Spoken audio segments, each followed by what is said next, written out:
Hello mayam, mayam khuramjari yangbiri batabiriba mayam basu ei hamam promote Manipuri Mirror gi maikai dagi mayam taram no okchari ngasi akoi 5th year celebration gi ani suba tangkak haitare second day ngasi mayam da sukona khangan jakibaduni ngasi akoi gi platform asida election bidun lai bire akoi gi oja maikam thoiba ojagi kenosi gi matang dai thoidokpa ngasi yamna matam si yam lojaro ojagi introduction si yam chawi oja ngasi bisu akoi gi kenosi da platform si da changmira kitama oja bu thaga chari amasung ikai khumda bu chari loina loina na khuram jare oja oja koi bagi matang da khajiktan aina akoi gi kenosi dai si da slide to oina uchage ojagi kenosi akoi hojik Manipuri University da assistant professor oina leibiri music and kai hatare dance department da aduga loina na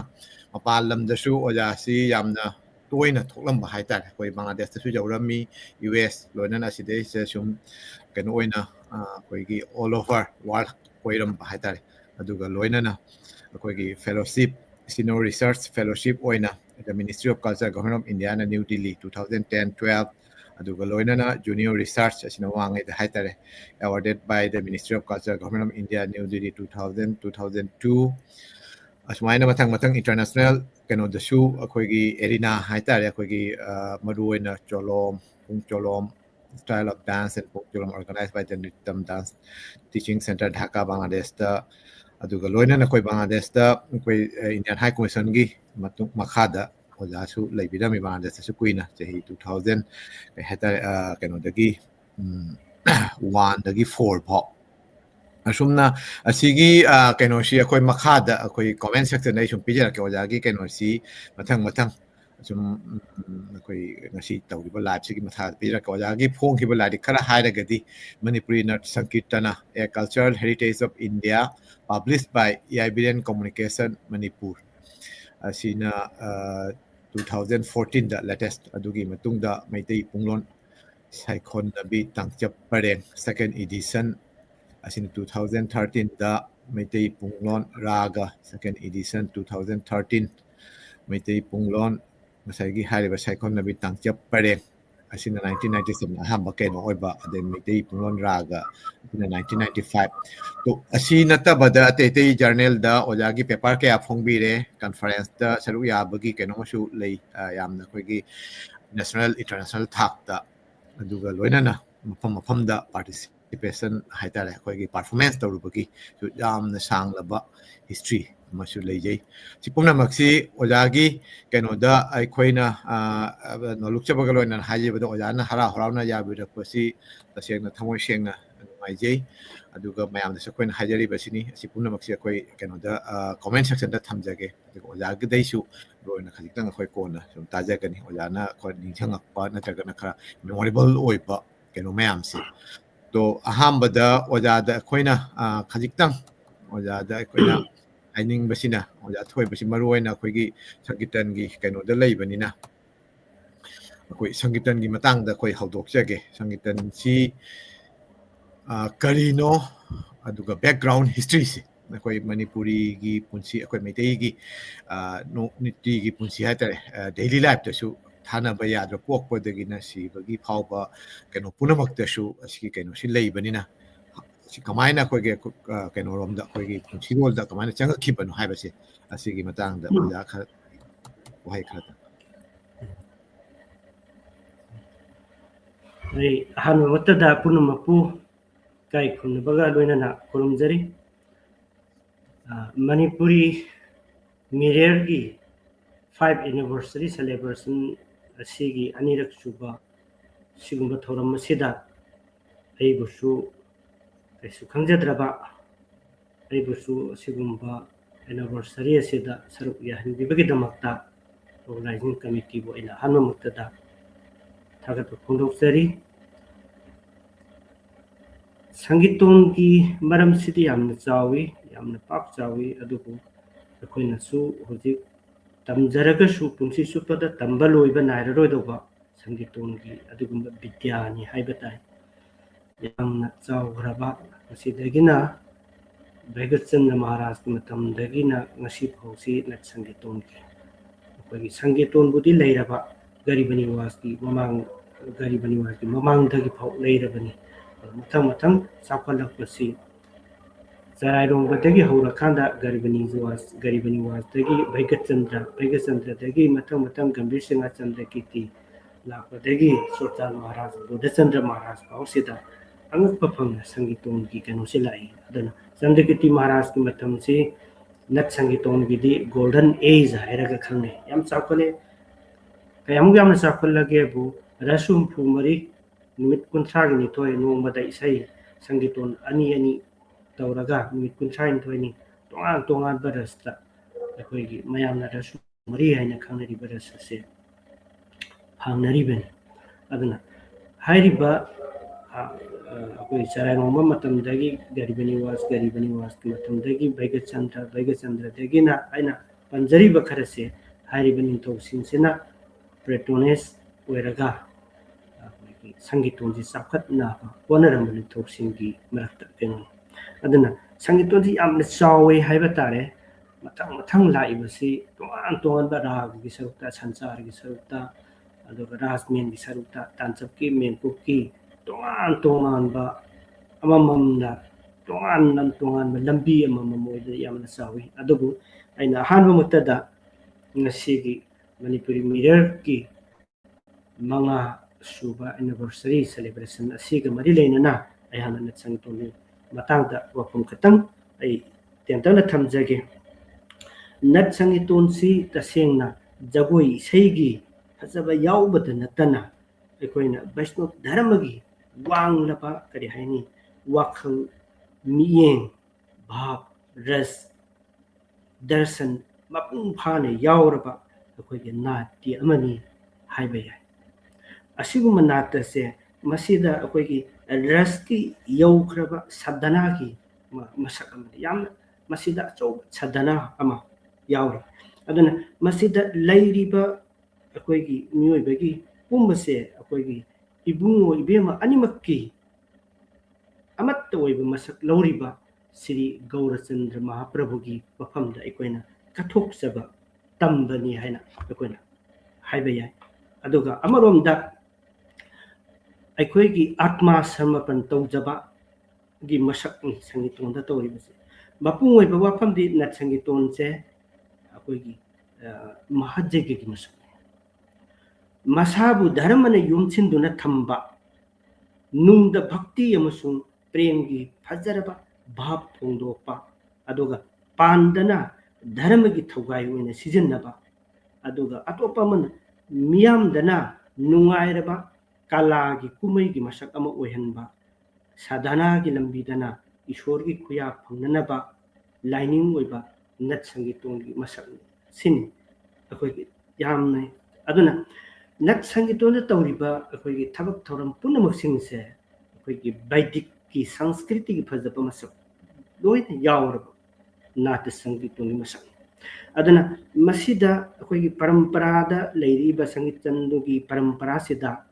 ꯑꯩꯈꯣꯏꯅ ꯖꯩꯒ꯭ꯌ ꯃꯌꯥꯝ ꯈꯪꯕꯤꯔꯝꯒꯅꯤ ꯖꯩꯒꯒꯤ ꯑꯥꯔꯊ sacrifice ꯍꯥꯏꯕꯅꯤ ꯑꯗꯨꯅ ꯒꯟꯙꯔꯕ ꯕꯤꯗ꯭ꯌꯥ ꯑꯩꯈꯣꯏꯒꯤ ꯄꯥꯟꯗꯣꯞ ꯃꯆꯤꯟ ꯃꯅꯥꯎꯒꯁꯤꯡꯁꯦ ꯑꯩꯈꯣꯏꯅ ꯒꯟꯙꯔꯕ ꯍꯥꯏꯔꯒ ꯑꯗꯨꯝ ꯈꯪꯅꯔꯤꯁꯤꯅꯤ ꯃꯌꯥꯝ ꯑꯗꯨꯝ ꯑꯩꯈꯣꯏꯒꯤ ꯏꯄꯤꯛꯁꯤꯡ ꯄꯨꯔꯥꯟꯁꯤꯡꯁꯤꯗ ꯍꯥꯏꯅꯔꯤꯕꯅꯤ ꯑꯗꯨꯅ ꯄꯨꯔꯕꯔꯪꯒꯒꯤ ꯃꯁꯛ ꯑꯗꯒꯤ ꯁꯪꯒꯤꯇꯣꯟꯒꯤ ꯃꯅꯨꯡꯗꯅꯦꯀꯣ ꯌꯥꯎꯔꯤꯁꯦ ꯀꯤꯔꯇꯣꯟꯒꯤ ꯃꯁꯛ ꯑꯣꯙꯤꯕꯥꯁꯀꯤ ꯃꯁꯛ ꯀ꯭ꯔꯤꯁꯅ ꯚꯛꯇꯤꯒꯤ ꯁꯥꯙꯅꯥꯒꯤ ꯃꯁꯛ ꯑꯗꯒꯤ ꯕꯩꯁꯅꯣꯞ ꯙꯣꯔꯣꯟꯒꯤ ꯍꯥꯏꯔꯤꯕ ꯕꯤꯙꯤ ꯕꯤꯙꯥꯟ ꯃꯌꯥꯝꯁꯦ ꯄꯨꯂꯞ ꯇꯥꯁꯤꯟꯗꯨꯅ ꯌꯥꯎꯁꯤꯟꯈꯤꯕꯅ ꯀꯅꯥꯒꯨꯝꯕ ꯃꯤꯑꯣꯏ ꯈꯔꯗꯗꯤ ꯅꯠ ꯁꯪꯒꯤꯇꯣꯟꯕꯨ ꯈꯪꯅꯅꯕ ꯍꯣꯠꯅꯕꯗ ꯑꯔꯥꯏꯕ ꯑꯣꯏꯍꯟꯗꯦ ꯌꯥꯝ ꯂꯨꯏ ꯅꯠ ꯁꯪꯒꯤꯇꯣꯟꯗ ꯄꯨꯟꯁꯤꯟꯈ꯭ꯔꯤꯕ ꯑꯩꯈꯣꯏꯒꯤ ꯇꯣꯉꯥꯟ ꯇꯣꯉꯥꯟꯕ ꯍꯤꯔꯝꯁꯤꯡꯁꯦ ꯇꯣꯉꯥꯟ ꯇꯣꯉꯥꯟꯕ ꯃꯆꯥꯛ ꯃꯌꯥꯝꯁꯤꯡꯁꯦ ꯑꯃꯃꯝꯇ ꯑꯣꯏꯅ ꯍꯥꯏꯗꯤ ꯃꯌꯦꯛ ꯁꯦꯡꯅ ꯍꯥꯏꯗꯤ ꯇꯣꯉꯥꯟ ꯃꯆꯥ ꯇꯥꯅ ꯇꯣꯞꯅ ꯈꯥꯏꯗꯣꯛꯇꯨꯅ ꯑꯃꯃꯝꯇ ꯌꯦꯡꯕ ꯃꯁꯤ ꯗꯔꯀꯥꯔ ꯑꯣꯏꯔꯤ ꯍꯥꯏꯅ ꯊꯝꯖꯒꯦ ꯅꯠ ꯁꯪꯒꯤꯇꯣꯟꯁꯤ ꯑꯩꯈꯣꯏ ꯄꯨꯝꯅꯃꯛꯅ ꯈꯪꯉꯦ पोकपदगी सीबा फावबदा पांथोकलिबा थबक थौरम पुनमक्ता नट संगीतोंसे थादोकप लेतना थागोनरगा राष्ट्र बैगचंद्रगी मतमदगी होना ngasi फावबा लाए करिगिनो दुदी हाइबदा नट संगीतोन हाइबसी एखोइना करिगिदमक्ता सुक्यामना मरु ओइना लौरिबनो अदुगा करिगिदमक्ता पोकपदगी सीबा फावबदा पांथोकलिबा थबक थौरम सिंगसिदा अखोइगी नट संगीतोंसे थादोकनबा लेतना थागोनदुना लेहलिबसिगी मरम करिगिनो हाइबा तारगदी तसिंगबदी नट संगीतोन हाइबसिदा आइना ngसाइ ममांगदा पंजखिबा पुनमक असिना यावरबा सुमनगी नते मंगोंदा मियें कयादगी तोंगान तोंगान बा एस्पेक्ट कयादगी नट संगीतोंदा येंगपदा लोइना फंगदोरि इसम समना आई मते मका पंजगे अखोइगी मणिपुरी गौरिया वैष्णव संप्रदाय की मोई वखल मियें से ओथोन कुक कयाम तेन कुकेबु नट संगीतोन सी संगीतोन मसामक से इबुंगो इबिम अनि की अपुनबा मूर्ति ओइरिबा गौरचंद्र महाप्रभु की मसकनी हैना लौरि अदा इबिम अनि की मसकनी हैना अखोइना लौरिबगी मरम से आई खतंग पंजरके गौरांग महाप्रभु सी राधा कृष्ण अनि की अपुनबा सक्तमनी हैना लौरिबगी मरम से अखोइना करिगुंबदा सी ताबिरिबा पुनमंगसु दुम तारंगनी अखोइना तिनबंसा हाइबसे सी वर्षक अहुम हाइबनी कृष्ण की वर्षक अहुम नत्र हाइबनी अदन तिनबंसा सी करिनो हाइबदा इहाल हानबदा कृष्ण न खल्ली राधा सी कृष्ण आइगा हक्चांग तोंगान तोंगान लेबना मरम ओइरकांदा माना खल्लीबा माना निंगिबा माना तौरिबा पुनमसे आई अमत पाउ फाउदे अदना तिनबंसा अहुम दु करिनो हाइबदु आई अहानबदा पंजगे राधाना आइबु उबा मतमदा येंबा मतमदा कयाम फजरिबनो राधागी मित्ता कृष्ण आइसु कयाम फजरिबनो हाइबदु आइदि राधा नतबनेना खंबंगमदे आई मसे खंनिंगथरेदा हाइबा अमा अदुगा अनिसुबा पॉइंटदा राधाना आइबु नुंसिरिबसे कयामु नुंसिरिबनो हाइबसे आई खंनिंगथरेदा हाइबा अनिसुबा पोसकसे अदुगा अहुम सुबदा तिनबंसा के अहुम सुबा कैनोसेना राधाना आइगा तिनरगा नुंगाइरिबसे कयामु नुंगाइरिबनो हाइबसे अखोइदि हक्चांग तोंगान तोंगान लेबनेना आइदि खंबु ngamdre aduna masi khangning da haiba wakal ahum se masi handak gauranga mahaprabhuna navadipta lakan sida hairiba ani sigi apun masaktam se amatta oina gaurang oina poli haiba ki wakhan se gauriya vaishnav singh amadi any akhoi manipur ki vaishnav singh masi sab sana thajani aduga isai da sumasi panduna sakna sonari aduna हाइरिबा खंगबा अहुम लेबदुना हंद Gaurang ओइना पोलपी अदो गौरांग की वखंद सु अखोइना दुम खंगी करिगुंबा मतमदा गौरांगना राधा भाव ला कांदा कृष्ण कृष्ण हाइना सखी अदो कृष्ण की भाव ला कांदा राधा राधा हाइना सखीबा मदु अखोइना गौर लीला न सिंगबा मतमदा समुद्र पोटोल गा हाइदना मादे दुम गाउदुना हांगबा चटखिबदा समुद्रदा तादना nga फाबा सिंगसना मासे सम्ब्रेन हुंदना nga फाबदा nga चौबा मन लाएना तौरमगा मा ओइरमबगी वारी अदो अखोइ कनोदा गौर लीला दा लीला ओइना दुम सानरिबो अदना मसी द नते अखोइना अमुक मसीगी मनुंगदा यावरिबा फजबसिंगदो हाइदि गौरांगगी अखोइगी पंचतत्त हाइबा ममयम ताबेरंगनी अदो पंचतत्त हाइबसे अखोइगी तत्त ओइबा मंगा दुनी या मरुइबा कना कना नो हाइबदि मदु संगीतोन की मसामा संगीतोन की मूर्ति से कमाइन तन ओइगिबनो हाइबगी पोसक तुनि अमु लाइसे सि याम कुखरब चुमनगे अखोइना संगीतोन द तौरिबा पोसक से अखोइना उरिबदि यैरिबा थिलिबा साइबा अदु खक्तने अदुगा मनुदना अतोपा अमा चेलि समना हारगा अमु अखोइना ममा मपासिना नत्रग ओजा गुरुना छात्र अमना पुंग यैबदा खुरुमिबदो अंगांगदो खुरुमबा नत्ते masa adu adi kari no haisi manungda dum yawr kano ma leiriba manungda अदो आपतैतनी है श्रीवासने आपतैतनी है खल्लग खुरुमजरीबने अदुना साधक सिदो खाइबा पोटनमा लेरी अइना अइसे चंग्रा कांददी सिदो वनकिदना आपतैत ओइना लाबने अदुना आपतैत दुदा खुरुमजरीबने अहलमन गुरु पुनमन खुरुमनिबा तौइबा मयामसि अदु ओइजरगसु अमुक मनुदम कुप्पीदि करिनु हरकांदा गरांगगी मागी अंगदगी पंचतत्तैसि थोए चिंथोए हाइरि लौथोए हाइ अखोइगी मैतैगिदसु नोंथांग नैमसे अत्या गुरु सिदबगी ममिक्तगी लौथोए हाइबगी वारी मयाम अमा लेरिबदुम हाइना अखोइना मसी गौरांगगी अंगदगी पंचतत्त असि पुथोलगा संकीतोंगी मुक्तिसि सेमेइबनि हाइना लौरिनि करी कना कनानो अदुदि हाइरगा मखोइसिंग अदुदि मोनने बुद्धि चित्ने इंद्री ने प्राण ने मकोई मंगा असिना संगीतों की मूर्ति ओहले है अदुदी कमाय तौना ओहले है बदा मोनदगी श्रीनिवास की मसक लोइदना इसै हलले बुद्धिदगी आपतैतु ओइदना पुंजैरे गोविंदना तुंगिले इंद्रिदगी मुरारीना पला ओइरे प्राणदगी मुकुंदोना दोहार ओइरे चित्तगी नितायनंदना भबो मकु ओइदुना ओइरे मरमदुना संगीतोन हाइबसे गौरचंद्र की मसकनी अदुना मणिपुरी गौरीय वैष्णव संप्रदायना संकीर्तोनबु उजब फंगजबसे गौरचंद्रबु दर्शन तौजबनी हाइना लवी अदुने मरमदुना अखोइना संगीतोनबु हे उजबता गौरचंद्रबु खुरुम जब ओइना अखोइना संगीतोनबु हे उजबता अखोइना खुरुम जरीसे गौरचंद्रबु दर्शन तौजबनी हाइ लवी मरमदुना अखोइना अखोइगी नट संगीतोंदा अखोइना इहाल हानबदा आपतैतन हुंगार तौरगा गौरचंद्र से हौदुई संगीतोंदा अदुना इहाल हानबदा पुंग यैबना हाना राग होरगांदा अखोइगी मूर्ति अदु सागतले मसी मतांग होरेन आई खतंग अमु समदरके अदुना हौजिकी अखोइना पुंग यैबसिना गौरांगगी मूर्ति से संगीतोंदा मथंग सुम सेमपा पुक्तगिना ngak-ngak tabak-tabak puk-puk-tagina kwang-kwang-tagina khong mathang sarapoduna sampurna oiba phause raga tubaina khangni posak sida koi aduna raga se usigi manungda aikoina kari haini guru ghat haina ma yauri guru ghat che haurakpa matamda aikoina ningjariba iste devata ado madu sang e haina aikoina khanbadagi ma sangabanena magi matung indoina khongthang pikna mangda thangakada अखोइना संजिले अखोइसु मा लाए हाइदना खल्लगा अदुगा अखोइगी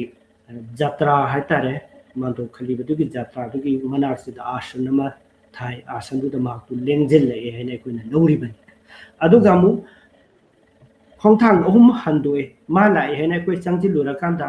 मनाकदा दुम लैबा नतबा खजितंग खोंथांग टिकना अहुम हंदोगा अखोइना तौरि गुरुगाद हेक लोइगिबगा मसाइगे लेंजिनगिरिबा इष्ट देवता अदुदा अखोइना पंचांगना खुरुमे अदुदगी हवलकांदा अखोइना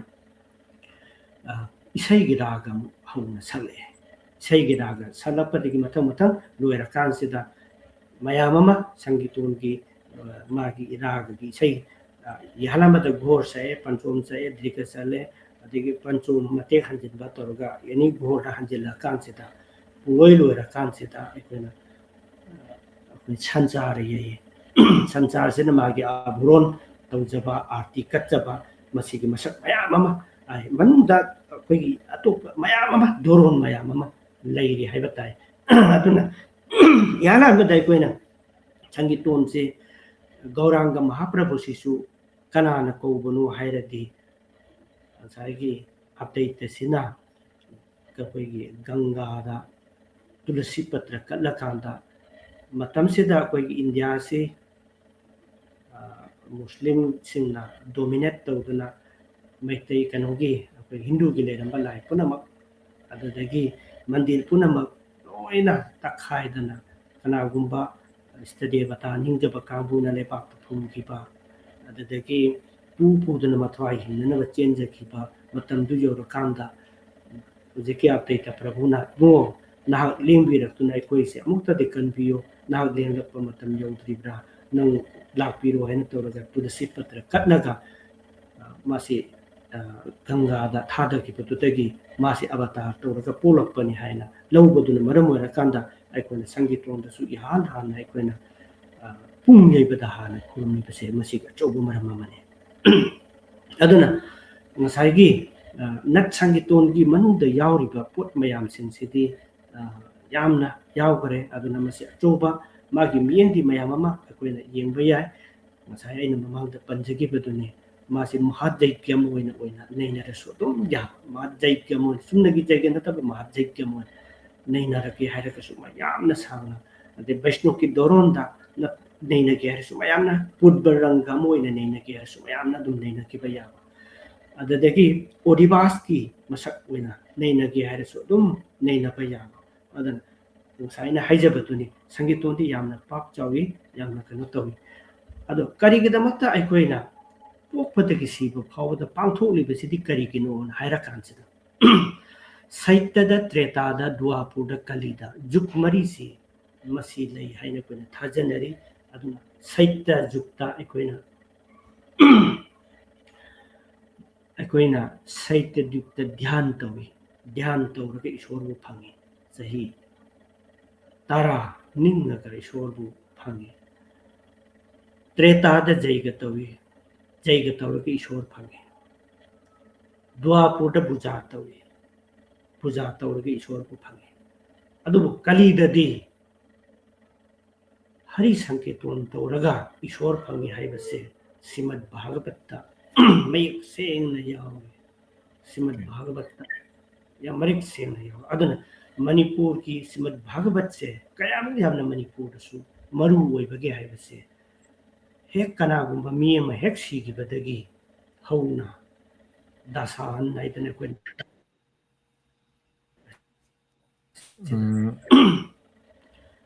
सुलेप लेप्तना निमित तरानी अइखोइगी श्रीमद् भागवत अदुना अस्ति संजोइदसु अइखोइना श्रीमद् भागवत थमदुना बुजा तौरी आरती कली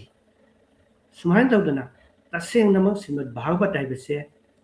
सयंग श्री कृष्णमकनी खल्लगा बुजा तौनरिबनी अदुगुंबा श्रीमद् भागवतना तांबा हाइतारे मागी परम पुनमसे मणिपुर की थोइदो हंदोना मयांगा लाइने है खनरिबा राज भैगचंद्र महाराजना मागी मतमदा सब जाना श्रीमद् भागवत की मसक से नैनरे खंगले अदुगा मागी मतम से दा अथोइबा पंडित मयाम ममा ओजा गुरु शास्त्र की खंगबा तोंगान अखोइगी शास्त्र सिंगी मरम पुनमक खंगबा ओजा मयाम ममा लेरमबने हाइबसे अखोइना नट संगीतोन उबदगी इराय लाइने अखोइना खंगबने अदुना संगीतोन जी करिगी तौरिबनो हाइबा मतमदा कलिगिदी संगीतोन द लोइरे अदुना अखोइना लुहोंबदसु लुगुन थांबदसु ला हुत्पदसु स्वरातसु फिरोइदसु एनी पर्वदिन कृष्ण जन्म थौरानी जन्म अदेगी अखोइगी देवी पूजादा तोंगान पर्वदिन सिंगदसु संगीतोन से थादोक्ते अदुम लोइनरगा अखोइदा अदुम ले अदुना संगीतोन से अखोइगी जैग्य मोइना जैग्य हाइबसे संस्कार तौबने संस्कार तौबा हाइबसे सेंगदोकनी अखोइ हेक पोलकपता अखोइदा अपाम्बा कलक्पा करी सुलेरमदे अखोइना चाखलक्पगी मतुंगिना अखोइगी इसासिदा मतम अपाम्बा कलक्पा को मयाम अमा लाई मधु मयाम सिंगदो दशकर्म हाइदना तोंगान कर्म तरा मथंग सेंदोक्तुना अखोइ लाइबने अदुना अहन सिंगना पोलकपदा तोंगान मखल की कर्म तरा से तौर इबसिंग से अखोइगी द लेरमिबा फत्तबा मयाम सिंग से कोकननबगी तौरिबने अदुना अखोइना नट संगीतोन से मसी अमुक सिदनसु नते श्रीमद् भागवत अइना पंजरुबगी मरमदी अदु ओइदी करिनो हारकांदा अखोइना श्रीमद् भागवत हाइबसी करमबनो हाइना अइ अमुतंगा खतंगा हाइजगे अखोइ पुराण तरा निपाल ले तरा निपाल सिगी मनुंग श्रीमद् भागवत ख्वाइदिगी अथोइबा पुराण हाइना लौइ श्रीमद् भागवत से अखोइना सप्ताह निमित तरेनी ताजरदी अइना तौजरुबा पाप पुनमक्तो कोई हाइना थाजन अदुना कनागुंबा मिसिंगसिना अदुगा बसिगुंबा अखोइगी श्रीमद् भागवत से करिगुंबा दशा तारबा नत्रगा नुगाइतरबा मसादा नारक येलप करी एनी लेर कांसिदा अखोना मसीगी पोचे तारकांदा दशा लांगफम कोप पुनमक ओई हाइबा थाजनब लेबदुना अखोना श्रीमद् भागवत से ताजे अदना श्रीमद् भागवत से गी अखोना लोइना ताबा ngamjadragasu श्रीमद् भागवत से अध्याय 12 चैप्टर 12 चैप्टर 12 से लोइना ताबा ngamjadragasu दशम स्कंद हाइबा 10 स्कंद से मसी खतंग ताजरगसु पुनमक ताजबगी फोल्दो फंगी हाय अदुबु करिगुम ngamdre हाय खलगसु दशम स्कंदगी मनुंगदा यावरिबा राज पंचायत हाइबा अध्याय मंगा से सी खतंग ताजरगसु पुनमक संपूर्ण होइना ताजबदगी मधु खतंग ताजबना मही फंग अदुसु ngami हाय मधुसु अमु ngamdre हायना खलगसु राज पंचायत हाइसी मनुंगदा यावरिबा गोपी गीत हाइरिबसे मसी खतंग ताजबदसु अखोइना अखोइगी लंगजगी बप्पा पुनमक उहनबंग मी हाइबे वाखलोन से अदा गोपी गीत हाइरिसे करिनो हाइबगी मतांगो आई खतंगलिजर गोपी गीत हाइबसे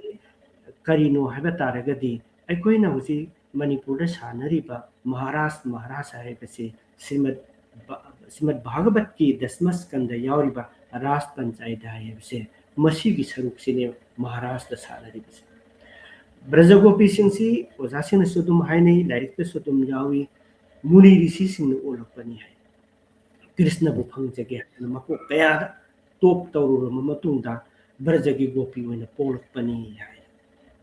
अदु मपु पोली इसे कृष्ण फंगबदि नत्रे फंगजननबा अमुकसु ओइरि इबनी अदना मकोइना ब्रजगोपी सिंह मुनि ऋषि सिंह ओलगिबा कांबु सिंसेना जमुना मपांदा कैतेनी पूजा तौरगा श्री कृष्ण से फंगजगे हाइदना मकोइना खुरुमजै अदना मकोइना खुरुमजबसिद कृष्ण न खले मकोइगी निंगजबसे आई थुंगलगे हाइना खलकपदा अकोइगी हियांगैगी पूर्णिमा निमितसेदा अकोइना बसंतरा से अकोइसु सानी मसेदा माना रास हानगे हाइदना श्री कृष्ण न मागी जगत जीवबु सुमत्पंगमबा बासी सि खोंगी अदो कृष्ण की बासी सी कैदवी हाइबदा अकोइगी मंगोंदा भक्ति लेतबा श्रद्धा लेतबा मीदति ताजबा मंगोंदा श्रद्धा लेबा मी सिंदति ताजबा अदुना कृष्ण की बासी खोंग मतमदा कनागुंबा गोपी सिंह चाक थोंदुना लेरंबा अंगामबु पिक्था अंबा अदुगा फी सुदुना लेरंबा तुमदुना लेरंबा थबक सुदुना लेरंबा पुनमक सिंजे होंदु अमका मागी बासी खोंजेल तमना मयाम से लोइना लाए अदा कृष्ण ना हाय करिगिनो न कोइना अहिंग अथेंगबसिदा युमददि लेगे हाइददना थेंगलबा सा कैना थलबु उमंगसिदा न कोइ करिगि लाइबनो हायना हाय मसे रासकि मनुदे यावजरिबनि कोइना हायरिसे अदुदे कृष्ण ना हायबसिदा ब्रजगोपी सिंसिना हाय नोय हल्लो हायबसिदा ब्रजगोपी सिंसिना करि हायरके अकोइदि पुनमक थादो अमबगा इबुगोंगे नाता अखोइदि लाक्चरबनी हायना मखोइसे सरेंडर तौई अदन सरेंडर तौरबस मतुंगसिदा ब्रजगोपी सिंसिगी मसादा करीमत खंद्रे नापन यावद्रे करीम हो लेत्रे तसेंगबा याम प्योरिटी होइबा पोटो लेरे हायबसे खंगबदि कृष्णना पेलदना मखोइ पुन्ना रास लीला सानमिने सुमना रास से सुम सानरकांसेदा ब्रजगोपी सिंगी वाखल दखले ब्रजदा लेबा नुपी पुनमक्तगे अखोइना अथोइबी अहेनबी हायबदु ओइरमाले इबुंगोना नुसिरिबसे हायना खलकपतुदा श्री कृष्ण न खले मकोइ सिंसिदे नापन यावरेदना अदुदि मकोइ सिंसिगी मनाक्ता आई लेबे याद्रा आई चलगे हैना माना रा श्रीमती राधिका पुरगा लापने श्रीमती राधिका पुदुना चक्रब मतुंदा ब्रजगोपी सिंसे कृष्ण उबदा मफम पुनमक्ता हौरिबा लेरिबु उपाल वापाल हैरांग लाया पुनमक्ता कृष्ण बु उबरा हैना हंगते कना अमतना कुमक्ते ताकपिरक्तरे कनादसु मकोइ वाबना लोइरे खले जमुनाद चोंथरगा सिरा सिरायन खल्लबके तांजा योरप कांसिदा सोमनाकंदसु श्रीमती राधिका सु नापन यावरे ब्रजदा लेबा नुपी पुनमसिंग ब्रज गोपी पुनमसिंगदगी श्री कृष्णना नुंसिरिबसे राधा एतपु हेना नुंसिरा माले हायबु वाखनसे मासु खले अदुना कृष्ण दमान हारे बो आई वाबना लोइरे लमसांग लापना आई खोंग थांदुना सत्प ngamdre अदुना इबुना इबु पुनिंग मफमदा पुबियो आइदि ngamdare हायना लेरकांदा इबुना मसिजि नापन यावरेदना हायना खल्लदुना माना फरे फरे अदुदि lao ai poge ni ibungona phamdagi basida masak uhan gite mangraba matungda ti radha sisu ibungo koiti ti ba hore phangdre ngasai hundoma braja gopi singduga mohiga radha ga muk thenare aduna makoi puna mangna hangne be manangdi kamai do dana thamda sida lerami banu haina taru kanda ai ni ibungo da langjakki badagi ibungo na ibu hundomi bane aduna di ibungo na ikoibu nungsi bidrabani na ikoi jamuna da song thaduna sirasi haiba magi timing do yaurapa matamda braja gopi singduna adungai haiba tare adungai mana kainoki Krishnana Narda Munida takphigiba wahay malay kari haigebu nahung tistami baikunthe joginang hridayana cha mat bhakta yatra gayanti tistami narad hai he narad Krishna aidi muni rishi singi hirdi da sulaite kari gumba mafam amata da Krishna aidi laite Krishna aina leiba mafam de ai bhakta singna aigi nam gun sak sholiba mafam duda Krishna aidi lengdana lay haina takpikibado makoi ningsing adudagi kanagumba gopi amana pungere kanagumba mana isese kanagumba palawoidana punna yomjilla kanda ibungogi nam gun sakpalueraba matungsida saing hisida makoibu amu uhallaroi sak amukta makoida utlaroi haiduna khankraba Sri Krishna do manaigi premna khangba ngamdaduna makoigi mamangda amu abirbhut amuk hana tholaktuna braja gopi singduga makoina ningjariba pamjariba braja gopi sing pambado thunganduna eko gopi eko sham gopi amaga sam amaga gopi amaga sam amaga thohanduna akoina maharasa ite sanariba adana isai tawrakanda kirton braja gi sai gopi gitchit tawrakanda Krishna lai haibase Srimad Bhagavana sayang wena kudam wena piduna leiraba Gaurachandra Mahaprabhu suna Mahaprabhu nasu akoigi kaligi damaktadi hari sankitun haibasane athoi bani haiduna man hairami aduga atopa mana muchu akoi Srimad Bhagavata hai Hare Rama iba kevalam kalu nasteva gati reina tha Hari Nam tana arepani kali jukta Hari Nam nattana atopo upai matalai te haiba waise sigumba singse Manipur gi Gaudiya Vaishnav Sampradayana set na thajabadagi aikoina pokpadagi sibu phawbada pangtholeba thabak thoram punamakta natsang tonse thadok leba leitana unatuna laknibani sigi wafamse natsang tonse karino haibaki ai sumaina thamjage yam thagachari waja akoisu piingedagi haitaraina kainoda Malaysia leringedagi ba khoi angang oringedagi sim una lakpena tasengna manunggi arthadi khangdaba aduga akoigi sagonarakpena asigi kaino sidi sum uduna lakpado ngasi wajana sapi badagi magi manunggi oiba nunggi oiba wahai singdu koi khangjaba ngame aduga loina koi tabiriba mayamsu sodina khangamani asida aina ojada wahang haigadra natraka khangningba mandangka leijei ngasi hojigi oireiba kainosi phibam haitar asigi evolution se North Sankirtan gi ngasidi kanona bhau UNESCO na shu intangible heritage oina sakhang bire to asidei sida ngasai mamang ai di guru parampara oina khoi gi pungjai ba isei sakpa singhi tambagi ngasai chatnabi aduda lak adugi matungda university ngasidi ojasu university da oina takpiri sumaina khoi gi mangon dagi shumang dagi imung dagi hauraga ngasi university haitar ko institutionalized oirakpagi keno se koi mitei gi pung isei natragna sangitan gi punamaksi kamhaina akoigi traditional dagi institutional oirakpagi khongjatse asi matang oja akoi sangitong ni matang se mayam khangning bale ras ki matang na oja na hai ki ba akoigi ras manga ras ahum thomba di matung ras ani aduga loina na akoigi pung hodokpagi wari tal gi wari oja gi keno si mayam ani adubu ngasi gi keno sigadi tel laba tangkak sigadi punamaktu akoina sanajaba ngamoy tungda akoi oja ga matam kaitho aga akoi series oina ꯃꯊꯪ ꯃꯊꯪ ꯑꯩꯈꯣꯏ ꯁꯨꯝ ꯀꯩ ꯍꯥꯏꯇꯥꯔꯦ ꯋꯥꯔꯛꯁꯣꯞꯀꯤ ꯃꯑꯣꯡꯗ ꯅꯠꯇ꯭ꯔꯒꯅ ꯀꯩꯅꯣꯒꯤ ꯀ꯭ꯂꯥꯁꯀꯤ ꯃꯑꯣꯡꯗ ꯍꯥꯏꯇꯥꯔꯦ ꯑꯩꯈꯣꯏ ꯕꯪꯒ꯭ꯂꯥꯗꯦꯁꯇꯁꯨ ꯃꯄꯥꯟ ꯂꯝꯗ ꯂꯩꯔꯤꯕ ꯃꯔꯨꯑꯣꯏꯅ ꯃꯅꯤꯄꯨꯔꯗ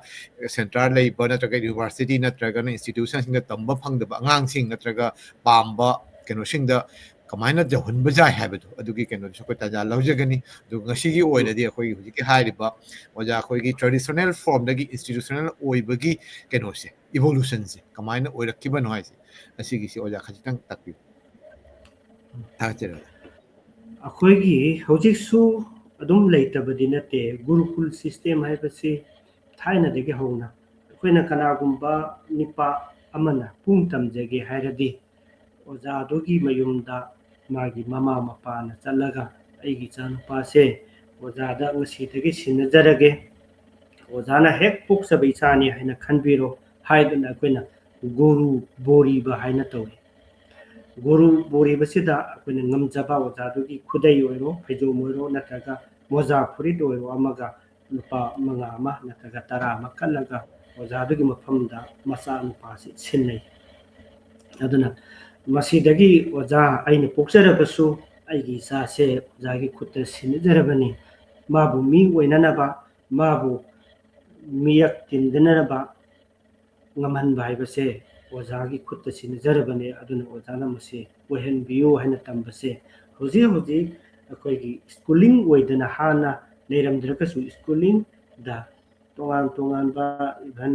ꯑꯩꯈꯣꯏ ꯀ꯭ꯂꯥꯁ 9, 10, 12 ꯀꯣ ꯁꯤꯗꯁꯨ ꯑꯗꯨꯝ ꯍꯥꯞꯅꯔꯕꯅꯤ ꯍꯥꯞꯅꯕꯒꯤ ꯃꯊꯛꯇ ꯀꯣꯂꯦꯖꯀꯤ ꯊꯥꯛ ꯀꯣꯂꯦꯖꯇꯒꯤ ꯑꯃꯨꯛ ꯌꯨꯅꯤꯚꯔꯁꯤꯇꯤꯒꯤ ꯊꯥꯛ ꯌꯧꯖꯔꯒꯁꯨ ꯍꯧꯖꯤꯛ ꯑꯩꯈꯣꯏꯅ ꯒꯨꯔꯨꯀꯨꯜꯒꯤ ꯁꯤꯁꯇꯦꯝꯗꯨꯗꯤ ꯑꯗꯨꯝ ꯂꯩꯔꯤ ꯀꯥꯏꯗ꯭ꯔꯤ ꯍꯥꯏꯕ ꯇꯥꯏ ꯑꯗꯨꯒ ꯑꯣꯖꯥꯗꯨꯗ ꯁꯤꯟꯅꯔꯕ ꯃꯇꯨꯡꯗ ꯇꯁꯦꯡꯕꯗꯤ ꯃꯃꯥ ꯃꯄꯥꯅ ꯍꯥꯏꯕꯗꯤ ꯌꯥꯗ꯭ꯔꯒꯁꯨ ꯑꯣꯖꯥꯅ ꯍꯥꯏꯔꯒ ꯌꯥꯕ ꯃꯁꯤ ꯑꯗꯨꯝ ꯍꯧꯖꯤꯛꯁꯨ ꯑꯗꯨꯃꯛ ꯇꯧꯔꯤꯕꯅꯤ ꯍꯥꯏꯇꯥꯔꯦ ꯃꯃꯥ ꯃꯄꯥꯁꯤꯅ ꯏꯕꯨꯡ ꯅꯪ ꯁꯤ ꯇꯧꯔꯝꯃꯨ ꯍꯥꯏꯕꯁꯦ ꯉꯝꯗꯦ ꯍꯥꯏꯔꯒ ꯊꯣꯛꯈ꯭ꯔꯁꯨ ꯑꯣꯖꯥꯅ ꯍꯥꯏꯕꯗꯨꯗꯗꯤ ꯍꯤꯛꯇꯣꯛꯇꯦ ꯁꯥꯇ꯭ꯔꯁꯤꯡꯁꯦ ꯍꯥꯏꯗꯤ ꯑꯃꯔꯣꯝꯗ ꯑꯣꯖꯥ ꯍꯥꯏꯕꯁꯤ ꯃꯔꯨꯞꯅꯤ ꯃꯄꯥꯡꯅꯤ ꯃꯃꯥꯅꯤ ꯃꯄꯥꯅꯤ ꯑꯗꯨ ꯒꯨꯔꯨꯅꯤ ꯑꯣꯖꯥ ꯑꯁꯤ ꯄꯨꯝꯅꯃꯛꯀꯤ ꯑꯣꯏꯌꯦ ꯃꯉꯣꯟꯗ ꯃꯥꯒꯤ ꯑꯇꯣꯞꯄ ꯑꯔꯣꯟꯕ ꯅꯠꯇ꯭ꯔꯒ ꯃꯉꯣꯟꯗ ꯍꯔꯥꯎꯕꯒꯤ ꯅꯨꯡꯉꯥꯏꯕꯒꯤ ꯑꯋꯥꯕꯒꯤ ꯄꯨꯝꯅꯃꯛꯁꯤ ꯑꯣꯖꯥꯗ ꯂꯤꯔꯀꯥꯟꯗ ꯑꯣꯖꯥꯁꯤꯅ ꯃꯉꯣꯟꯗ ꯎꯍꯟꯕ ꯉꯝꯃꯤ ꯑꯗꯨꯅꯕꯨ ꯑꯩꯈꯣꯏꯅ ꯒꯨꯔꯨ ꯍꯥꯏꯁꯤꯅꯤ ꯒꯨꯔꯨ ꯍꯥꯏꯕꯗꯤ ꯒꯨ ꯍꯥꯏꯗꯤ ꯑꯃꯝꯕꯕꯨ ꯔꯨ ꯃꯥꯡꯍꯜꯂꯤ ꯍꯥꯏꯗꯅ ꯑꯩꯈꯣꯏꯅ ꯒꯨꯔꯨ ꯍꯥꯏꯔꯤꯁꯤ ꯑꯩꯈꯣꯏꯅ ꯎꯔꯤꯕ ꯃꯤꯠꯁꯤꯗ ꯎꯔꯤꯕ ꯌꯨꯝ ꯀꯩ ꯅꯠꯇ꯭ꯔꯒ ꯂꯩ ꯂꯥꯏꯔꯤꯛ ꯂꯩꯔꯤꯕ ꯎꯔꯤꯕꯁꯤ ꯅꯠꯇꯕ ꯃꯤꯠꯅ ꯎꯕ ꯅꯠꯇꯕ ꯃꯅꯨꯡꯗ ꯒ꯭ꯌꯥꯟꯅ ꯎꯕ ꯑꯃ ꯂꯩꯔꯤ ꯃꯗꯨ ꯄꯤꯕ ꯉꯝꯕꯒꯤꯗꯃꯛꯇꯅꯤ ꯑꯩꯈꯣꯏꯅ ꯒꯨꯔꯨ ꯍꯥꯏꯔꯤꯁꯤ ꯑꯗꯨꯅ ꯍꯧꯖꯤꯛ ꯐꯅ ꯌꯥꯝꯅ ꯆꯥꯎꯈꯠꯂꯁꯨ ꯑꯩꯈꯣꯏꯅ ꯒꯨꯔꯨ ꯂꯩꯇ꯭ꯔꯒꯗꯤ ꯒꯨꯔꯨ ꯅꯥꯏꯗ꯭ꯔꯒꯗꯤ ꯑꯩꯈꯣꯏꯅ ꯊꯕꯛ ꯑꯃꯠꯇ ꯃꯄꯨꯡ ꯐꯥꯅ ꯇꯧꯕ ꯉꯝꯗꯕ ꯅꯠꯇ꯭ꯔꯒ ꯃꯤꯅ ꯃꯤꯒꯤ ꯃꯤꯃꯥꯡ ꯊꯣꯛꯄ ꯉꯝꯗꯕ ꯅꯠꯇ꯭ꯔꯒꯅ ꯑꯩꯈꯣꯏꯅ ꯐꯥꯎꯕ ꯍꯥꯏꯇꯥꯔꯦ ꯃꯩꯇꯩꯒꯤ ꯋꯥꯍꯩꯗ ꯑꯐꯥꯎꯕ ꯑꯃ ꯑꯣꯏꯒꯦ ꯍꯥꯏꯔꯗꯤ ꯒꯨꯔꯨ ꯈꯟꯗ꯭ꯔꯗꯤ ꯌꯥꯗꯦ ꯑꯗꯨ ꯒꯨꯔꯨ ꯅꯥꯏꯕ ꯃꯤ ꯈꯛꯇꯅꯤ ꯉꯁꯤ ꯐꯥꯎꯔꯤꯁꯦ ꯃꯊꯟꯇ ꯍꯣꯠꯅꯕꯗ ꯑꯩꯈꯣꯏꯒꯤ ꯃꯍꯥꯚꯥꯔꯠꯇ ꯑꯩꯈꯣꯏꯅ ꯑꯗꯨꯝ ꯈꯪꯉꯤ ꯑꯦꯀꯂꯕꯤꯌꯥ ꯍꯥꯏꯔꯤꯁꯤꯅ ꯒꯨꯔꯨ ꯗ꯭ꯔꯣꯅꯆꯥꯔꯖꯗ ꯃꯍꯩ ꯇꯝꯖꯒꯦ ꯍꯥꯏꯅ ꯂꯥꯛꯀꯥꯟꯁꯤꯗ ꯁꯨꯇ꯭ꯔ ꯃꯆꯥꯅꯤ ꯍꯥꯏꯗꯅ ꯇꯝꯕ ꯌꯥꯔꯣꯏ ꯍꯥꯏꯗꯅ ꯏꯟꯊꯣꯛꯈ꯭ꯔꯦ ꯑꯗꯨꯕꯨ ꯃꯍꯥꯛꯅ ꯄꯥꯝꯖꯕꯅꯦꯅ ꯒꯨꯔꯨ ꯗ꯭ꯔꯣꯅꯆꯥꯔꯖꯒꯤ ꯃꯨꯔꯇꯤ ꯑꯃ ꯊꯝꯃꯦ ꯍꯥꯏꯔꯀꯥꯟꯗ ꯃꯥꯅ ꯒꯨꯔꯨꯗꯨ ꯅꯨꯡꯇꯤꯒꯤ ꯍꯧꯒꯠꯂꯛꯑꯀꯥꯟꯗ ꯃꯥꯅ ꯃꯍꯩ ꯕꯤꯗ꯭ꯌꯥꯗꯨ ꯃꯃꯥꯡꯗ ꯑꯣꯖꯥꯗꯨꯒꯤ ꯃꯃꯥꯡꯗ ꯃꯥꯅ ꯇꯧꯏ ꯒꯨꯔꯨꯗꯨꯗ ꯃꯥꯅ ꯇꯥꯛꯄꯤꯌꯨ ꯍꯥꯏꯅ ꯈꯨꯔꯨꯝꯖꯩ ꯆꯠꯈꯤꯕꯗ ꯑꯗꯨꯒ ꯍꯜꯂꯛꯄꯗ ꯆꯠꯊꯣꯛ ꯆꯠꯁꯤꯟ ꯄꯨꯝꯅꯃꯛꯇ ꯆꯞ ꯆꯥꯅ ꯑꯣꯖꯥ ꯒꯨꯔꯨꯗ ꯇꯧꯕ ꯚꯛꯇꯤ ꯕꯤꯚꯥꯔꯗꯨꯃ ꯀꯥꯏꯗꯅ ꯇꯝꯃꯤ ꯃꯗꯨꯃꯛꯇꯅ ꯃꯥꯅ ꯄꯥꯟꯗꯣꯞꯀꯤ ꯃꯆꯤꯟ ꯃꯅꯥꯎ 5 ꯒꯧꯔꯣꯛꯀꯤ ꯃꯆꯤꯟ ꯃꯅꯥꯎ 100ꯅ ꯍꯩꯈꯤꯗꯕ ꯕꯤꯗ꯭ꯌꯥꯗꯣ ꯊꯃꯣꯏꯒꯤ ꯑꯣꯏꯕ ꯃꯔꯤꯗ ꯗ꯭ꯔꯣꯅꯆꯥꯔꯖꯅ ꯑꯦꯀꯂꯕ꯭ꯌꯗ ꯇꯥꯛꯈꯤ ꯑꯗꯨꯅ ꯃꯆꯤꯟ ꯃꯅꯥꯎ 105ꯅ ꯁꯥ ꯇꯥꯟꯕ ꯂꯥꯛꯄ ꯃꯇꯝꯗ ꯎꯃꯪ ꯐꯥꯎꯗꯨꯅ ꯂꯥꯛꯄ ꯀꯥꯟꯗ ꯗ꯭ꯔꯣꯅꯆꯥꯔꯖꯅ ꯒꯨꯔꯨꯒꯤ ꯃꯨꯔꯇꯤ ꯊꯝꯃꯒ ꯃꯥꯅ ꯇꯦꯟ ꯀꯥꯞꯄ ꯇꯝꯕ ꯕꯤꯗ꯭ꯌꯥ ꯃꯌꯥꯝ ꯇꯧꯗꯨꯅ ꯂꯩꯕꯗꯨ ꯎꯕꯗ ꯃꯆꯤꯟ ꯃꯅꯥꯎ 5ꯅ ꯄꯣꯔꯛꯄ ꯍꯨꯏ ꯑꯗꯨꯅ ꯈꯣꯡꯂꯛꯇꯨꯅ ꯃꯥꯅ ꯕꯤꯗ꯭ꯌꯥ ꯇꯧꯖꯔꯤꯕꯗꯣ ꯍꯨꯏꯗꯨꯅ ꯈꯣꯡꯂꯛꯄꯗꯨꯅ ꯑꯀꯥꯏꯕ ꯄꯤꯔꯛꯄꯗꯒꯤ ꯁꯥꯎꯗꯅ ꯃꯥꯅ ꯇꯦꯟ ꯂꯧꯔꯒ ꯃꯥꯅ ꯀꯥꯞꯄꯒ ꯃꯌꯥ ꯀꯕꯥꯛ ꯈꯟꯗꯅ ꯊꯝꯈꯤꯕꯗꯣ मधु उरुबदा अर्जुन नक्पद लोइखरबनी अदुना अर्जुन हाय गुरुदेव असिब कमायना तौबनो सिगुम्बतिदि गुरुदेवना ngasi फावबदा अखोइदा ताकपीद्री हैना हाइरि मतमदुदा चंजिल्लागा मोइना गुरुदुना हाय नंग कनानो तमि हाइदना नंगी उबु असेम कनानो वन हाइराकांदा आई कनादसु तमजदे अइना तमजरिबदि आई गुरु थोलदगे आई तमजबनी हैना हाइरिबनि अदोरदि गुरु की दक्षिणा पीरो हाइना हाइराकांदा मागे खुबी कअगा पीरिबसे अदुना ngसाइगी अखोइना ओजादु यावरा कांदा तंबा नत्रगसु आइगी ध्यान आइगी पुनिंगदा थमोइददि निंगबु निंजरदि गुरुदी अखोइगी पोटपुना मक्से लोइना फंगबा अखोइना मा यावदे हाइदना मा उदे हाइदना नत्तबा ओजादुगी पुनिंग वाखल पुना मक्से चिंजिल्लगा ओजादुना खंजरिबा महि पुना मक्तु आइगी निंजबदुना आइगी मदुगी शक्तिदुना सिंगा कांदा एकलव्यगी हाइरिबदुनि अदुना ओजा यावद्रगदि थबक पुना मक्ता यादे स्कूल दसु समाने स्कूल सिददी अमु टाइम बाउंड लापनिना मुसाइगी मी अदुना नातंग पेरो तागरदी थोखरनी अदे अतोपा ममु लाकनी अदुना तंबगी कुदोंग चाबसे मपुंग फाना ज्ञान ताना मरिक चुमना पुंग येरा असु सैसकसु मागी नेना तादना करम बसंददा करम सुमयाम लाउमिनबदुना मने अदुना अखोइ हाइनबले ओजा सिंजना पुंग तंब लोयरका चलो हायखरकांदा हौदना चेनगिबा सातकसि दुम मी ओइररोइदोनिना मीना ओजाना चलो हाइना तालगजो ओजा ngसाइगिदो आई मयेक सेंगौदरी ओजा ngसाइगिदो आई अमुक्तगा हाइजगिगे हाइबो मीसिंदो मदुने मी ओइ हौरिसे अदुना तबसिंदुदी अदुम मी ओइदे अदुना खांगी ओजासिंगना तंबा हेक लाकपा नुमितसिदा मोइना फंबसिदगी ओजासिंगसिना अदुम इराय लायना खांगी मसे मी ओइगनी मसे मी ओइरोय मसेदि हयेंग फावगदोबो मिनिगा हाइसे ओजासिन इराय लायना खांगजाने अदुना हौजिक्ति अमरोमदा हानगी लेजरमिबा गुरुकुल सिस्टम सिदगी सिदी आइना सायबनि अयुक्ता सकेरा नुचिंदा सकेरा नुंदांदा सकेरा माना सनिंगबा मतमदा चलगा तंबा यारमबतो अखोइगी हौजिक्की मतम सिददी लाइरिक याउद्रबति यारक्तबगी पोट अमा लाअबनेना अखोइगी स्कूलिंग सिदा अखोइना तोंगान सिलेबस सेमदुना हैहननबगिदमता अखोइना सेमे स्कूल की आगांसिंगसिदा तोंगान सिलेबसिंगसिदा अखोइना एमए भौ तंबा याबगी तोंगान हौजी मरुओइना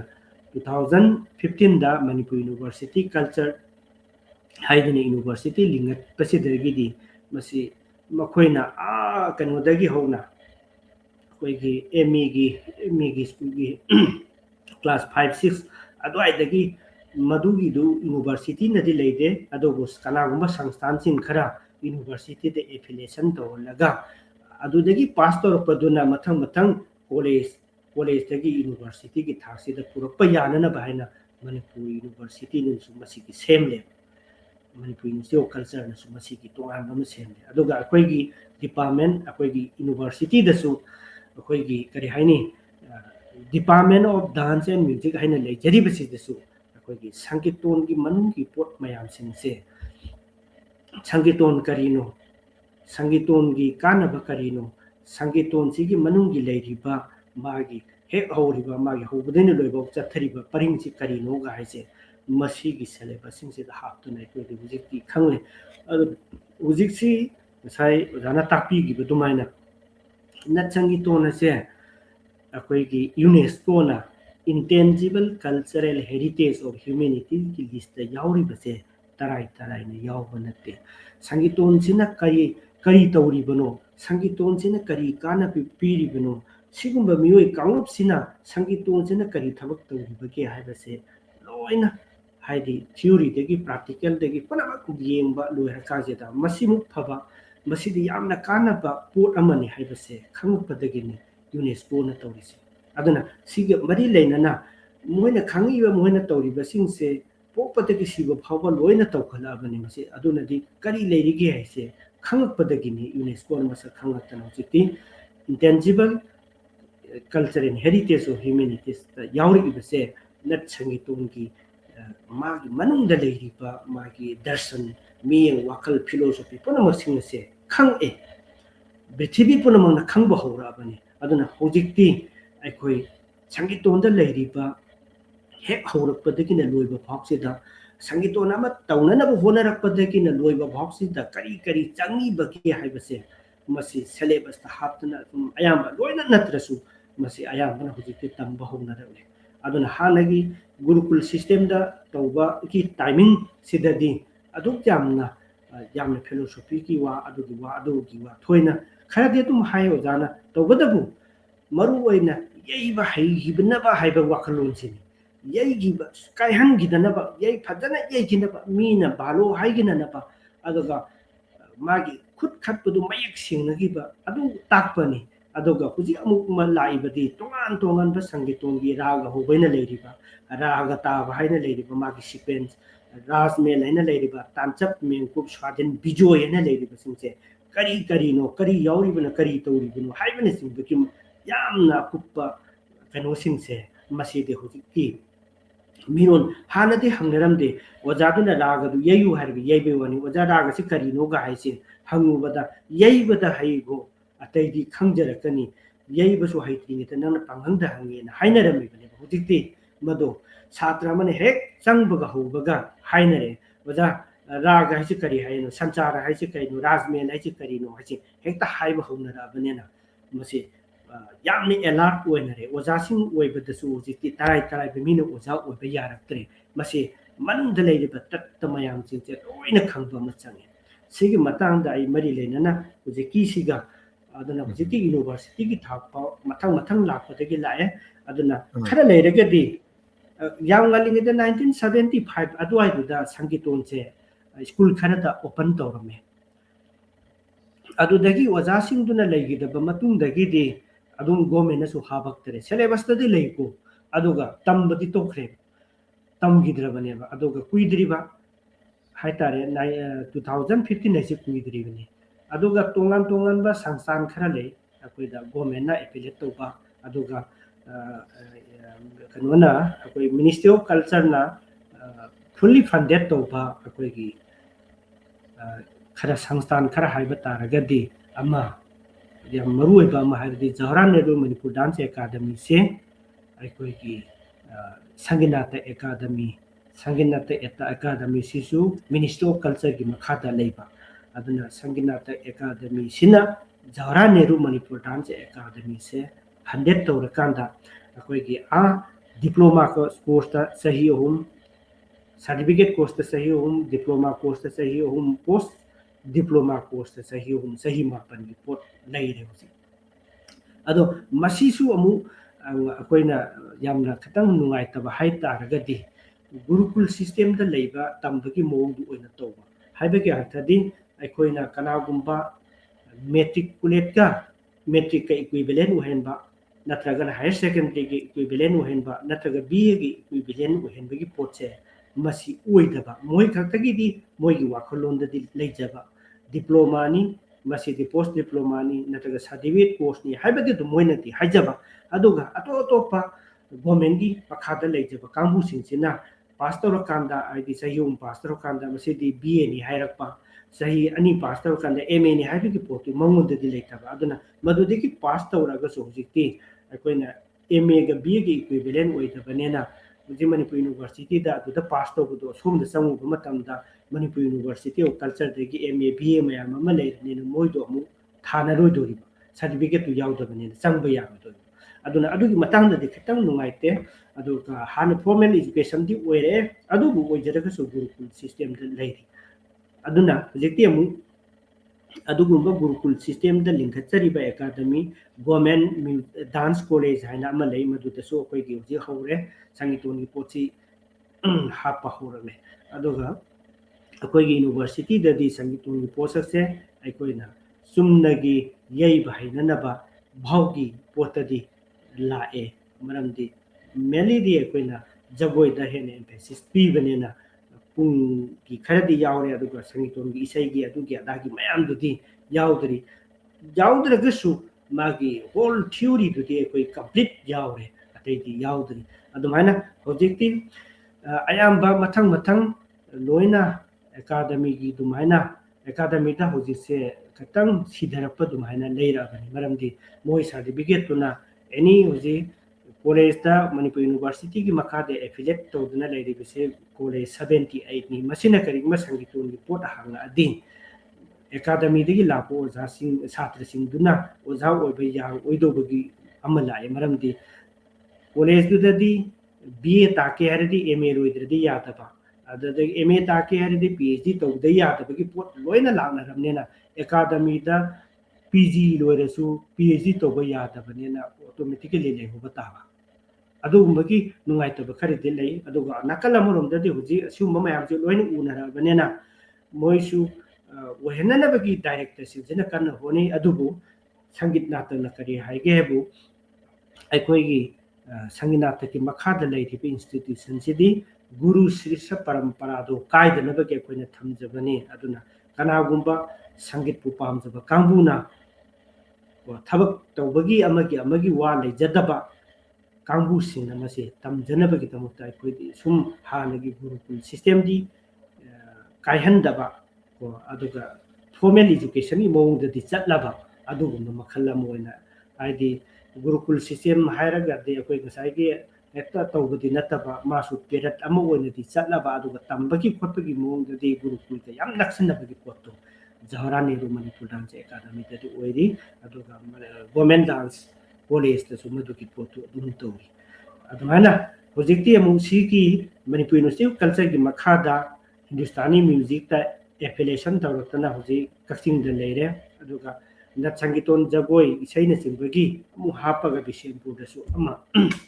leire aduga government music college su Manipur University of Culture de affiliate tawduna mu su hojikti amu kano adugi yam formal education namada lakpagi tangka adu hojikse dum kara sum chakhwal ai haiba tai aduga marak se da ai ngasagi UNESCO na khang iba tawriba mayam singse aikoigi achouba ma jaiga ki masakne haibado ai matang kano sida khajik tang sum mayam ki knowledge oi hunana ba sangiton tawriba se kari habi waja lemna habi no hoigi respogi da panbira mo ja hoi yam nungai ne kaina da khoi are amasu khoina khangba khara inform khara di lei ba duga mayam da khanganing ba khara su sum lei bo jana khara mayak sena khara habiram ado ai yana bada akoi sangiton sida tagai fadana yaudaba yadaba tangkak haitare tangkak si taret ni yana hanbasine akoina raga gi saruk harai raga gi saruk se kai hei ba yaba natte aduna raga hori ngai dai koina mi changnate adan raga ngatani raga haibadu akoina raga haidi karigumba pot ma sagat chari bane karigumba ma tawriba potu bane koina raga haris aduna sangiton gi ahanba saruk raga harise yam maru oi pa pot oi aduna raga horingeda kanamda sangba yaroi hena thimnari sin arang phamna mi sin raga hori changu kino hena hairisi yam maru oi pa ado kana kai dawrige hare kanda ningjribi istadevata bugi murti sagat chari bane raga se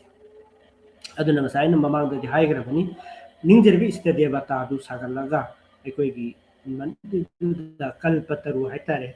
aikoigi jatra sigi da asana ma thamsi da mase lei grabani buja to gunchi da mase lei grabani adana ishodu lei da banina aikoina ishodu bu ngakna nabagi da makta aikoina maigai ngakpa lai khurumba change lai buja to change masine aikoina raga taba hairi se kaisu nate maigai ngakpa lai khurum jadini masi aina ujabada Bangladesh ta ure aduga Assam da ure masigi raga tarakpagi khurumbase masigi khurumbase Bangladesh ta tawi Assam da tawi Manipur da di mase natsangi tonda tawna dare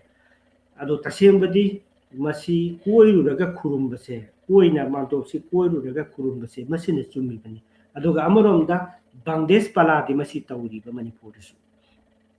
aduga natsangi ton pala di masi tawde masi rajmen da oina tawe hojiki sida di tawde aduna sitang katang khena ba ma le masi matang se ado maigai ngak pa lai se aina sai he hobadagi haigra badune Vedic ki Sanskriti ki pot mayam ama koina changi ton sida yaura Vedic ki pot mayam ama yaura gale aduna Vedic ki matam dadi juk khena bagi matungina tongan ba lai singi adum hong tabana te dum hongi ꯃꯩꯇꯩꯒꯤꯁꯨ ꯑꯗꯨꯝ ꯇꯧꯔꯤꯁꯤꯅꯤ ꯑꯩꯈꯣꯏꯅ ꯕꯦꯗꯒꯤ ꯃꯇꯝꯗ ꯁꯤꯕꯨꯅꯦ ꯑꯩꯈꯣꯏꯅ ꯕꯦꯗꯤꯛ ꯖꯨꯛ ꯍꯥꯏꯔꯤꯁꯦ ꯕꯦꯗꯒꯤ ꯃꯇꯝꯁꯤꯗꯗꯤ ꯑꯩꯈꯣꯏꯅ ꯅꯣꯡꯄꯣꯛꯇ ꯏꯟꯗ꯭ꯔꯅ ꯉꯥꯛꯏ ꯍꯥꯏꯅ ꯏꯟꯗ꯭ꯔ ꯗꯦꯕꯇꯥꯅ ꯉꯥꯛꯏ ꯍꯥꯏꯅ ꯂꯧꯏ ꯅꯣꯡꯆꯨꯞꯇ ꯕꯣꯔꯨꯟ ꯗꯦꯕꯇꯥꯅ ꯉꯥꯛꯏ ꯍꯥꯏꯅ ꯂꯧꯏ ꯃꯈꯥ ꯊꯪꯕꯗꯅ ꯖꯣꯃꯔꯥꯖꯅ ꯉꯥꯛꯏ ꯍꯥꯏꯅ ꯂꯧꯏ ꯑꯋꯥꯡ ꯊꯪꯕꯗꯅ ꯀꯨꯕꯦꯔꯅ ꯉꯥꯛꯏ ꯍꯥꯏꯅ ꯂꯧꯏ ꯑꯗꯨꯅ ꯃꯩꯒꯩ ꯉꯥꯛꯄ ꯂꯥꯏꯁꯤꯡꯁꯦ ꯈꯨꯔꯨꯝꯕꯅꯕꯒꯤꯗꯃꯛꯇꯅꯤ ꯑꯩꯈꯣꯏꯅ ꯀꯣꯏꯅ ꯆꯠꯂꯒ ꯇꯧꯔꯤꯁꯦ ꯑꯗꯨꯅ ꯂꯥꯏ ꯑꯃ ꯄꯨꯖꯥ ꯇꯧ ꯇꯥꯔꯗꯤ ꯑꯗꯨꯝ ꯑꯩꯈꯣꯏ ꯉꯁꯤ ꯇꯥꯕꯤꯔꯤꯕ ꯄꯨꯝꯅꯃꯛꯅꯁꯨ ꯈꯪꯉꯝꯒꯅꯤ ꯑꯩꯈꯣꯏꯅ ꯀꯅꯥꯒꯨꯝꯕ ꯕ꯭ꯔꯥꯍꯃꯟꯁꯤꯡꯅ ꯈꯨꯒꯥꯄꯤ ꯀꯥꯞꯄꯒ ꯃꯥꯏꯀꯩ ꯃꯔꯤꯒꯤ ꯈꯨꯒꯥꯄꯤ ꯀꯥꯞꯄꯤꯕ ꯇꯧꯔꯤꯕꯁꯤꯡꯁꯦ ꯑꯩꯈꯣꯏꯅ ꯄꯟꯆ ꯗꯦꯕꯇꯥ ꯇꯧꯕꯗ ꯃꯥꯏꯀꯩ ꯉꯥꯛꯄ ꯂꯥꯏ ꯈꯨꯔꯨꯝꯕꯒꯤ ꯇꯧꯔꯤꯕ ꯊꯕꯛꯅꯤ ꯃꯗꯨ ꯆꯞ ꯆꯥꯅ ꯁꯪꯒꯤꯇꯣꯟꯗꯁꯨ ꯄꯨꯖꯥ ꯇꯧꯕꯒꯤ ꯄꯣꯠꯇꯨ ꯀꯥꯏꯍꯟꯗꯦ ꯁꯪꯒꯤꯇꯣꯟꯗ ꯇꯧꯔꯤꯕꯁꯦ ꯆꯨꯝꯅꯒꯤ ꯄꯨꯡ ꯌꯩꯕ ꯏꯁꯩ ꯁꯛꯄ ꯆꯣꯂꯣꯝ ꯇꯧꯕ ꯔꯤꯆꯨꯋꯦꯜꯒꯤ ꯊꯕꯛ ꯇꯧꯔꯤꯕ ꯑꯗꯨꯒ ꯋꯥꯔꯤ ꯑꯃꯁꯨ ꯃꯅꯨꯡꯗ ꯄꯨꯔꯒ ꯆꯠꯂꯤꯕ ꯄꯣꯠꯁꯛ ꯃꯉꯥꯁꯤꯅ ꯁꯪꯒꯤꯇꯣꯟꯁꯤ ꯑꯣꯏꯍꯜꯂꯤꯕ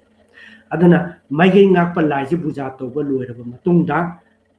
ꯔꯥꯖꯃꯦꯜ ꯍꯥꯏꯅ ꯑꯩꯈꯣꯏꯅ ꯈꯪꯅꯔꯤꯕ ꯑꯍꯨꯝꯁꯨꯕ ꯄꯥꯔꯠꯁꯦ ꯃꯁꯤꯅ ꯄ꯭ꯔꯤꯇꯤ ꯄꯨꯖꯥ ꯇꯧꯕꯅꯤ ꯍꯥꯏꯗꯤ ꯑꯩꯈꯣꯏꯒꯤ ꯏꯄꯥ ꯏꯄꯨꯁꯤꯡꯁꯤꯒꯤ ꯄꯨꯖꯥ ꯇꯧꯖꯔꯤꯕꯅꯤ ꯀꯔꯤꯒꯨꯝꯕ ꯑꯩꯈꯣꯏꯅ ꯖꯩꯒ ꯑꯃ ꯇꯧꯕ ꯃꯇꯝꯗ ꯇꯉꯥꯏ ꯐꯗꯅ ꯑꯩꯈꯣꯏꯅ ꯂꯩꯈꯤꯗ꯭ꯔꯕ ꯑꯩꯈꯣꯏꯒꯤ ꯏꯄꯥ ꯏꯄꯨ ꯄꯨꯝꯅꯃꯛꯁꯤꯡꯁꯦ ꯀꯧꯗꯕꯒꯤ ꯊꯕꯛꯁꯤ ꯇꯧꯏ ꯑꯩꯈꯣꯏꯅ ꯑꯉꯥꯡ ꯑꯣꯏꯔꯤꯉꯩꯗ ꯔꯥꯖꯃꯦꯟ ꯌꯩꯔꯛꯄ ꯃꯇꯝꯁꯤꯗ ꯆꯥꯏꯁꯦꯟꯗ ꯆꯦꯡ ꯊꯣꯏꯗꯤꯡ ꯄꯩꯁꯥ ꯍꯥꯞꯄꯒ ꯃꯥꯡꯗꯣꯛꯀꯤ ꯃꯥꯏꯀꯩ ꯃꯔꯤꯁꯤꯡꯗ ꯂꯦꯞꯄꯒ ꯁꯪꯒꯤꯇꯣꯟ ꯃꯌꯥꯏꯗ ꯆꯥꯏꯔꯝꯃꯦ ꯍꯦꯛ ꯑꯗꯣ ꯍꯧꯖꯤꯛꯇꯤ ꯃꯗꯨ ꯎꯈꯤꯗ꯭ꯔꯦ ꯑꯗꯨꯅ ꯃꯁꯤꯗ ꯇꯧꯖꯔꯤꯕꯁꯦ ꯄ꯭ꯔꯤꯇꯤ ꯄꯨꯖꯥ ꯇꯧꯕꯒꯤ ꯄꯣꯠꯇꯨ ꯇꯧꯔꯤꯕꯅꯤ ꯑꯗ ꯄ꯭ꯔꯤꯇꯤ ꯄꯨꯖꯥꯁꯤ ꯂꯣꯏꯔꯕ ꯃꯇꯨꯡꯗ ꯑꯩꯈꯣꯏꯅ ꯑꯃꯨꯛ ꯇꯥꯟꯆꯞ ꯍꯥꯏꯅ ꯑꯃꯨꯛ ꯂꯥꯛꯑꯦ ꯑꯗꯨꯅ ꯍꯥꯏꯔꯤꯕ ꯑꯍꯥꯟꯕ ꯁꯪꯒꯤꯇꯣꯟꯒꯤ ꯔꯥꯒ ꯍꯧꯔꯛꯄ ꯃꯇꯝꯁꯤꯗ ꯑꯩꯈꯣꯏꯅ ꯔꯥꯒꯁꯤ ꯁꯥꯕꯤꯅꯕꯒꯤꯗꯃꯛ ꯄꯨꯖꯥꯁꯤ ꯇꯧꯕꯤꯅꯕꯒꯤꯗꯃꯛꯇ ꯑꯩꯈꯣꯏꯅ ꯏꯍꯥꯟ ꯍꯥꯟꯕꯗ ꯀꯩꯗꯧꯏ ꯂꯩ ꯆꯟꯗꯣꯟ ꯆꯪꯏ ꯒꯟꯙ ꯆꯟꯗꯣꯟ ꯆꯪꯏ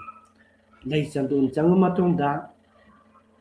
ꯀ꯭ꯋꯥ ꯄꯥꯟꯅ ꯇꯥꯡꯒ ꯀꯠꯂꯤ ꯑꯗꯨꯒ ꯐꯤ ꯀꯠꯂꯤ ꯃꯗꯨ ꯂꯣꯏꯔꯕ ꯃꯇꯨꯡꯗ ꯔꯥꯒ ꯇꯥꯕꯁꯤꯗꯁꯨ ꯑꯃꯨꯛ ꯀ꯭ꯋꯥ ꯆꯪꯉꯛꯀꯅꯤ ꯐꯤ ꯆꯪꯉꯛꯀꯅꯤ ꯑꯃꯨꯛꯁꯨ ꯈꯨꯔꯨꯝꯗꯣꯏꯅꯤ ꯉꯁꯥꯏꯒꯤ ꯃꯥꯏꯀꯩ ꯉꯥꯛꯄ ꯂꯥꯏ ꯄꯨꯖꯥ ꯇꯧꯕꯤꯌꯨ ꯍꯥꯏꯗꯅ ꯑꯃꯨꯛ ꯁꯤꯁꯨ ꯄꯨꯖꯥ ꯃꯈꯜ ꯑꯃꯅꯤ ꯑꯗꯨꯒ ꯑꯃꯨꯛ ꯔꯥꯖꯃꯦꯟꯒꯤ ꯃꯇꯥꯡꯁꯤꯗꯁꯨ ꯑꯃꯨꯛ ꯀ꯭ꯋꯥ ꯆꯪꯉꯛꯀꯅꯤ ꯐꯤ ꯆꯪꯉꯛꯀꯅꯤ ꯄꯨꯖꯥꯁꯨ ꯊꯦꯡꯈꯥꯡ ꯃꯉꯥꯅꯦ ꯇꯧꯗꯣꯔꯤꯁꯤ ꯄꯨꯖꯥ ꯇꯧꯗꯣꯔꯤꯁꯤ ꯑꯗꯨꯅ ꯍꯧꯖꯤꯛꯀꯤ ꯀꯩꯅꯣꯒꯤ ꯇꯥꯟꯆꯞ ꯂꯥꯛꯀꯥꯟꯁꯤꯗꯗꯤ ꯃꯍꯥꯗꯦꯕ ꯄꯨꯖꯥ ꯇꯧꯗꯣꯔꯤꯕꯅꯤ ꯃꯁꯤ ꯄꯨꯖꯥꯁꯤ ꯇꯧꯔꯕ ꯃꯇꯨꯡꯁꯤꯗ ꯑꯃꯨꯛ ꯑꯩꯈꯣꯏꯒꯤ ꯃꯔꯤꯁꯨꯕ ꯄꯨꯖꯥꯁꯤ ꯂꯣꯏꯔꯕ ꯃꯇꯨꯡꯗ ꯃꯉꯥꯁꯨꯕ ꯄꯨꯖꯥ ꯇꯧꯕꯁꯤꯅ ꯑꯩꯈꯣꯏꯅ ꯗꯦꯕꯤ ꯄꯨꯖꯥ ꯇꯧꯔꯤꯕꯅꯤ ꯑꯗꯨꯅ ꯗꯦꯕꯤ ꯄꯨꯖꯥꯁꯤ ꯂꯣꯏꯔꯕ ꯃꯇꯨꯡꯗꯗꯤ ꯑꯩꯈꯣꯏꯅ ꯔꯥꯒ ꯍꯧꯕ ꯔꯥꯒ ꯇꯥꯕ ꯔꯥꯖꯃꯦꯟ ꯇꯥꯟꯆꯞ ꯃꯤꯀꯨꯞꯁꯤ ꯂꯣꯏꯔꯗꯤ ꯑꯩꯈꯣꯏꯅ ꯄꯟꯆ ꯗꯦꯕꯇꯥ ꯄꯨꯖꯥ ꯇꯧꯕ ꯂꯣꯏꯔꯕꯅꯤꯅ ꯂꯨꯍꯣꯡꯕꯗ ꯑꯣꯏꯔꯗꯤ ꯀꯩꯗꯧꯔꯅꯤ ꯕꯣꯔ ꯀꯩꯅꯥꯗꯨ ꯄꯨꯁꯤꯜꯂꯛꯑꯅꯤ ꯄꯨꯖꯥ ꯂꯣꯏꯔꯕꯅꯤꯅ ꯀꯠꯀꯗꯧꯔꯤꯕ ꯄꯣꯠꯁꯤ ꯀꯩꯅꯥꯗꯨꯅꯤ ꯕꯣꯔꯗꯨ ꯐꯝꯍꯜꯂꯒ ꯀꯩꯅꯥꯗꯨ ꯀꯠꯀꯗꯧꯔꯤ ꯖꯩꯒ ꯂꯨꯒꯨꯟ ꯊꯥꯡꯕꯒꯤ ꯑꯣꯏꯔꯗꯤ ꯁꯤꯒꯤ ꯃꯇꯥꯡꯁꯦ ꯃꯈꯥꯁꯦ ꯁ꯭ꯋꯥꯙꯤꯟ ꯍꯥꯏꯅ ꯀꯧꯏ ꯁ꯭ꯋꯥꯙꯤꯟꯁꯤꯗꯗꯤ ꯃꯅꯤꯡ ꯃꯈꯥ ꯇꯝꯃꯕ ꯍꯥꯏꯕꯅꯤ ꯁꯤꯗꯗꯤ ꯔꯥꯒꯒꯤ ꯄꯨꯝꯅꯃꯛꯇ ꯌꯥꯎꯔꯤꯕ ꯔꯨꯜ ꯃꯌꯥꯝꯗꯨꯅ ꯕꯥꯎꯟ ꯇꯧꯗ꯭ꯔꯦ ꯁꯤꯗꯗꯤ ꯈꯔ ꯁ꯭ꯋꯥꯙꯤꯟ ꯑꯣꯏꯔꯦ ꯃꯅꯤꯡ ꯃꯈꯥ ꯇꯝꯕ ꯌꯥꯎꯗ꯭ꯔꯦ ꯑꯗꯨꯅ ꯏꯁꯩ ꯁꯛꯄ ꯄꯥꯂꯥꯁꯤꯡꯅ ꯀꯣꯌꯦꯠ ꯌꯦꯠꯃꯟꯕꯗꯨ ꯀꯣꯌꯦꯠ ꯊꯝꯃꯦ ꯄꯨꯡ ꯌꯩꯔꯝꯕ ꯀꯥꯡꯕꯨꯁꯨ ꯄꯨꯡꯁꯤꯡꯗꯨ ꯊꯝꯃꯦ ꯄꯨꯡꯁꯤꯡꯗꯨ ꯊꯝꯃꯒ ꯍꯨꯃꯥꯡ ꯁꯧꯔꯃꯁꯨ ꯇꯩꯊꯣꯛꯅꯔꯛꯇꯅ ꯑꯗꯩ ꯀꯔꯤꯒꯨꯝꯕ ꯏꯁꯤꯡ ꯊꯛꯅꯤꯡꯉꯁꯨ ꯃꯥ ꯃꯄꯥꯟꯗ ꯆꯠꯂꯒ ꯃꯥ ꯏꯁꯤꯡ ꯊꯛꯎꯕ ꯈꯣꯠꯂꯨꯕ ꯂꯣꯏꯅ ꯁ꯭ꯋꯥꯙꯤꯟꯒꯤ ꯃꯇꯥꯡꯁꯤꯗ ꯌꯥꯏ ꯁꯤꯒꯨꯝꯕ ꯁ꯭ꯋꯥꯙꯤꯟꯒꯤ ꯃꯇꯥꯡꯁꯤꯗ ꯀꯅꯥꯒꯨꯝꯕ ꯑꯩꯈꯣꯏꯅ ꯄꯥꯂꯥ ꯑꯅꯧꯕ ꯑꯃ ꯁꯤꯟꯒꯦ ꯍꯥꯏꯔꯗꯤ ꯃꯁꯤꯗ ꯁꯤꯜꯂꯗꯣꯏꯅꯤ ꯔꯥꯁꯦꯁꯣꯔꯤ ꯄꯥꯂꯥ ꯁꯛꯀꯦ ꯍꯥꯏꯔꯗꯤ ꯁꯤꯗ ꯔꯥꯁꯦꯁꯣꯔꯤ ꯄꯥꯂꯥ ꯏꯁꯩ ꯁꯛꯍꯟꯈ꯭ꯔꯗꯣꯏꯅꯤ ꯑꯗꯨꯅ ꯑꯍꯣꯔꯥꯇ꯭ꯔ ꯍꯥꯏꯗꯅ ꯑꯍꯤꯡ ꯑꯃꯒ ꯅꯨꯡꯊꯤꯜ ꯑꯃꯒ ꯄꯨꯟꯅ ꯇꯧꯗꯣꯔꯤꯕ ꯀꯨꯝꯍꯩꯗꯨ ꯑꯣꯏꯇꯥꯔꯗꯤ ꯄꯥꯂꯥ 9 ꯂꯦꯞꯇꯣꯔꯤꯅꯤ ꯃꯁꯤ ꯍꯦꯛ ꯂꯣꯏꯔꯒ ꯄꯥꯂꯥ ꯑꯃꯃꯨꯛ ꯁꯤꯟꯗꯣꯏꯅꯤ ꯍꯧꯖꯤꯛ ꯄꯨꯡ 3 ꯁꯛꯀꯗꯣꯔꯤꯅꯤ ꯑꯗꯩ ꯑꯇꯣꯞꯄ ꯑꯃꯨꯛ ꯄꯥꯂꯥ ꯑꯃ ꯁꯤꯟꯗꯣꯏꯅꯤ ꯑꯗꯨ ꯉꯁꯤ ꯅꯨꯡꯗꯥꯡ ꯋꯥꯏꯔꯝꯗꯒꯤ ꯍꯧꯔꯒ ꯍꯌꯦꯡ ꯅꯨꯡꯗꯥꯡ ꯋꯥꯏꯔꯝꯐꯥꯎꯁꯦ ꯄꯥꯂꯥ 9ꯅ ꯁꯛꯀꯗꯣꯔꯤꯅꯤ aduna masibu akoina ahoratra haina kawi ahoratra se kanaga maru khara mari leina kebu astakal ga mari leina himase ahoratra tawradi punga su tawradi prapta da maidan da aparanda da si tawgadawni si sakaduni haba toanba ama laikre aduna masigi swadin sida ai sahai jabadini ruhombo redi bor kana ledani nautpagi waradi angang to pusilani lugun dhawagi waradi angang to pusilani gauralila sana do waradi sida gaurila sana grani adege raslila sana geradi sida gi raslila sana grani buja loiramina aduna raslila se katna na pa pot orimi aduna raslila sana pa haina de raslila kat pa haina de se adukini sidi kirton gi masak oirabani maduna mamangda tawribaduna sankirtoni masigi makha tarakpada sabiba pot puna masingse kirton oire aduna akoina ahanjena dum hainari duni ai ipai pusingi kirton katke gaina hainari se katpaduni katkadursi buja to dora kanda hekta leptana sangiton tarik nipan kan ise kirton ngata oira tawni aduna masi kirton katpa haren masi doira kan matang matang saktuna loira kan sina iroi doibada bijoy haina lai bijoy haire si de akoina ngasai kaukhalu balai ipai pu kaukhalu pa mai gai nga pa lai kauru ba akoina ningjer be ista de mata khacharu ba mayam sing do amuk bisarjan to hon girabani salhan girabani bijoy se aduna bijoy yer pa matam se da mako ji sat khrabani na sangiton sangiton gi damata khanjaba mandop tadi akoina sigriba mi tu gi damata akoina sangiton se tawai anana bagi damata mandop khalibani aduna sai bai sai do lo shillabani na paya tho oina akoina thoi bise sido pa holibani ado lo yaudaba dudi mathang mathang adum do hen gi ba yare loi gi baga lokthok hauder ba tarati aikoina khaliba mandop tu sangiton du to ba yanana bagi sangiton du loirabne na lokthok hauder gadi amuk bijoy dauraga mu jatra se phukpat tare aduna ne akoi ga hansing chana ada paya thu gaina thori di sido pa ho baki posak tu oiri ni aduna sangiton da masi puna masing se masi akoi gi lairik ta yawbati natte akoi gi hujik inari ba lairik sing ta yawbati natte adubu akoi gi shastra da di banna ta shastra da gumba achomba akoi gi beda mari de gi masi puna lokalla banna ta shastra da di puna sing se loina uba phangi nata shastra haibase akoi india khaktagi natte manipur khaktagi natte jambu dipta leiriba saudi asia puna ponchilnaba adugum kalgi shastra haina balai kari hai aikoina tawriba isai oiro pung oiro sankirton oiro dralila drama oiro tawriba thabak thoram puna masing se nata shastra da yawdaba leite mandop khanbagi hairo dum yawi lila sanabagi hairo adum yawi isai gi hairo adum yawi pung gi hairo adum yawi samna nata shastra haibase amuromda kari haini magi chapter se 36 chapter ni sigi manungda akoi gi tal gi saruk se 31st chapter se tal lai dai haraga khangni masida piri ba masak si yamna kupna yawre pung haire su pung makal haide kotan haire su kotan ni mat fijet haire su fijet ki agak pa phangna kupna igere mamu kuppa yawde aduna ahanjina jisu dum haina risini aikoina kariguma thaba ma tawge haradi madugi niyom ni kidu karai da ki yengdagi even mado khan bhaire se mado bhaibu wai se nata shastra da yawba natana atopam ta phangwe ji bengal da manmon ghosna nata shastra je handoi migi asembo original na mado bhaine yawjaba do mana nata sal a haina halle artha do nata sal aina artha halle madu manipur da susan sarmana nata shastra se manasu handoko matamda mado bhaina handre mana paba lairik tu bengali gi lairik to oibene na masu nata sala haina dum halle aduga taseng mudi madu original text da mado bhaina lechabni ngasi mai na sai mamang de hal hamda ina panjagriba odibas ga haise atu palarik ta thiba phangra do akoi gi uji sangitol ma to matamda odibas to to bayati no mo wali ngi sita mado to sendok ta bayate aduna hayeng tawgaduriba asigidamata numit yaigaduriba pung kotan punama singdo akoina buja tawraga hayeng je tek ta khaidana to gi tawnana bagi damata aduga akoina hana advance party haiba tare ओधिवास तौरीसे लाइदु लेंजिल्लाना लेरे हैना अदुना कनागुंबा अहल लमनसिंगना ओधिवास तौरगदी ईश्वर लेरकांदा आइना चा थाक्तुना नुंगाइना लेथोकदो आई याबा नते आइदी सत्कर्मा अफबा थबकिदमक्ता आई तोगनी ईश्वर ममांगदा आइना चाबा थक्पा आई लेपनी हैदन चरा हेलगा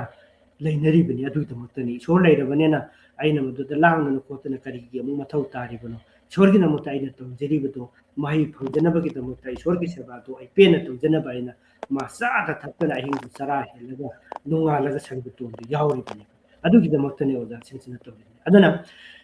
बिजोई हाइबसिददी संगीतोन लोयरे अदुना चपचाना अखोइना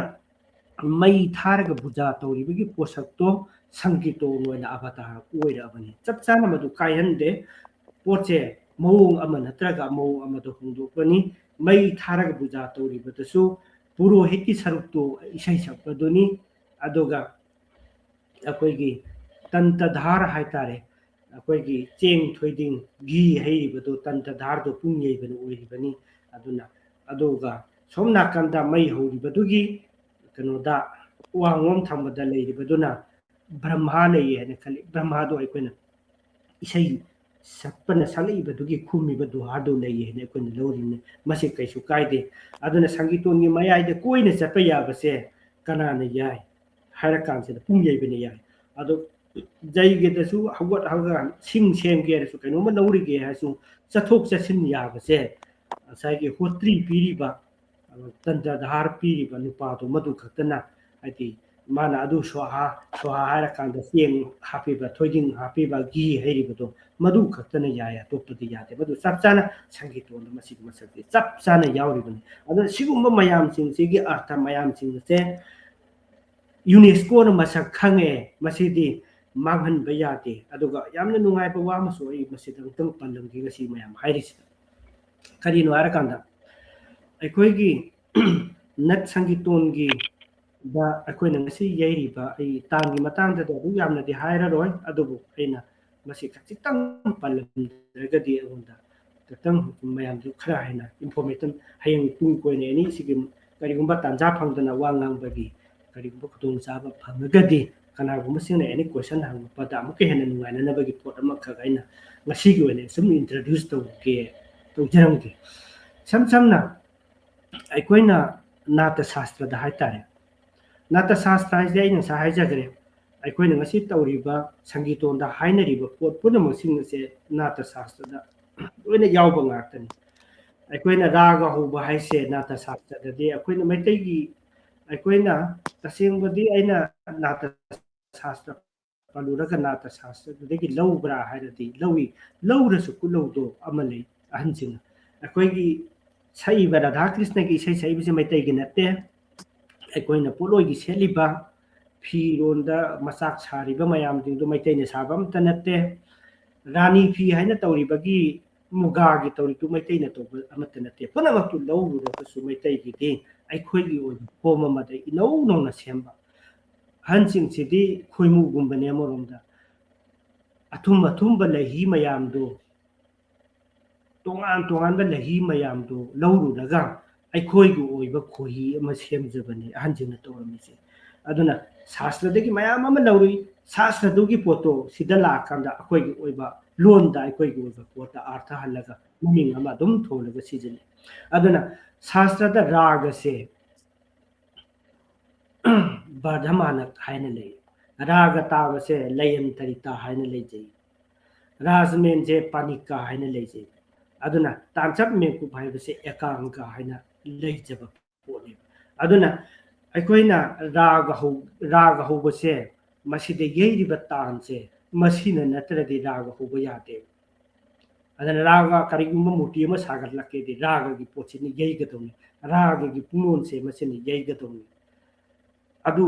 पोल अमा हेता पुंगोल अमा हेता येसिलगा राग ओइब्रा हाइबदि नतेबा राग सि येनबगि मागी सिस्टम अमा लेइबा अखोइ यालनबदा चित्र वार्तिका दक्षिणा मार्ग सि येरदि राग ओइदनि अदुना मसिगी पोछि येइद्रगदि रागदो मु ओइदे अदुमाय तौना मसिगी येइबो पोत मयाम सिंसे मसे शास्त्रददि ममिंग तंगाइरगा लेहोरबने अदुगा इंडिया पुनमना इंडिया की पंडित पुनमना स्कॉलर पुनमना नाट्य शास्त्र लेरिबा तान पुनमसिंग से ऑल इंडिया द थीबा फंगद्रे लेत्रे सुमनगी ममिंग खक्तंग नायरे हायरबने अदुगुंबा हायरबा तान मयाम सिंग से ngasiदी अखोगी नट संगीतोन सिदा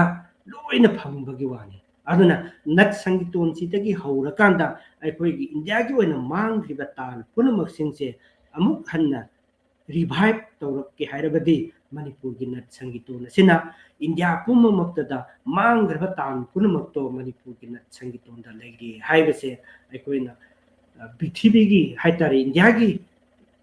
मियाम ममांगदा मसे पुथोक अगदी पृथ्वी पुनमना इंडिया की मिपुं खुदिमना हराउनबा मसक मा सोयदना ओइरकनी अदुगा मसिदा थवाय यावबा कनागुंबा छात्रसिंग लाअगदी मसीगी पोचे अखोगी इंडिया दा दिल्ली दा बॉम्बे दा हैदराबाद दा एनी इंडिया की अचो अचो मफम सिंदा अखोइना यैरा कांदा मसी यैना प्रेजेंट तौर कांदा अखोइना यैरिबा पोसे के एक्सप्लेनेशन सिंग से मयाम पुनमत खंगनदना भरमाना कायबदु सिनी नाट्य शास्त्र दा यावरिबा भरमाना कायदु सिनी नाट्य शास्त्र दा यैरिबा लेयन तरिका हायबदु सिनी नाट्य शास्त्र दा यैरिबा पानी कायबदु सिनी एंकांग कायबदु सिनी हायबने सिंबु की पोट मयाम सिंग से पुथो अगदी अखोगी मणिपुर नट संगीतन से इंडिया पुनमंगना नट संगीतन से थीब सोयदन नुमदि लाक्तिनी हायबु वाफम से आई थमजनी अदो मदुगिदमत मणिपुर से याम साथोक्चनिंगाय ओय मरमदि आइना ngасai हाइजरिबसे करिगिदमक्तना नाट्य शास्त्र की पोतो मणिपुर दा यौर इबनो हायरा अगदी 15th century 15 16th century सिददी India पुंबसे अयाम्बा मुस्लिम ने डोमिनेट तौरे थुगाय गरबने लोना लाई पुनमक थुगाय गरबने मदुदा थवाई ननबा चेलपा मकोइना पाइजरम्बा खंजरम्बा नॉलेज पुनमक ला कांसेदा मदुगी मफमदो मणिपुरदा लाअम्बा मणिपुरदगी मथंग मथंग फाउदना म्यांमारदा थाईलैंडदा मथंग मथंग चटनखिबा मयामदो मदु हिस्ट्री की पोट येंगकसो कोइना तुम खंगी कोइना तुम तौय अदुना लैरम्बा अफावबा स्कॉलर मयामदु ताखांदा मखोइगी ओइबा पोट मयामसिंदो पुसिल अगसु अखोइगु हानगे लेजरिबा अखोइगी नीति नियो मयामबा इसाइगी ओइसु अखोइगी ओइबा सक्चरिबा खुलंग इसाइगी मयाममा पेनागी मयाम सहेक मयामदो मधुका पुलप जिंगरगा सायना लही मयाम पुंजिलगा खोई सेंबदो मायना मयाम से पुंजिलगा अखोइगी ओइबा खोई म सेंबने अदु खोई से लई अमा खक्तगी नतेबा लई मयाम की पुंजिलगा सेंगी खोई दो मायना संगीतोन दसु अदुगुंबा मचा मयाम दो पुंजिलगा सेंगरबने अदुना सेंजरकसु ngасaiगी अमममदगी मसक नाइबा पोट मयाम सिंदो अखोइना अइना साहायजगिबतो ममता मचा ताना अममम नैनद्रगदी मसे खंबदा यामना लुगदब पोटी ओइबा अदुना मसी नैनबददी अचौबा नोमा चंगी अमममदा ओइना ओदिवास करिनो पूर्वरंग करिनो महाजैग करिनो अदेगी वैष्णव धोरोन करिनो गायबसे अमममदा नैनरा कांददी दुम मयक सेंगदब अदुना आई वाफम खरसी सुम थमजगे एनी क्वेश्चन लेरकसु ꯌꯥꯝ ꯅꯨꯡꯉꯥꯏꯖꯔꯦ ꯑꯣꯖꯥ ꯑꯩꯈꯣꯏ ꯑꯣꯖꯥꯅ ꯃꯇꯝ ꯀꯥꯏꯊꯣꯛꯄꯤꯗꯨꯅ ꯑꯣꯖꯥꯅ ꯇꯦꯟꯂꯕ ꯃꯇꯝꯁꯤꯗ ꯍꯥꯏꯇꯥꯔꯦ ꯇꯧꯕꯕꯨꯗꯤ ꯑꯣꯖꯥꯅꯁꯨ ꯍꯥꯏꯕꯤꯔꯤꯗꯨꯅꯤ ꯏꯟꯐꯣꯔꯃꯦꯁꯟꯁꯤ ꯌꯥꯝꯅ ꯌꯥꯝꯃꯤ ꯑꯗꯨꯒ ꯀꯩꯅꯣꯒꯤ ꯑꯣꯏꯅꯗꯤ ꯑꯩꯈꯣꯏꯒꯤ ꯀꯔꯤ ꯍꯥꯏꯇꯥꯔꯦ ꯃꯩꯇꯩ ꯑꯃ ꯑꯣꯏꯅ ꯑꯩꯈꯣꯏ ꯃꯅꯤꯄꯨꯔꯤ ꯑꯃ ꯑꯣꯏꯅꯁꯨ ꯌꯥꯝꯅ ꯆꯥꯎꯊꯣꯛꯆꯕ ꯑꯗꯨꯒ ꯂꯣꯏꯅꯅ ꯉꯁꯤꯗꯤ ꯑꯣꯖꯥꯅ ꯇꯥꯛꯄꯤꯈꯤꯕ ꯃꯅꯤꯄꯨꯔꯗ नट संकीर्तन की सक्लोनसी पूरा कनोथगी अखोई मैतै खक्तगी नतबा ऑल ओवर इंडिया दगी मयामदगी चंगसलक्प कनो तुंगजलगा पुथुरक्प आर्ट फॉर्म अमा ओइबना ngasiदी पृथ्वी पुम हाइतारे asi sandore adai UNESCO na sakhangbi aduga loinana nuaiba haigadra akhoi kenoshi pawmana matam mama chahi tara manga kungi mamangda aikoina Bangladesh da leiringai da naharon sing khara tamkhatpa watnarure akhoi sangiton gi pung isei natraga keno tawbasi akhoi charcha tawba natraga akhoi practitioners akhoi ahlamani tawramba naharon na sigi khara hainadaba natraga sigi thawoina keno si tawram adu handaki chahi manga tara sigadi within this 2020 gi matungda haitare 20 gi matungda di not only Manipur khaktagi nataba mapan Manipur da shu Maruina Bangladesh da Tripura Assam di mayam dina masa Assam University su leire adu kai to oja koi gi kenogi Manipur University da gi keno PhD to ko koi oja Rasmuni su leire keno da koi Assam University sumana Assam di mapung phana koi gi keno si culture amasung lon ngak na chat pangam as a Manipur mapan da ora mising yam adu ga Bangladesh kumba Tripura gumba da di yam no wana koi lejeri ba khara koi oja na sai haibu koi gi guru parampara gi ahalaman sing da tamma tamaga oina tholokpa satra natragna makhoigi keno teni adugu institution naina center naina tawbagi khudong chaba sidi leitabana sai na haron singi manungda pamna basi khara walakpa keno si matam mama adu hajik manga tara sigadi sigi keno si khara honge hojiki na harol hojiki 20 plus jahi tara manga dagina kun manga gi manung siga so koi Bangladesh ta su Tripura su thole adu gi Manipur dagi su lakna tabi bagi keno si workshop oina tawba natragana akoi seminar oina tawba event Bangladesh dagi Tripura dagi chatlaga Manipur da chatna tamba su yaure to adugumna akoi ngasi akoi gi marak sida igi marup koi guru haitare koi Manipuri dance amasung music da Manipur su leina tamakpa koi hujik ti New York da leiba koi Jagannath Lairenjam koi studio da lae oja su sum thakang nang gani Manipur su masi laik tamakpani koi keno oina satra oina leirakpa adugi matungda Kolkata da matungda Bangladesh da su sum pung sei oina tawamba da hujik New York da lady marks koi manungda yaure thank you Jagan koi manungda saru yabi bagi tamak Jagan sa ina pa koigi marak siya pura koigi maramdi sangkitan na talaga na pung isegi kaino si ngasi Manipur lanthok na not only Manipur even koi South Asia lanthok na Bharat Mahadesh koi South Asia Bangladesh India lanthok na ngasigi Europe America da su yawra habsit ngasagi mamangay da su perform to boto na lai oja na su laami ba Manipur dagi lakpa natraga Tripura Assam dagi lakpa may perform to na lak perform gi oina thamagi natraga saptam chei ola magi natraga na 3 days 4 days ki lam hoji hoji ki sidei sida lei tharaga tangai se na ngasai oja na haiba training center gi mong da natraga na academy kenogi center gi mong da kha koi si su tam khatna bahugat na re to sidei sida metei gi manung da Jagannath Lairenjam masu kay hatare mangjin thaba amani akoi North America gi oina Bangladesh India gi nataba asidei sida sanrok pa tu gi mang da su leira du matang da Jagannath su kra hian haibini oja guru keno su lei koi New York ki mapan da haitare amani su lei adei koi Bengal da gi lakpa keno da California da le koi Shuhini re sumai tawna ahum mari dile adugi manung da koina khangna jaba Bangladesh su oibne ne su khar naksan na haitare Jagannath Lairenjam lai Jagannath Lairenjam thank you khajitang introduction se ai keno se da oja su ngasai gi keno si ga su ware ai sum yam pung ama hena ngak pane do oja su khara kakna potha boina Jagan gi matang da khajitang ai sum ma haidok se ge na Jagan gi keno si stage ta khacharakke magi matang da ina slide ama khoi sum torok pa ma Bangladesh ta pokchaba oiraga su maruina Kolkata amasung Imphal da leiraga koigi jagoi sei maruina pungda keno lorokpani koigi training lorokpani adugi mathang kenogi koi Kolkata amadi Imphal amasung India gi mafam atei da su performance sum jawrei Bangladesh ta su tauki aduga loina na akoigi kai haitare New York ta laaw matungda New York ta laaw matungda su akoigi sida New York ki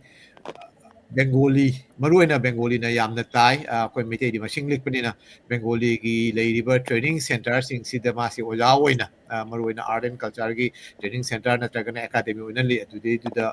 form to bagaloina na teaching chupina masi oja oina su leidei aduga loina na laibak phaba haigadra asida leiriba mayam siga punjalaga magi team mamashu semgatlaga makhal mathel gi kai hata India gi oiba Bangladesh gi oiba cultural activity events sing da saruk yai aduga loina na mainstream New York ki natragana mapan ate state da su pangthokpa keno sing da su mahak sia sum perform tori to thank you Jagan si kano si akoi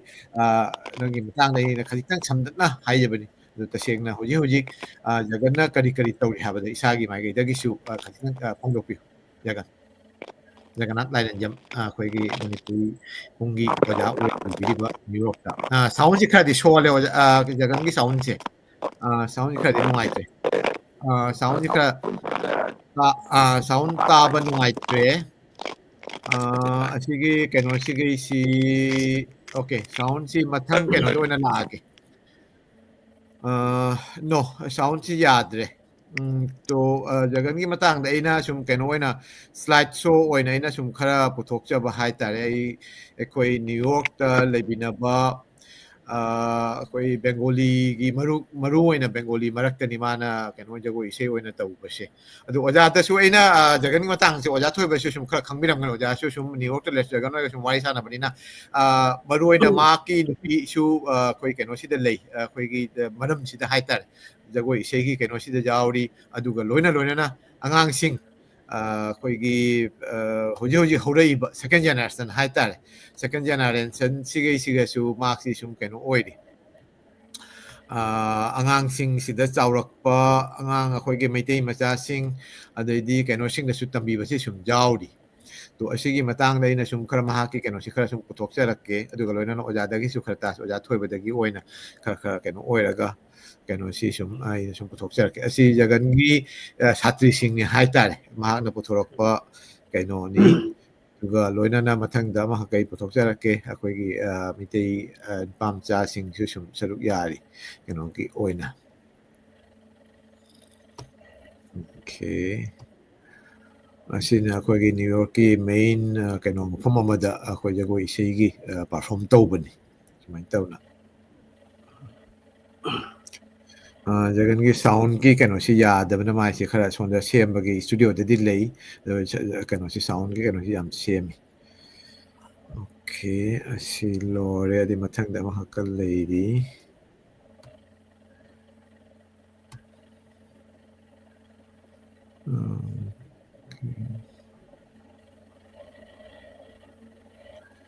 ꯀꯩꯅꯣꯗ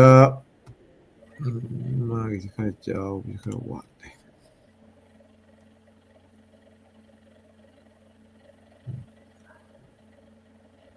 ꯌꯥꯔꯗ꯭ꯔꯗꯤ Hello. ꯇꯥꯔꯦ ꯍꯧꯖꯤꯛ ꯌꯥꯔꯦ Hello. Okay Okay. Okay. ꯌꯥꯔꯦ Khuramjari. ꯍꯥꯏꯕꯤꯔꯣ Ojabusu khuramjari. Manipur Mirror ge chahi manga surapagi chahi manga mapung phabagi pangthokpagi annual anniversary haidare. ꯍꯣꯏ ꯍꯣꯏ Angdo mapung anniversary phabo isen mapung Khuramjari mayambo adu ꯀꯩꯅꯣꯁꯦ ꯈꯪꯗꯦ ꯁꯥꯎꯟꯁꯦ ꯇꯥꯕ꯭ꯔꯥ ꯍꯦꯜꯂꯣ ꯇꯥꯏꯌꯦ ꯇꯥꯏꯌꯦ sound ꯇꯥꯏ ꯈꯔꯗꯤ ꯃꯌꯦꯛ ꯁꯦꯡꯕ but we can catch ꯑꯩꯈꯣꯏ ꯁꯨꯝ ꯇꯥꯕ ꯐꯪꯉꯤ ꯍꯥꯏꯕꯤꯌꯨ ꯑꯃꯨꯛ ꯅꯤꯛꯄꯗꯧꯅ ꯇꯧꯕ ꯍꯣꯏ ꯈꯔꯗꯤ ꯀꯩꯅꯣ ꯑꯣꯏ ꯈꯖꯤꯛꯇꯪ ꯂꯥꯏꯟꯁꯦ ꯑꯩꯈꯣꯏ ꯅꯦꯠꯋꯥꯔꯛꯁꯦ ꯈꯖꯤꯛꯇꯪ ꯁꯝꯊꯤꯡ ꯔꯣꯡ ꯗꯤꯚꯥꯏꯁ ꯅꯠꯇ꯭ꯔꯒ ꯅꯦꯠꯋꯥꯔꯛꯇ ꯀꯩꯅꯣ ꯇꯧꯋꯤ ꯑꯗꯨ ꯑꯣꯏꯔꯒꯁꯨ ꯑꯩꯈꯣꯏꯁꯨ ꯃꯌꯥꯝ ꯇꯥꯔꯤ ꯁꯨꯝ ꯍꯥꯏꯕꯤꯌꯨ ꯌꯥꯅꯤ ꯃꯅꯤꯄꯨꯔꯤ ꯃꯤꯔꯔ ꯆꯍꯤ 5 ꯑꯦꯅꯤꯚꯔꯁꯥꯔꯤꯒꯤ ꯃꯄꯨꯡ ꯐꯥꯕ ꯁꯨꯝ ꯁꯛꯁꯦꯁꯐꯨꯜ ꯑꯣꯏꯅꯕ ꯃꯌꯥꯝ ꯀꯩꯅꯣꯗ ꯈꯨꯔꯨꯝꯖꯔꯤ ꯑꯗꯨꯒ ꯑꯇꯩꯁꯨ ꯃꯄꯨꯡ ꯐꯥꯕ ꯑꯣꯏꯁꯅꯨ ꯍꯥꯏꯅ ꯊꯥꯒꯠꯆꯔꯤ ꯈꯨꯔꯨꯝꯖꯔꯤ Okay. ꯑꯗꯣ Jaga ꯑꯣꯖꯥꯕꯨꯁꯨ suman tawrasi. ꯑꯗꯨꯒ Kenosi question and answer do na last ay sumo oja thoy besu jauri. Adu ꯑꯣ hauji New York ta keno tawrisi. New York amadi America da jagan activities se. Hauji kari keno tawriba kada da jago ise takpiriba aduga perform tawna karam tawriba dugi matang do khara samlapna khajitang tawi aduga ꯑꯣ Manipur na kana dagi tamokpa. Sum just short bio hai tare. ꯍꯧꯖꯤꯛ ꯑꯉꯥꯡ ꯑꯃꯁꯨ ꯑꯩꯈꯣꯏ ꯏꯅꯥꯎ ꯅꯥꯅꯥꯆꯥꯒꯤ ꯃꯆꯥꯅꯤꯄꯥ ꯊꯋꯥꯏ ꯍꯥꯏꯅ ꯃꯥꯁꯨ ꯄꯨꯡ ꯌꯥꯝ ꯐꯖꯅ ꯄꯨꯡ ꯇꯝꯈꯠꯂꯛꯏ ꯑꯗꯩ ꯑꯇꯩꯗꯤ ꯔꯦꯒꯨꯂꯔ ꯑꯣꯏꯅ ꯕꯤꯄꯥ ꯍꯥꯏꯅ Bangladesh institute of performing arts BPA ꯃꯣꯏꯒꯤ ꯁ꯭ꯇꯨꯗꯦꯟꯁꯤꯡꯅ ꯃꯣꯏꯁꯤꯅ ꯑꯩꯈꯣꯏꯒꯤ ꯃꯅꯤꯄꯨꯔꯤꯁꯦ ꯃꯣꯏ ꯍꯥꯌꯔ ꯂꯦꯚꯦꯜꯒꯤ ꯀꯩꯅꯣ ꯑꯣꯏꯅ ꯊꯝꯃꯦ ꯀ꯭ꯂꯥꯁꯤꯀꯦꯜ ꯑꯣꯏꯅ ꯑꯗꯨꯅ ꯃꯣꯏ ꯑꯆꯧꯕꯁꯤꯡꯗꯇ ꯇꯝꯕꯤꯕ ꯑꯗꯨ ꯃꯣꯏ ꯆꯍꯤ 5 ꯃꯣꯏ ꯑꯇꯩꯗꯣ ꯇꯝꯕ ꯃꯇꯨꯡꯗ ꯑꯩꯈꯣꯏ ꯃꯅꯤꯄꯨꯔꯤꯒꯤ ꯁꯕꯖꯦꯛꯁꯦ ꯊꯝꯃꯦ ꯃꯅꯤꯄꯨꯔꯤꯒꯤ ꯁꯕꯖꯦꯛ ꯀꯩꯅꯣ ꯑꯣꯏꯅ ꯑꯩꯈꯣꯏ ꯖꯒꯣꯏ ꯄꯨꯡ ꯏꯁꯩ ꯖꯒꯣꯏꯒꯤ ꯀꯩꯅꯣꯁꯦ ꯄꯥꯔꯠꯁꯤꯃ ꯊꯝꯃꯦ ꯑꯗꯨꯒꯁꯨ ꯇꯝꯕꯤꯖꯔꯤ ꯑꯗꯨꯒ ꯑꯗꯨꯝ ꯑꯇꯩꯗꯤ sum program ama lakpada program mapanda performing akoi group oina performing dum tauri perform taujari ojagi mayam punamakse ojagi kripane akoi oja singi akoi oja su asiga lengbi rei pung ei manipur da leiringai da ayamba oja akoi oja siga su mingoina panjabada akoi oja thoiba oja biram mongol dugedi atei dance academy da su ei dum regular oina tamjarei dugedi ei pokpadi Bangladesh tani aduga Bangladesh tagi ahambada Bangladesh da tamba matam duga aigi matam du dadi akoi ahambada aiga nitaindo ga bawusna ga akoi damai dagi akoi gi leng sida Bangladesh da tei di ai adu thoyoina tammiena tade akomda khara tamkhalaga nikunjo ade akoi gi mathakta akoi mamton singabi de haji leigidre nuaite pau tabada adu aina tamlakpa matamduga aidi aina aroiba akoi meitei da aroiba pung tamba oira mane na khanjarui adu haji jam ta chahi ama ni sida khara ni sida chahi khara sida tabo jamna ai media da su uba phangi angang sing jam ano ba jam tamkhale aduna jamna thamoi nungsi dugedi aisu thamoida harauba nungaiba poi phongdokli moi jam tamkhalei thawai jaurei haibaduda ꯑꯁꯤ ꯏꯍꯧ ꯑꯃꯅꯤ ꯍꯥꯏꯇꯥꯔꯦ ꯖꯒꯟꯒꯤ ꯋꯥꯔꯤ ꯃꯔꯛ ꯊꯠꯅ ꯑꯩꯈꯣꯏ ꯑꯣꯖꯥ ꯊꯣꯏꯕꯗꯁꯨ ꯑꯩꯅ ꯅꯨꯡꯉꯥꯏꯕ ꯄꯥꯎꯁꯤ ꯇꯝꯅꯤꯡꯕ ꯉꯁꯤ ꯅ꯭ꯌꯨ ꯌꯣꯔꯛ ꯌꯧꯔꯦ ꯑꯣꯖꯥ ꯑꯩꯈꯣꯏ ꯁꯨꯝ ꯑꯣꯖꯥ ꯍꯣꯏꯅ ꯈꯔ ꯇꯝꯕꯤꯔꯛꯄ ꯑꯉꯥꯡꯁꯤꯡ ꯁꯨꯝ ꯃꯅꯤꯄꯨꯔꯗꯩꯁꯨ ꯊꯣꯛꯂꯛꯄ ꯑꯗꯩꯗꯤ ꯕꯦꯡꯒꯣꯜꯗꯒꯤꯁꯨ ꯂꯥꯛꯄ ꯑꯗꯨꯒ ꯂꯣꯏꯅꯅ ꯑꯩꯈꯣꯏ ꯖꯒꯅꯥꯊ ꯍꯣꯏꯒꯨꯝꯕ ꯀ꯭ꯔꯤꯁꯇꯥꯜ ꯍꯥꯏꯕ꯭ꯔꯥ ꯑꯩꯈꯣꯏ ꯀꯩꯅꯣꯒꯤ ꯑꯣꯖꯥ ꯀꯩꯅꯣꯒꯤ Nabaganagi ꯑꯣꯖꯥ ꯅꯕꯒꯅ ꯑꯁꯨꯃꯥꯏꯅ ꯇꯧꯅ ꯑꯃꯦꯔꯤꯀꯥꯗ ꯀꯅꯥ ꯑꯩꯈꯣꯏꯒꯤ ꯃꯅꯤꯄꯨꯔꯤ ꯗꯥꯟꯁ ꯑꯦꯟ ꯃ꯭ꯌꯨꯖꯤꯛꯇ ꯂꯩꯕ ꯀꯅꯥ ꯇꯝꯕꯤꯔꯤ ꯍꯥꯏꯕꯒꯤ ꯀꯩꯅꯣꯁꯤ ꯁꯝꯂꯞꯄ ꯈꯖꯤꯛꯇꯪ ꯍꯥꯏꯕꯤꯌꯨ ꯑꯈꯪꯕ ꯈꯔ Hajiga Sanjeev aina mana hajik akoigi dum pung suma pung DJ manate moigi item oina sum khara khangjaba item man khangjaba do adu jam kanna aina ubada aina thengnajabada Sanjeev sima jam kanna haji honari ma adugaidi hana akoigi ithakda leiba Suini Roy adei akoi ojana bagana iche Indrani adugaidi Krishna Goli ateisu sum honari moisu moi ngamjaba adu jam kanna honabada Sanjeev simadi paningi ma maitegi ayambada mana khangjabado sum jam kanna pakna sandoi yana khalle America hana state sinthung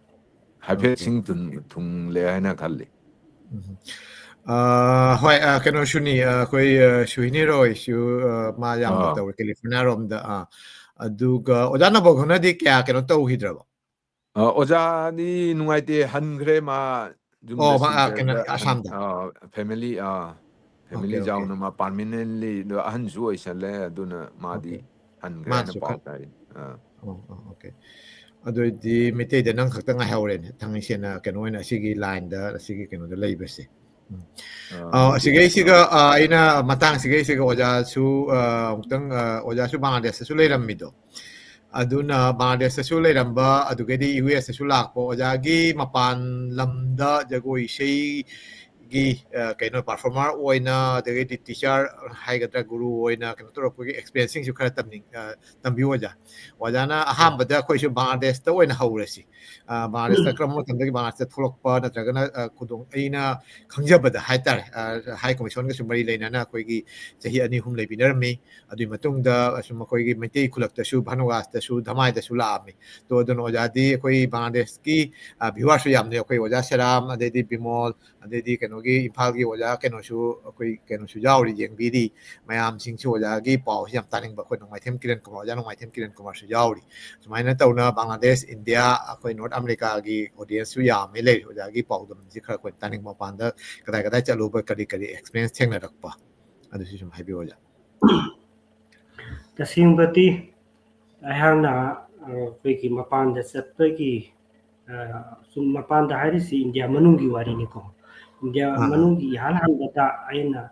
program chatpagi hal hal bese 1982 da Asian Game gi chatpasina kui hal hal haita Oh, sigi 92. matun dagi dum chatpa hore leptre adum India gi mafam mayam ba chatpa hore aduga mu mapanda chatpa gi han basina koi gi 1996 da India Festival si Dhaka da tawbani masida Bangladesh ki tongan ba Jesor Khulna Chittagong mayam sing si akoi chatlame akoi program pungi tongan ba mafam sing si da akoi na chatlaga masina aigi yalan ba Bangladesh da chatpagi kano sigi matung sida akoi gi si da su akoi yauri ba akoi jagan se maruina jagan siga khangna jabadagi haitaya ꯑꯩꯈꯣꯏꯒꯤ ꯕꯪꯒ꯭ꯂꯥꯗꯦꯁꯇ ꯂꯩꯕ ꯖꯒꯣꯏꯒꯤ ꯇꯧꯔꯤꯕ ꯑꯩꯈꯣꯏꯒꯤ ꯇꯃꯅꯥ ꯔꯍꯃꯟꯒ ꯍꯥꯏꯕ ꯑꯗꯒꯤ ꯑꯩꯈꯣꯏꯒꯤ ꯁꯔꯃꯤꯂꯥꯒ ꯍꯥꯏꯔꯤꯕ ꯃꯌꯥꯝꯁꯤꯡꯁꯦ ꯁꯨꯝ ꯖꯒꯟꯒ ꯇꯤꯟꯅꯕꯗꯒꯤ ꯖꯒꯟꯅꯁꯨ ꯃꯁꯤ ꯂꯥꯛꯅꯕꯒꯤ ꯋꯥꯔꯤꯁꯤ ꯃꯈꯣꯏꯒ ꯇꯃꯅꯥ ꯔꯍꯃꯟ ꯍꯣꯏ ꯃꯣꯏ ꯁꯨꯝ ꯇꯧꯕꯗꯒꯤ ꯑꯩꯈꯣꯏꯅ ꯑꯗꯨꯒ ꯂꯣꯏꯅꯅ ꯑꯩꯈꯣꯏꯅ ꯏꯍꯥꯟ ꯍꯥꯟꯕꯗ ꯑꯃꯨꯛ ꯑꯩꯅ ꯆꯠꯂꯨꯔꯕ ꯃꯇꯨꯡꯁꯤꯒꯤ 2000 ꯀꯩꯅꯣꯒꯤꯁꯤꯗ ꯑꯩꯈꯣꯏꯅ ꯀꯩꯅꯣꯒꯤ ꯁꯥꯄꯝ ꯂꯩꯀꯥꯏꯗ ꯁꯤꯂꯦꯠꯀꯤ ꯍꯥꯏꯇꯥꯔꯦ ꯃꯁꯤꯗ ꯌꯥꯝꯅ ꯃꯔꯨ ꯑꯣꯏꯅ ꯑꯩꯈꯣꯏꯁꯤ ꯂꯥꯛꯅꯅꯕꯒꯤ ꯑꯗꯨꯝ ꯑꯌꯥꯝꯕ ꯚꯤꯁꯥꯗꯤ ꯂꯩꯔꯦ ꯑꯗꯨꯁꯨ ꯃꯇꯝꯗꯨꯗ ꯌꯥꯝ ꯈꯔ ꯑꯗꯨꯝ ꯀꯩꯅꯣ ꯇꯧꯋꯤ ꯑꯗꯨꯗ ꯃꯁꯤ ꯆꯪꯅꯕꯒꯤ ꯑꯆꯧꯕ ꯊꯧꯗꯥꯡ ꯂꯧꯈꯤꯕꯁꯦ ꯑꯩꯈꯣꯏ ꯗꯤꯂꯤꯞꯅ ꯀꯟꯅ ꯍꯣꯠꯅꯈꯤ ꯑꯗꯨꯃꯥꯏꯅ ꯇꯧꯗꯅ ꯑꯩꯈꯣꯏꯁꯤ ꯁꯥꯄꯝ ꯂꯩꯀꯥꯏꯒꯤ ꯀꯩꯅꯣꯁꯤ ꯃꯥꯟꯗꯣꯞꯁꯤꯗ ꯑꯩꯈꯣꯏ ꯒꯨꯔꯨ ꯀꯤꯇꯣꯟ ꯇꯧꯕ ꯂꯣꯏꯔꯕ ꯃꯇꯨꯡꯁꯤꯗ ꯁꯨꯝ ꯄꯥꯎ ꯐꯥꯎꯅꯕ ꯀꯩꯅꯣ ꯇꯧꯕꯗꯒꯤ ꯇꯃꯅꯥ ꯍꯣꯏ ꯇꯧꯔꯀꯥꯟꯗ ꯑꯩꯈꯣꯏꯒꯤ ꯙꯥꯀꯥ ꯌꯨꯅꯤꯚꯔꯁꯤꯇꯤꯗ ꯑꯩꯈꯣꯏ ꯑꯍꯥꯟꯕꯗ ꯅꯣꯡꯃ ꯍꯥꯏꯇꯥꯔꯦ ꯂꯦꯛꯆꯔ ꯀꯝ ꯗꯦꯃꯣꯟꯁꯇ꯭ꯔꯦꯁꯟ ꯇꯧꯋꯤ ꯑꯩꯈꯣꯏꯒꯤ ꯏꯁꯩꯒꯤ ꯑꯗꯒꯤ ꯇꯣꯉꯥꯟꯕ ꯇꯥꯜ ꯈꯔꯗ ꯑꯩꯈꯣꯏꯅ ꯂꯦꯛꯆꯔ ꯀꯝ ꯗꯦꯃꯣꯟꯁꯇ꯭ꯔꯦꯁꯟ ꯄꯤ ꯑꯗꯨꯒ ꯍꯥꯏꯔꯤꯕ ꯃꯇꯝꯁꯤꯗ ꯅꯨꯃꯤꯠ 7ꯅꯤ ꯑꯩꯈꯣꯏꯅ ꯇꯃꯅꯥꯅ ꯁꯤꯜꯂꯒ ꯏꯟꯗꯤꯌꯥ ꯍꯥꯏ ꯀꯃꯤꯁꯟꯒꯤ ꯃꯣꯏꯒꯤ ꯁꯪꯁꯤꯗ ꯅꯨꯃꯤꯠ 8ꯅꯤꯃꯨꯛ ꯍꯥꯏꯇꯥꯔꯦ ꯍꯞꯇꯥꯃꯨꯛ ꯑꯩꯈꯣꯏꯅ ꯋꯥꯔꯛꯁꯣꯞ ꯑꯃ ꯇꯧꯋꯤ ꯃꯇꯝꯗꯨꯗ ꯃꯣꯏꯒꯤ ꯇꯃꯅꯥꯒꯤ ꯃꯥꯒꯤ ꯁꯥꯇ꯭ꯔꯁꯤꯡ ꯀꯔꯤ ꯃꯌꯥꯝꯁꯤꯡꯁꯤꯗ ꯑꯩꯈꯣꯏꯅ ꯑꯩꯈꯣꯏꯒꯤ ꯋꯥꯔꯛꯁꯣꯞꯀꯤ ꯄꯣꯠꯁꯤ ꯇꯧꯕ ꯍꯧꯋꯤ ꯑꯗ ꯁꯨꯃꯥꯏꯅ ꯇꯧꯗꯅ ꯑꯩꯈꯣꯏꯅ ꯇꯝꯕꯤꯕ ꯈꯣꯠꯄꯤꯕꯒꯤ ꯄꯣꯠꯁꯦ ꯃꯁꯤ ꯃꯈꯣꯏꯅ ꯃꯗꯨꯒꯤ ꯄꯣꯠꯇꯨꯗꯒꯤ ꯑꯍꯥꯟꯕ ꯈꯪꯍꯧꯕꯗꯒꯤ ꯃꯈꯣꯏꯅ ꯏꯟꯗꯤꯌꯥ ꯍꯥꯏ ꯀꯃꯤꯁꯟꯗ ꯍꯥꯏꯕꯗꯒꯤ ꯏꯍꯥꯟ ꯍꯥꯟꯅ 2001 ꯍꯥꯏꯇꯥꯔꯦ ꯏꯟꯗꯤꯌꯥ ꯍꯥꯏ ꯀꯃꯤꯁꯟꯁꯨ ꯇꯣꯉꯥꯟ ꯇꯣꯉꯥꯟꯕ ꯃꯣꯏꯒꯤ ꯄ꯭ꯔꯣꯒ꯭ꯔꯥꯝꯁꯤꯗ ꯑꯩꯈꯣꯏ ꯃꯅꯤꯄꯨꯔꯗꯒꯤ ꯑꯗꯨꯒ ꯀꯊꯛꯀꯤ ꯚꯥꯔꯠꯅꯥꯇꯝꯒꯤ ꯎꯔꯤꯁꯤꯒꯤ ꯖꯒꯣꯏꯒꯤ ꯃꯤ ꯃꯌꯥꯝꯁꯤꯡꯁꯦ ꯀꯧꯔꯒ ꯁꯨꯝ ꯃꯣꯏꯁꯤꯗ ꯇꯝꯍꯟꯕ ꯀꯅꯥꯒꯨꯝꯕ ꯄꯥꯝꯕꯁꯤꯡꯗꯣ ꯑꯗꯨꯅ ꯃꯣꯏꯅ ꯑꯦꯗꯃꯤꯁꯟ ꯇꯧꯍꯜꯂꯒ ꯃꯊꯪ ꯑꯗꯣ ꯑꯩꯈꯣꯏꯁꯨ 2001 2004 ꯐꯥꯎ ꯂꯩꯕꯁꯦ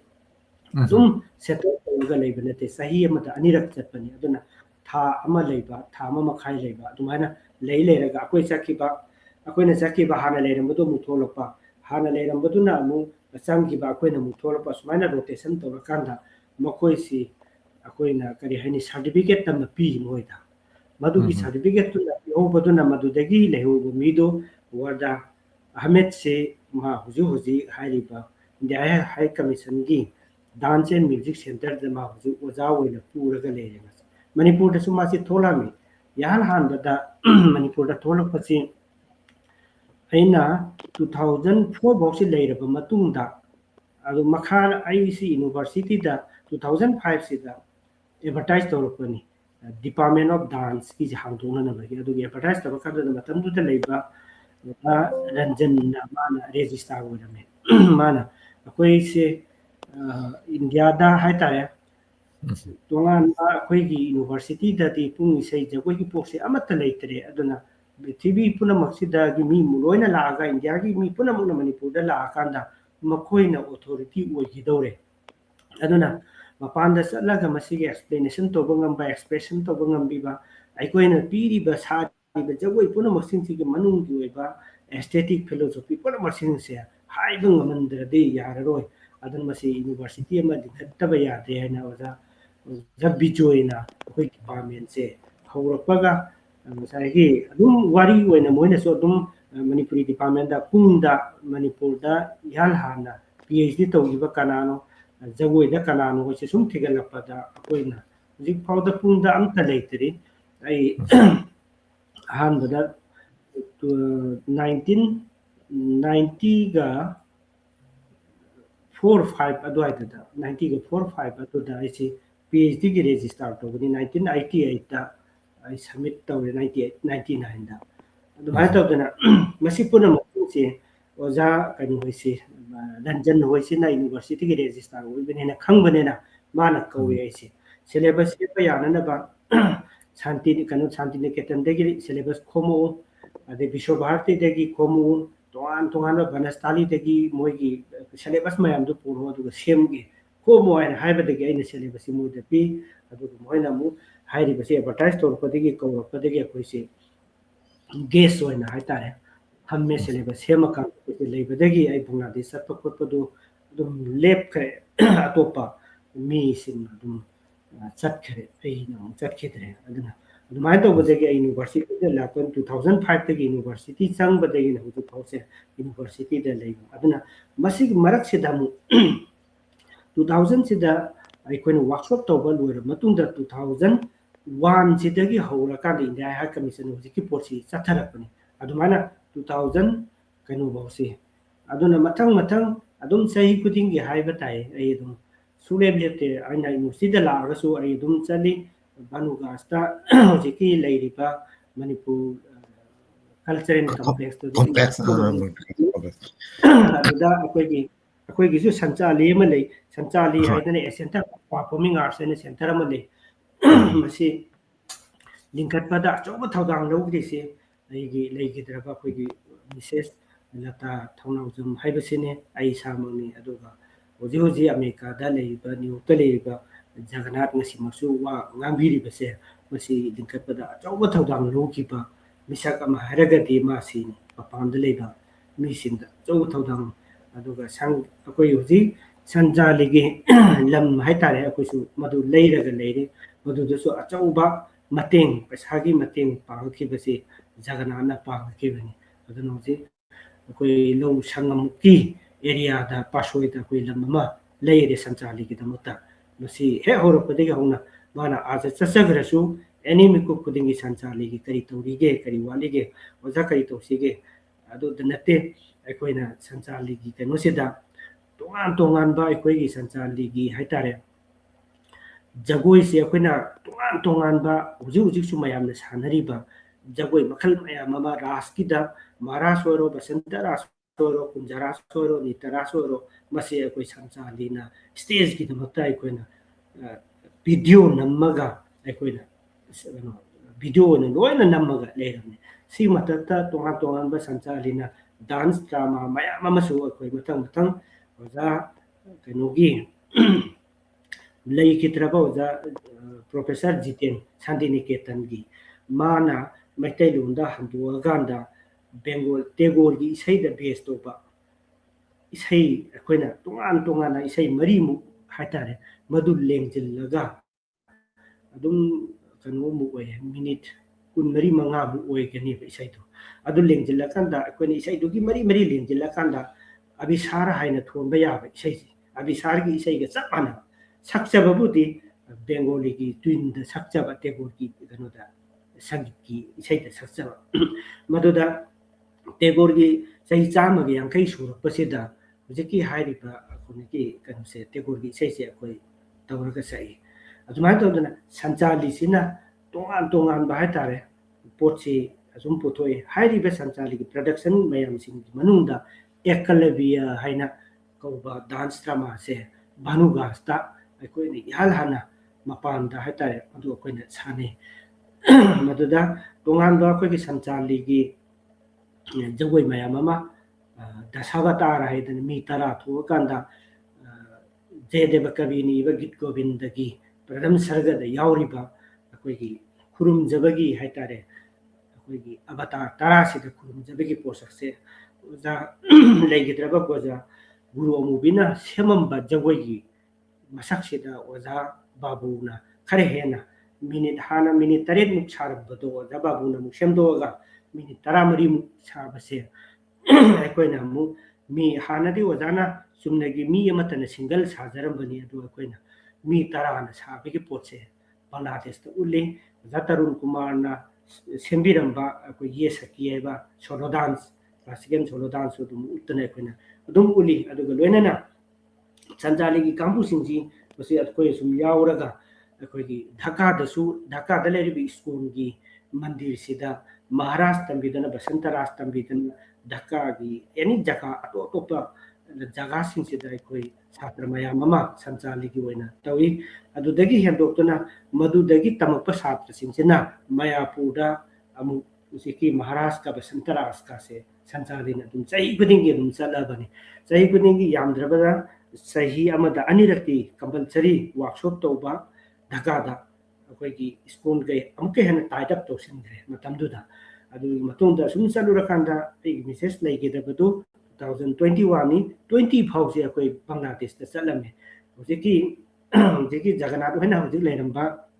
ꯙꯃꯥꯏꯗꯁꯨ ꯑꯩꯈꯣꯏ ꯑꯗꯨꯝ ꯋꯥꯔꯛꯁꯣꯞ ꯇꯧꯔꯝꯃꯤ ꯑꯩꯈꯣꯏ ꯀ꯭ꯂꯥꯁꯤꯀꯦꯜ ꯗꯥꯟꯁꯀꯤ ꯋꯥꯔꯛꯁꯣꯞ ꯇꯧꯔꯝꯃꯤ ꯍꯧꯖꯤꯛꯃꯛ ꯑꯩꯈꯣꯏꯒꯤ ꯖꯒꯅꯥꯊꯀꯤ ꯑꯩꯈꯣꯏꯒꯤ ꯑꯪꯀꯜꯒꯤ ꯃꯆꯥꯅꯨꯄꯥ ꯑꯣꯏꯕ ꯆꯟꯗ꯭ꯔꯁꯦ ꯑꯩꯈꯣꯏꯗ ꯆꯍꯤ 4-5 ꯂꯩꯔꯀꯥꯟꯗ ꯑꯩꯈꯣꯏꯒꯤ ꯖꯋꯥꯍꯔꯂꯥꯜ ꯅꯦꯍꯔꯨ ꯃꯅꯤꯄꯨꯔ ꯗꯥꯟꯁ ꯑꯦꯀꯥꯗꯃꯤꯗ ꯃꯥꯁꯨ ꯄꯨꯡ ꯇꯝꯈꯤ ꯑꯩꯅꯁꯨ ꯁꯤꯗ ꯌꯨꯝꯗ ꯊꯝꯃꯒ ꯑꯩꯅ ꯆꯍꯤ 3-4ꯁꯦ ꯃꯥꯁꯤ ꯇꯝꯃꯒ ꯄꯨꯡꯂꯣꯟ ꯌꯥꯝꯅ ꯃꯥ ꯑꯗꯨꯝ ꯐꯥꯈ꯭ꯔꯕꯅꯤ ꯆꯣꯂꯣꯝꯗꯕꯨ ꯃꯥꯁꯦ ꯌꯥꯝ ꯈꯔ ꯅꯥꯒꯟꯈꯤ ꯃꯇꯝꯗꯨꯗ ꯆꯣꯂꯣꯝꯒꯤ ꯐꯖꯅ ꯇꯝꯕ ꯍꯧꯒꯠꯂꯀꯥꯟꯁꯤꯗ ꯃꯀꯣꯛ ꯉꯥꯎꯏ ꯈꯔ ꯍꯥꯏ ꯃꯁꯥꯁꯤꯗ ꯐꯨꯔꯤ ꯍꯥꯏꯇꯥꯔꯦ ꯊꯨꯡꯉꯛꯄꯗꯒꯤ ꯃꯥꯁꯦ ꯄꯨꯡ ꯌꯥꯟꯕ ꯌꯥꯔꯛꯇꯗꯅ ꯃꯥ ꯇꯧꯈꯤꯕꯅꯤ ꯑꯗꯨꯒ ꯄꯨꯡꯂꯣꯟꯒꯤ ꯑꯣꯏꯅꯗꯤ ꯃꯥ ꯌꯥꯝ ꯐꯖꯅ ꯇꯝꯈ꯭ꯔꯕꯅꯤ ꯆꯞ ꯆꯥꯅ ꯑꯩꯈꯣꯏꯒꯤ ꯗꯤꯄ꯭ꯂꯣꯃꯥ ꯑꯗꯒꯤ PGꯒꯤ ꯄꯣꯠꯀꯤ ꯅꯣꯂꯦꯖ ꯍꯥꯏꯇꯥꯔꯦ ꯒ꯭ꯌꯥꯟꯒꯤ ꯄꯨꯡꯂꯣꯟ ꯃꯌꯥꯝꯗꯨꯗꯤ ꯃꯥ ꯐꯥꯈ꯭ꯔꯕꯅꯤ ꯑꯃꯁꯨꯡ ꯁꯟꯆꯥꯂꯤꯗꯁꯨ ꯃꯥ ꯑꯗꯨꯝ ꯌꯥꯎꯈꯤꯕꯅꯤ ꯑꯗꯨꯒ ꯁꯟꯆꯥꯂꯤꯅꯁꯨ ꯃꯥꯒꯤ ꯀꯔꯤ ꯍꯥꯏꯅꯤ ꯑꯩꯈꯣꯏꯅ ꯄꯤꯐꯝ ꯊꯣꯛꯄ ꯁꯥꯔꯇꯤꯐꯤꯀꯦꯠꯅꯆꯤꯡꯕ ꯃꯥꯁꯦ ꯑꯗꯨꯝ ꯂꯩꯈ꯭ꯔꯕꯅꯤ ꯑꯗꯨꯅ ꯑꯌꯥꯝꯕ ꯃꯇꯝꯗ ꯁꯨꯃꯥꯏꯅ ꯇꯧꯗꯅ ꯃꯈꯣꯏꯁꯤ ꯕꯪꯒ꯭ꯂꯥꯗꯦꯁꯀ ꯁꯝꯅꯔꯤ ꯑꯗꯨꯒ ꯕꯪꯒ꯭ꯂꯥꯗꯦꯁꯇꯒꯤ ꯍꯧꯖꯤꯛꯀꯤ ꯋꯥꯔꯗꯥ ꯍꯥꯏꯕꯁꯤ ꯃꯥꯁꯨ ꯂꯥꯛꯑꯒ ꯃꯥꯁꯤ ꯀꯩꯅꯣꯗ ꯇꯝꯃꯝꯃꯤ ꯔꯕꯤꯟꯗ꯭ꯔ ꯚꯥꯔꯇꯤ ꯌꯨꯅꯤꯚꯔꯁꯤꯇꯤꯗ ꯃꯥꯁꯤ ꯖꯒꯣꯏ ꯇꯝꯃꯝꯃꯤ ꯑꯗꯨꯅ ꯃꯥꯁꯨ ꯑꯩꯈꯣꯏꯒꯗꯤ ꯌꯥꯝꯅ ꯀꯥ ꯍꯦꯟꯅ ꯁꯨꯝ ꯅꯛꯅꯔꯦ ꯃꯥꯁꯨ ꯃꯅꯤꯄꯨꯔꯗ ꯂꯥꯛꯑꯀꯥꯟꯗ ꯑꯩꯈꯣꯏꯒꯤ ꯃꯈꯥꯗ PhD ꯇꯧꯒꯦ ꯍꯥꯏꯅ ꯁ꯭ꯔꯤ ꯂꯪꯀꯥꯒꯤ ꯑꯉꯥꯡ ꯑꯃꯒ ꯀꯩꯅꯣꯒꯤ ꯋꯥꯁꯤꯔ ꯍꯥꯏꯅ ꯑꯉꯥꯡ ꯑꯃꯒ ꯃꯣꯏ ꯑꯅꯤꯁꯤ ꯂꯥꯛꯑꯝꯃꯤ ꯃꯇꯝꯁꯤꯗ ꯑꯩꯈꯣꯏꯁꯤ ꯃꯇꯝ ꯈꯔ ꯁꯥꯡꯅ ꯌꯨꯅꯤꯚꯔꯁꯤꯇꯤꯗ ꯑꯩꯅ ꯑꯍꯥꯟꯕ ꯆꯪꯕꯗꯤ ꯑꯩ PhDꯒ ꯂꯣꯏꯔꯒ ꯀꯝꯄꯜꯁꯔꯤ ꯆꯪꯕꯅꯤ ꯑꯗꯨꯅ ꯃꯅꯤꯄꯨꯔꯗ ꯄꯨꯡ ꯌꯩꯕ ꯏꯁꯩ ꯁꯛꯄ ꯖꯒꯣꯏ ꯁꯥꯕꯁꯦ PhD ꯑꯝꯇ ꯂꯩꯇꯕ ꯏꯊꯟꯇ ꯏꯟꯇꯔꯚ꯭ꯌꯨ ꯇꯧꯕ ꯌꯥꯗꯕꯗꯒꯤ ꯑꯩꯁꯦ ꯑꯗꯨꯝ ꯀꯨꯏꯅ ꯒꯦꯁ ꯑꯣꯏꯅ ꯆꯍꯤ 10ꯃꯨꯛꯁꯦ ꯌꯨꯅꯤꯚꯔꯁꯤꯇꯤꯗ ꯂꯩꯕꯅꯤ ꯃꯌꯥꯝꯁꯤꯡꯗꯨꯅ PhD ꯂꯣꯏꯔꯀꯥꯟꯗ ꯑꯣꯖꯥ ꯍꯥꯄꯛꯄ ꯌꯥꯕꯒꯤ ꯇꯥꯏꯃꯤꯡꯗꯨ ꯌꯧꯔꯀꯥꯟꯗ ꯁꯨꯃꯥꯏꯅ ꯇꯧꯅ ꯃꯣꯏꯁꯤ ꯍꯥꯄꯛꯄꯅꯤ ꯑꯗꯨꯅ ꯃꯇꯝꯗꯨꯗ ꯒꯦꯁ ꯑꯣꯏꯕꯅꯤꯅ ꯑꯩꯈꯣꯏꯁꯦ ꯔꯤꯁꯔꯁ ꯇꯧꯕ ꯌꯥꯗꯕꯗꯒꯤ ꯃꯣꯏꯁꯦ ꯑꯃꯨꯛ ꯍꯟꯈ꯭ꯔꯦ ꯑꯗꯣ ꯍꯟꯈ꯭ꯔꯀꯥꯟꯁꯤꯗ ꯈꯔ ꯂꯩꯔꯀꯥꯟꯗ ꯑꯩꯈꯣꯏꯅ ꯔꯤꯒꯨꯂꯔ ꯍꯥꯏꯇꯥꯔꯦ ꯄꯔꯃꯤꯅꯦꯟ ꯇꯥꯔꯕ ꯃꯇꯨꯡꯁꯤꯗ ꯑꯃꯨꯛ ꯍꯜꯂꯛꯑꯦ ꯀꯩꯅꯣꯁꯤ ꯋꯥꯁꯤꯔꯁꯦ ꯑꯃꯨꯛ ꯍꯜꯂꯦ ꯃꯥ 2019ꯗ ꯍꯜꯂ ꯃꯇꯨꯡꯗ ꯑꯩ ꯈꯔꯗ ꯃꯥꯁꯤ PhD ꯇꯧꯈ꯭ꯔꯦ PhDꯁꯤ ꯃꯅꯤꯄꯨꯔ ꯄꯨꯡꯁꯤꯒ ꯑꯩꯈꯣꯏꯒꯤ ꯁ꯭ꯔꯤ ꯂꯪꯀꯥꯒꯤ ꯒꯦꯇꯕꯦꯔꯥ ꯍꯥꯏꯔꯤꯕ ꯄꯨꯡꯁꯤꯒ ꯑꯅꯤꯒꯤ ꯀꯝꯄꯦꯔꯦꯇꯤꯞ ꯁ꯭ꯇꯗꯤ ꯇꯧꯕꯅꯤ ꯃꯥꯒꯤ PhDꯁꯤ ꯑꯗꯨꯅ ꯑꯩꯒꯤꯁꯨ ꯏꯍꯥꯟ ꯍꯥꯟꯕ PhD ꯁ꯭ꯀꯣꯂꯥꯔ ꯑꯃ ꯑꯣꯏꯅ ꯃꯥꯁꯦ ꯋꯥꯁꯤꯔꯁꯤ ꯏꯍꯥꯟ ꯍꯥꯟꯅ ꯁ꯭ꯔꯤ ꯂꯪꯀꯥꯗꯒꯤ ꯃꯥꯁꯨ ꯀꯂꯝꯕꯣ ꯌꯨꯅꯤꯚꯔꯁꯤꯇꯤꯒꯤ ꯑꯣꯖꯥ ꯑꯣꯏꯔꯤꯕꯅꯤ ꯃꯥ ꯍꯧꯖꯤꯛ ꯃꯁꯥꯃꯛ ꯍꯧꯖꯤꯛ ꯍꯦꯗ ꯗꯤꯄꯥꯔꯠꯃꯦꯟ ꯑꯣꯏꯔꯒ ꯃꯥꯁꯨ ꯁ꯭ꯔꯤ ꯂꯪꯀꯥꯗ ꯂꯩꯔꯤꯕꯅꯤ ꯃꯥꯁꯦ ꯑꯗꯨꯃꯥꯏꯅ ꯇꯧꯅ ꯑꯗꯨꯒꯤ ꯃꯇꯨꯡꯗ ꯀꯣꯟꯅ ꯑꯩꯅ ꯋꯥꯔꯗꯥꯁꯤꯗ ꯅꯪ ꯍꯧꯖꯤꯛ ꯑꯩꯈꯣꯏ ꯔꯤꯒꯨꯂꯔ ꯇꯥꯔꯦ ꯅꯪ ꯂꯥꯛꯅꯅꯕꯒꯤ ꯍꯥꯏꯔꯛꯄ ꯇꯥꯏꯃꯤꯡꯁꯤꯗꯅ ꯃꯥꯁꯤ ꯍꯧꯖꯤꯛꯀꯤ ꯏꯟꯗꯤꯌꯥ ꯍꯥꯏ ꯀꯃꯤꯁꯟꯗ ꯂꯩꯔꯤꯕ ꯗꯥꯟꯁ ꯑꯦꯟ ꯃ꯭ꯌꯨꯖꯤꯛ ꯁꯦꯟꯇꯔꯁꯤꯗ ꯃꯥꯁꯦ ꯑꯣꯖꯥ ꯑꯣꯏꯔꯒ ꯂꯩꯈꯤꯕꯗꯨꯗꯒꯤ ꯃꯥꯁꯦ ꯆꯠꯊꯣꯛꯄ ꯈꯣꯠꯇꯣꯛꯄ ꯌꯥꯗꯦꯕ ꯑꯗꯨ ꯀꯣꯟꯅ ꯑꯩꯅ ꯊꯦꯡꯅꯩ ꯃꯥꯒꯤ ꯐꯦꯁꯕꯨꯛꯇ ꯑꯩꯁꯦ ꯃꯇꯝ ꯀꯨꯏꯔꯕꯒꯤ ꯇꯨꯡꯗ ꯑꯩ ꯉꯁꯤꯗꯤ PhD ꯑꯩ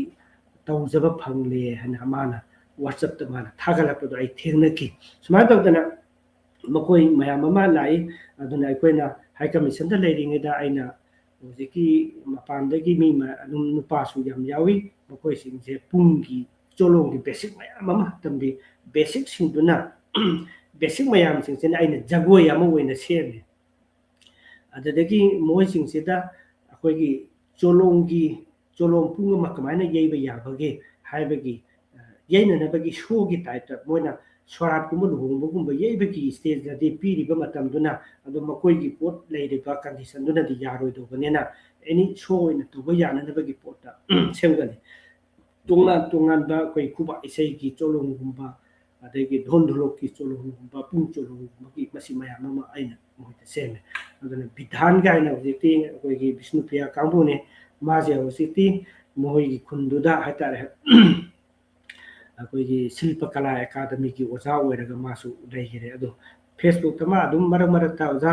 ꯀꯔꯝ ꯀꯥꯟꯗ ꯂꯥꯛꯀꯗꯒꯦ ꯑꯝꯇ ꯂꯥꯛꯄꯤꯌꯨ ꯀꯥꯏꯅ ꯍꯥꯏꯌꯦ ꯑꯩ ꯕꯪꯒ꯭ꯂꯥꯗꯦꯁꯇ ꯑꯗꯨꯝ ꯌꯥꯝ ꯇꯣꯏꯅ ꯆꯠꯂꯦ ꯑꯌꯥꯝꯕꯅ ꯑꯩ ꯑꯗꯨꯝ ꯆꯠꯄꯅꯦ ꯍꯟꯗꯛꯀꯤ ꯀꯣꯔꯣꯅꯥꯒꯤ ꯃꯇꯨꯡꯗꯒꯤ ꯑꯩ